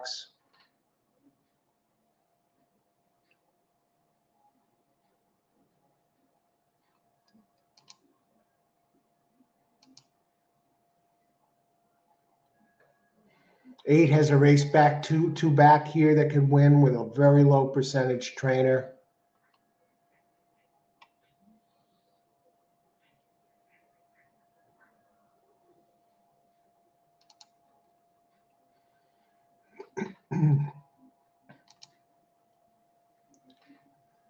Ten had 2 clunkers, 2-3 back, came back strong last race. Did most of its running at Emerald Downs, so I really can't back this. I got to check the pace one more time before I give my play.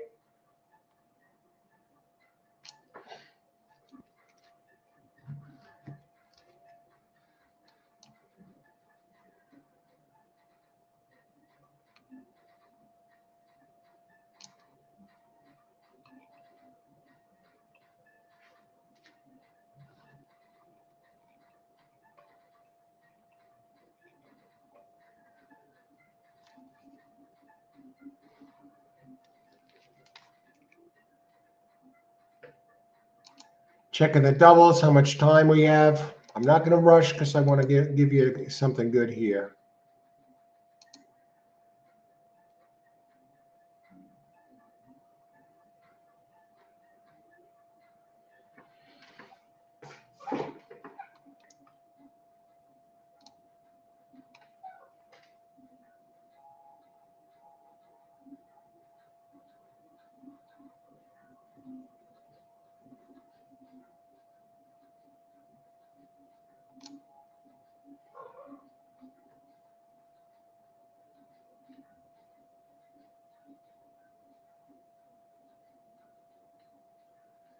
I'm a little concerned about the 1. You'll look at the 2. I think that's it.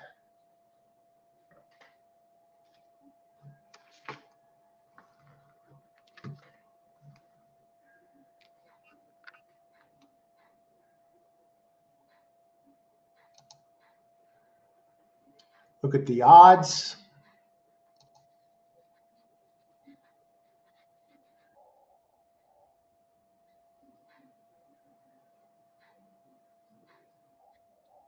Just about set, folks. I'm on 2 next race, 12, 9, and 12. If you're going to hammer one next race, I would hammer the 12.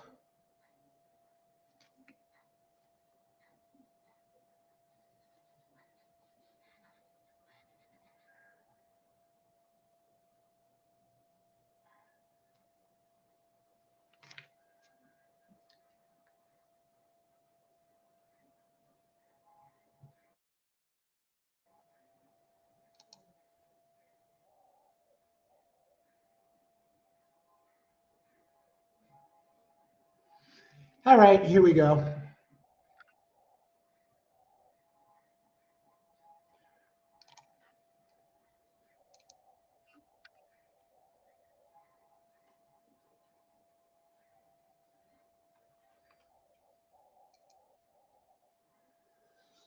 Looking at the pools.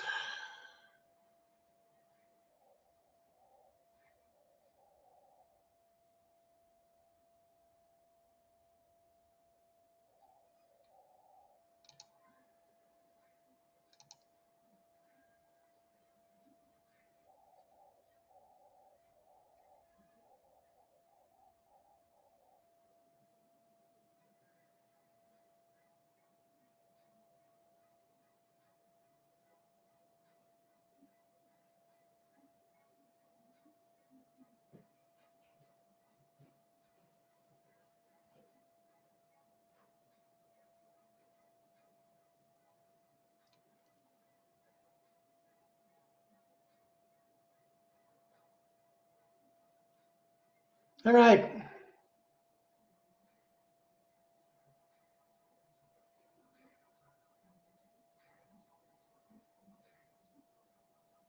Double.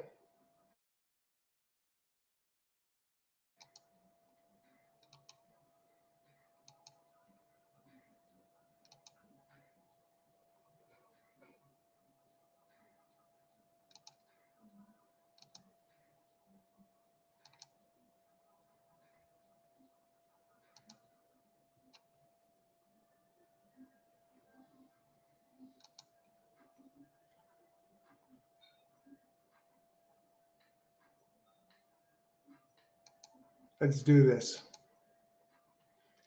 All right. Wanted to make sure I put in my best play here for use. Race 10, daily double. 4, 5, 6, 8 with 9, 12.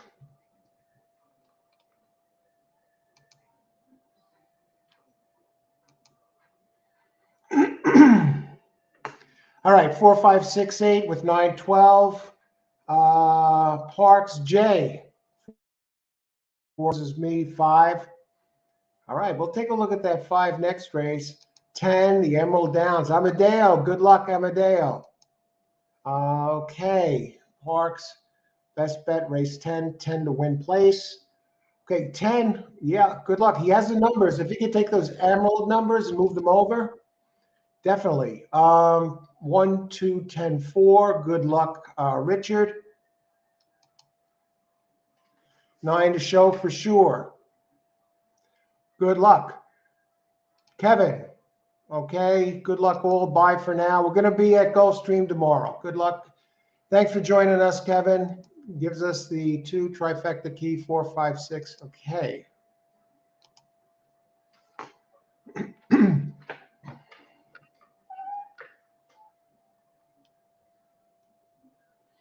Okay, they're getting up closer to post time. Karam, 2, 4, 1, 5. Good luck, Karam.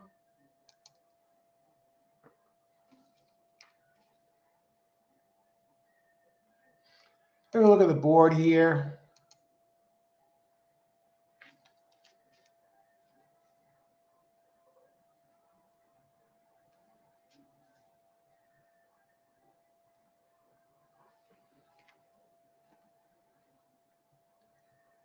And I'm going to put in a coverage play here. I'm going to put in a few exactas. 1, 4 exactas.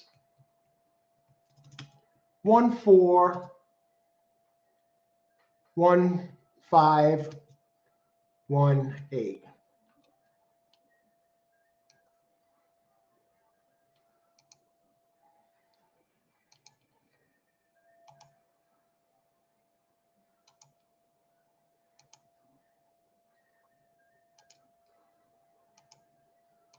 I like the odds. I like the horses.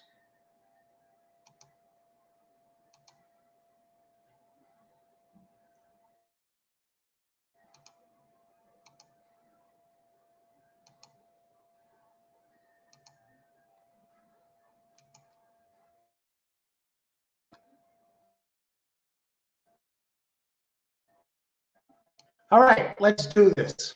Let's win this. Good luck, everybody. They're in the gate. I don't want to miss the start. I'm curious about the one with this early speed, but I got 4, 5, 6, 8 in the doubles. I left the one out, the one that I really, maybe it doesn't win. Maybe it finishes second to one of these others, but I know you have a bunch of horses here. Good luck, everybody. Ice water in the veins. Does one show the speed? All right, does show the speed as expected. Now the question is, does it hang on? And who's it going to run with? One is bet down to 2-1 suddenly. We got 9 running there. I really don't expect the one to hang on because it has second-itis. Does it have enough early speed to do this? This is only 6 furlongs.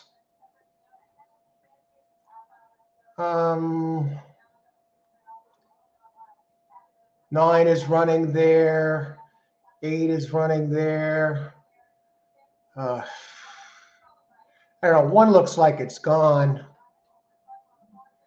but who knows?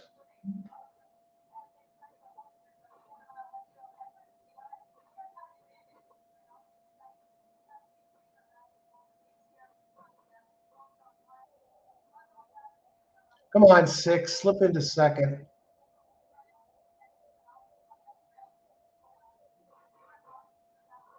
All right. Thank heavens we put in those boxes. We got the 1 home. 1-8. All right. We're determined to get something out of this. Would have liked the 1-6. Who was that? The 9 slipping up the rail?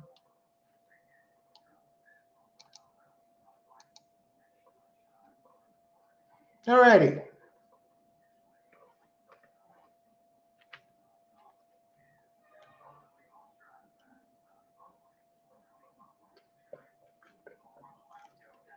So, okay, so we cashed there. Thank heavens I added the 1. 4 was coming. 6 was there for a while. So, and 1 wound up actually being favored there at 2-1. All righty.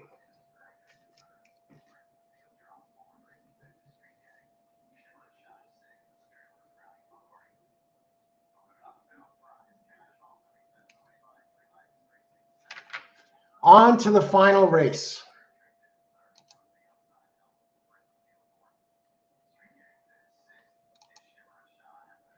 I'm going to start looking at that race. I think the next race is a good one.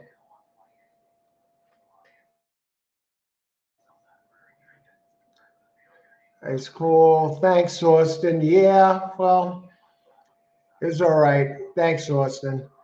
Nice call. 419. 9 to show. Yeah, good job, Pace. All right. 9 did well. What were the odds on the 9? 21-1. That's a great job, Pace. Excellent. Nice. Who else?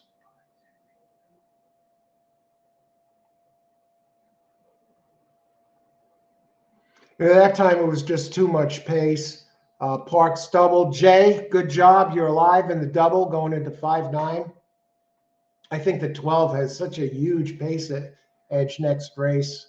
I'd be stunned if it lost the race. 12 next race.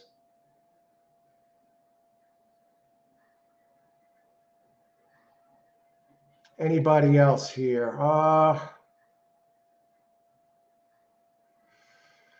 right, we've reached that point of the card.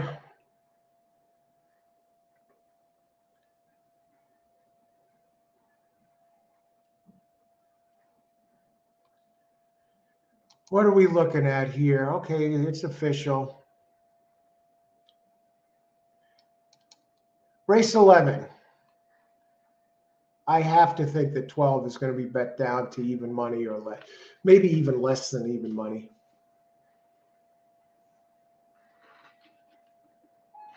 I think the 9 is the dark horse, Draina's Bullet. It comes off a really, really a race that's faster than it looks on paper.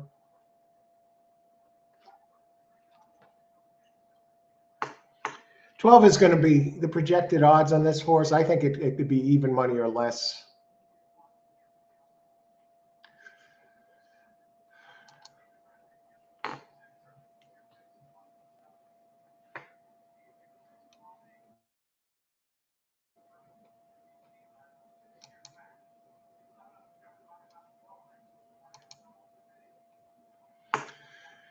All right, we're on to the final race of the card. Let's bring it up. Let's talk about it. Let's come to this, folks.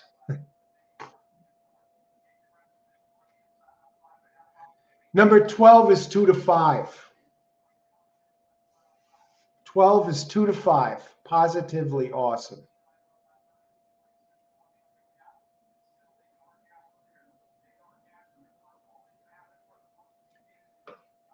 You know, what can you do with this? Now it's 7-5. Let's look at the pools. I got to look at it because 12 has such a giant pace edge. I mean, 5 has taken some money in the place pools. 8, Tommy Gator.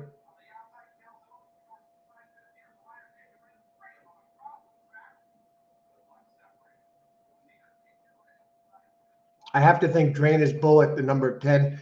Let's talk about the 12. I'll talk about the pace figures first.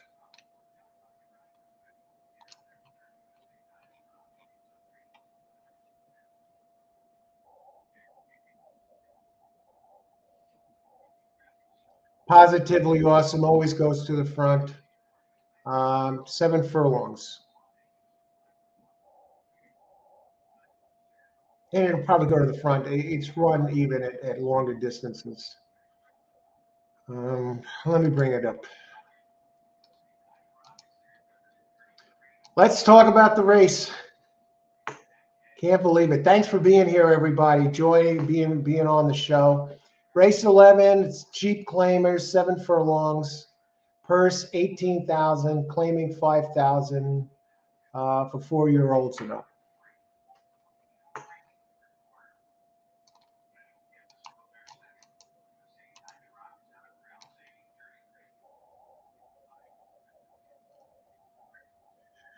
Positively Awesome has the highest speed rating, actually. It has the highest prime power rating on Brisnet, the prime power. That's just an overall number they give out based on the total body of work of a horse. It doesn't pertain to this particular race or distance or track. It does have one race at Parx at 5.5 on the mud. And it finished third, and that was the last race. It ran the lightning fractions early and somehow got run down and finished third.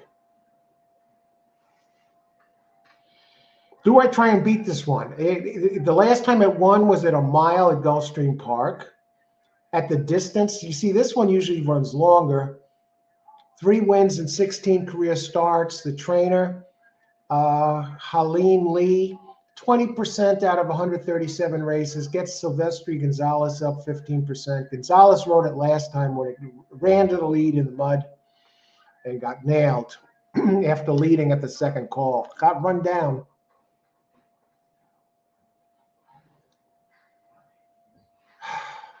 The other one I like is the 9. 9 comes off a nice race, running second here at this distance. Brian Taylor, 0 for 14 trainer going back to the beginning of 2022. Head scratcher there. Jockey, Joser Wrangle, 10% jock. What do you do with this race? I mean, the 12 is so much faster early than the others. We saw what speed does last race.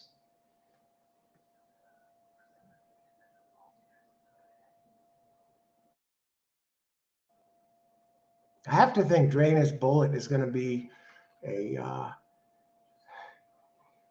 let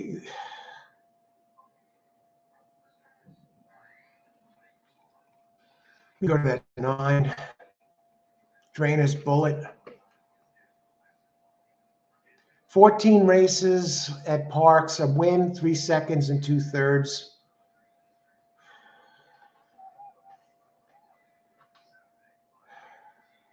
Eight-year-old. It's a gray horse. I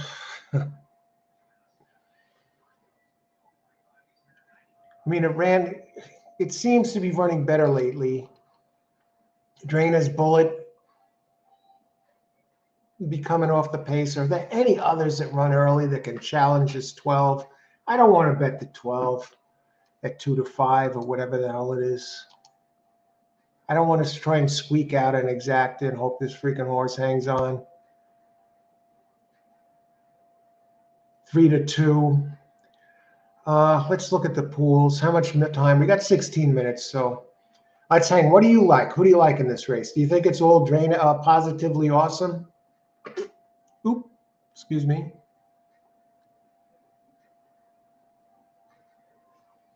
Let's look at the numbers. How about Tommy's Tomato, whatever his name is? 5 has a good race, 2 back here at Parx. Jeremy Laprida up. I'm looking for something different. Son of Saint, I believe, was scratched, right? No. That one likes it longer, though. Tomato Gator. Can't do this.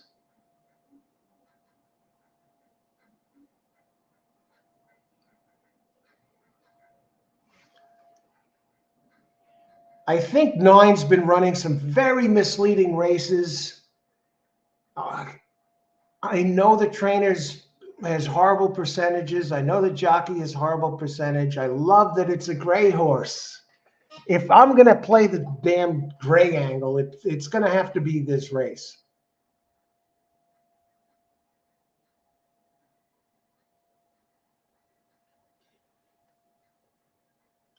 What are the odds on the 9? Getting 9 to 2? Do I put an unlucky 13, the unlucky 13, $13 on the 9 to show just to cash something and hope that the 12 misses the board? Can the 12 possibly miss the board? Let me look at the prices for show on the 9. Can't be that much. That's what it's come to, folks. I don't totally trust the 12.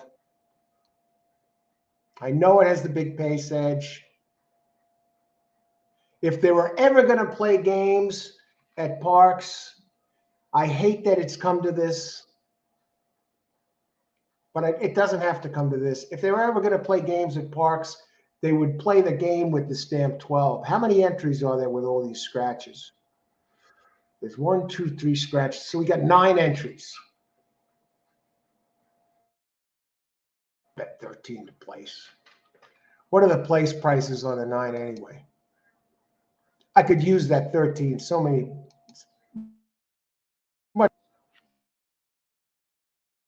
If you know what? Come post time, I think that 9 is going to be less than that to show. Let's look at the exacta prices. It's come to this. 12, 9, $10. 9, 12, $16. See? What about the 9 to place? What does that pay? $6. You might as well bet it to show. You might as well bet it to show. $5.60 to show and $6 to place. What if I box an exacta and leave the 12 out?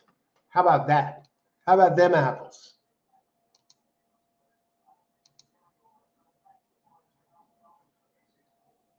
What are the odds on the 9? 9-1. Drainer's bullet. Let's do it this way. If I'm getting 9-1, here's what we're going to do. It's come to this.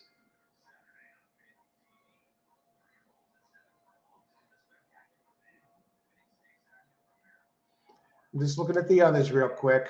8. I'm not 100% sold on the 8. I mean, the 7 has some races in here that work, but they're longer. 5, Healy's Hope. It has some races that fits. I just want to take a closer look at the 12. I mean, the 12 is no, if the 11 was the 11 scratched, I think it was, that would have been one I'd use. I mean, that was a nice one. 6-1. Man, that was a bad scratch.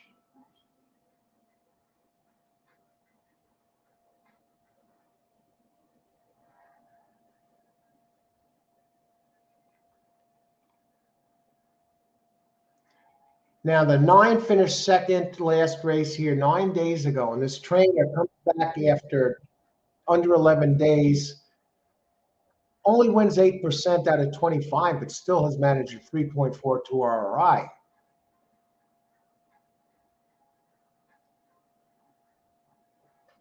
I'm going to hang off on the board, and I'm going to see who everybody else likes.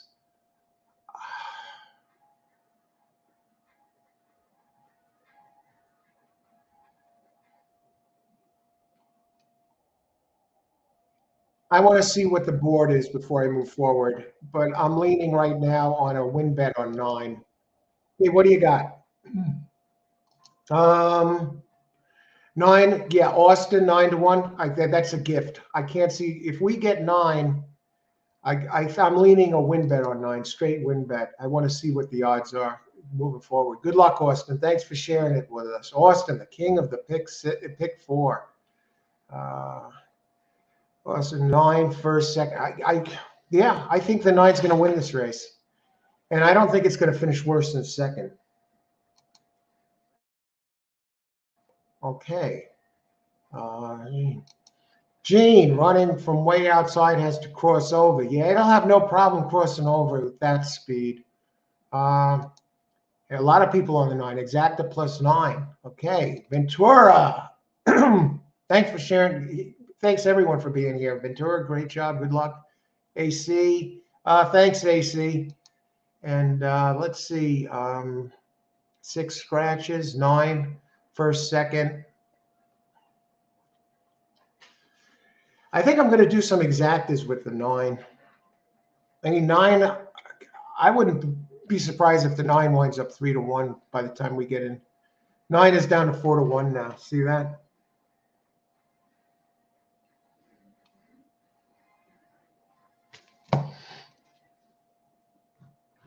Now, with 10, 12 being bet down to 2-1, let's look at some of the others. What about the number 1?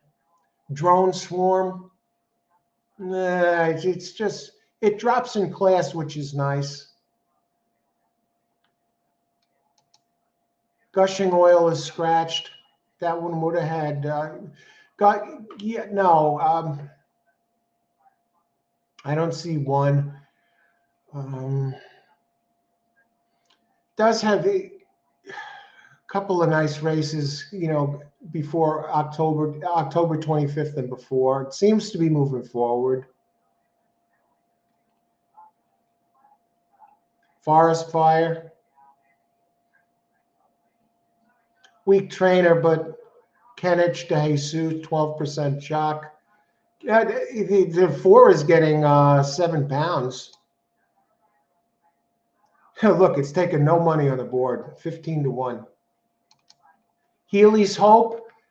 Healy's Hope ran a good one too back at 6.5. Let me go back to the pace. Crunch time. Healy's Hope. I think Forest Fire is going to run pretty quick early, and I think it might, give Positively Awesome a little something to think about. I mean, the last race was in the slop,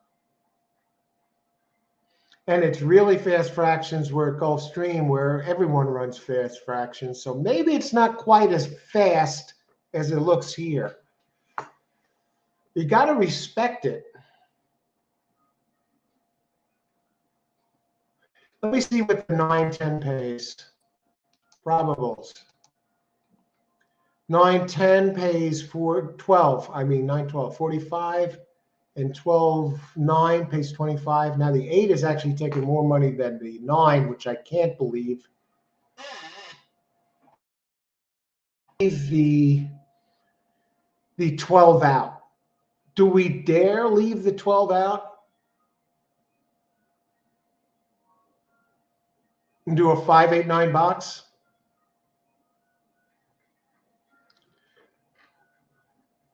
Nine.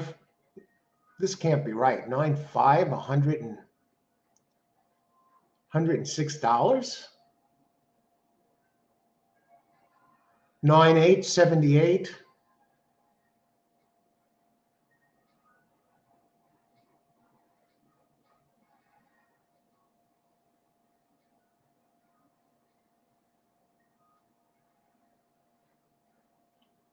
$9-5, 106, 9-8, 62. What about 9-12, 41, 12-9, 24, 12-9, 24, 8-9, 52, 5-9, 99. Yeah, let's use the 9. Yeah, let's box it with these 3. Not going to win much if we win. Here we go. 8-9-7. AC, let's go to who we like here.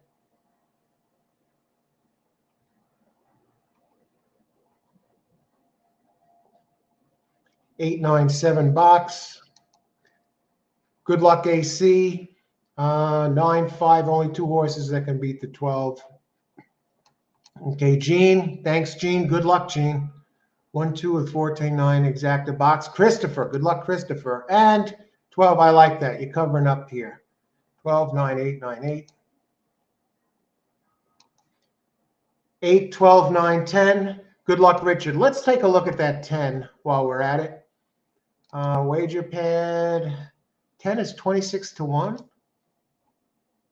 Now, that one's going to have to come from behind, but let me just take a look. All right. Does have a second here at 7. Turning back, the trainer's pretty strong. Soto. 15, well, in limited body of work, 13% at Parx and gets Ocasio up. It's going to have to close.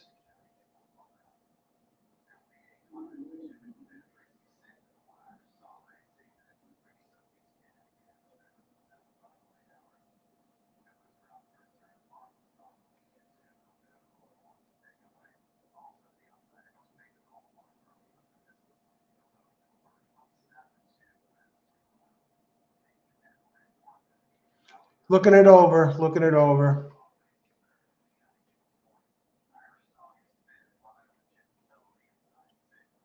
Son of Saint.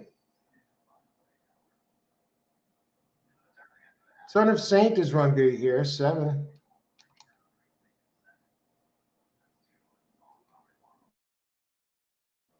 All right, let's do it this way. Let's load them up. We got 3 minutes to post. I'm going to put in my pick right now.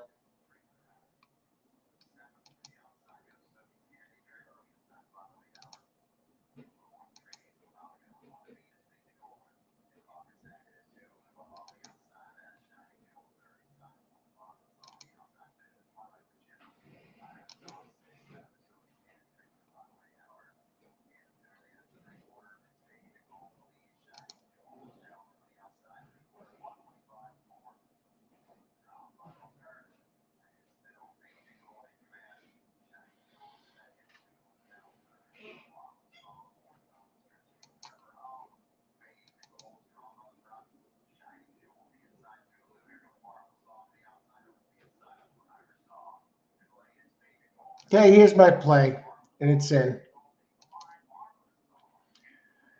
Good luck, everybody.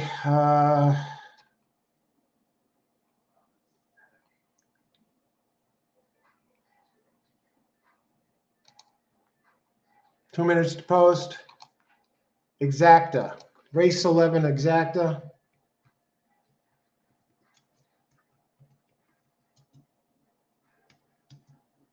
7-9. I like its back races, the 7. You know, maybe the race is too short for the 7, but it's 7 furlongs, so maybe it's not.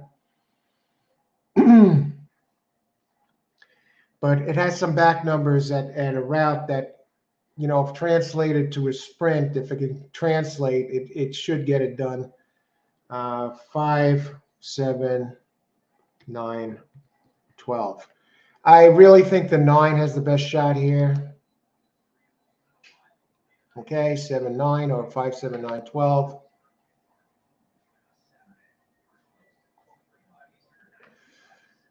And we're going to leave it at that. We'll try and get it done. Gene, 9, 5, only 2 that can beat the 12. Okay, I personally like 8, 9, 7 box. We got 7, 9 box in there, AC. Good luck. I'll take that box all day long. Christopher, 12. 12 is going to be tough, Christopher. I agree. I'm just wondering if I should hedge with this. Karan, 12, 9, 4, 8. I think the 4, I was debating about the 4. I'm not sold on the 8. Good luck, Karan. Austin, 12. First and second, 9, first, 8, 12. Okay, good luck, Austin. Okay, taking 10, the long shot. Good luck, good luck. Pace. Some nice picks here, everybody. 0 minutes to post. The 12 taking the money, of course. Let me just look at some pace, some numbers here for the probables. Am I going to put it a hedge?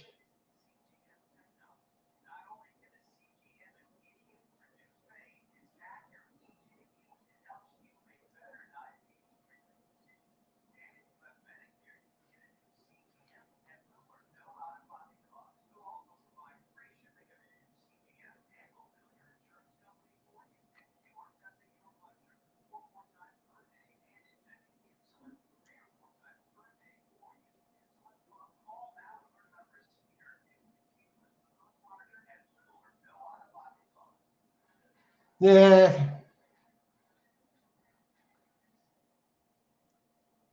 We'll sit tight. If the 12 wires, it wires. It is what it is. Christopher, 200 on the 12. Okay, good luck, Christopher. Pigpen tonight after this. All right. Good luck tonight, Austin. Austin owns the pick 4 at that place. Oh, are you a partial owner of that place, Austin? I mean, you do so much damage there. Good luck, everybody. I can't believe it's the 12th race. I'm on the 7 and 9 to get it done here. And I got 5, 7, 9, 12 underneath. I think the 9 is the one to beat. I know the 12 has the pace. Let's see what happens. The 7's a gray horse. How can I lose? Okay, there goes the 12 showing its speed as expected. The 1 is coming up the rail. And I thought the 4 would push the 12 a little bit. And it looks like that's what it's trying to do. But the 12 got him beat to the punch. Come on, 4. Press him. Press him. Press him. Press him. That's it. 12 is 3 to 5. We got 8 coming up the rail. Where's the 9? Where's the 7? I think the 4 is actually leading at this point. No sign of the 9, no sign of the 7. The 7 is the gray horse in the back. We expected the 7 to be in the back. The 9 is starting to move a little. So is the 8. I mean, it's not looking good for me at all. Good luck, everybody. Those of you who have the 12. 8 coming up.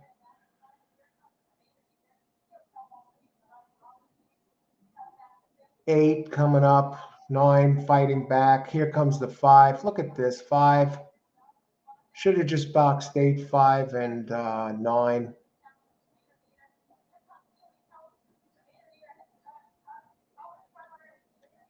Nine and 7, what dogs? Even a 12 is a dog. I don't feel too bad. Thankfully, I didn't put in a hedge. 8, 5. What's that going to pay? Probables. 8, 8, 5, 69, 5, 8. You know, the only reason the 12 this happened is because the 4 came really.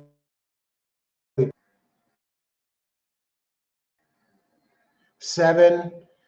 Well, that's it, folks.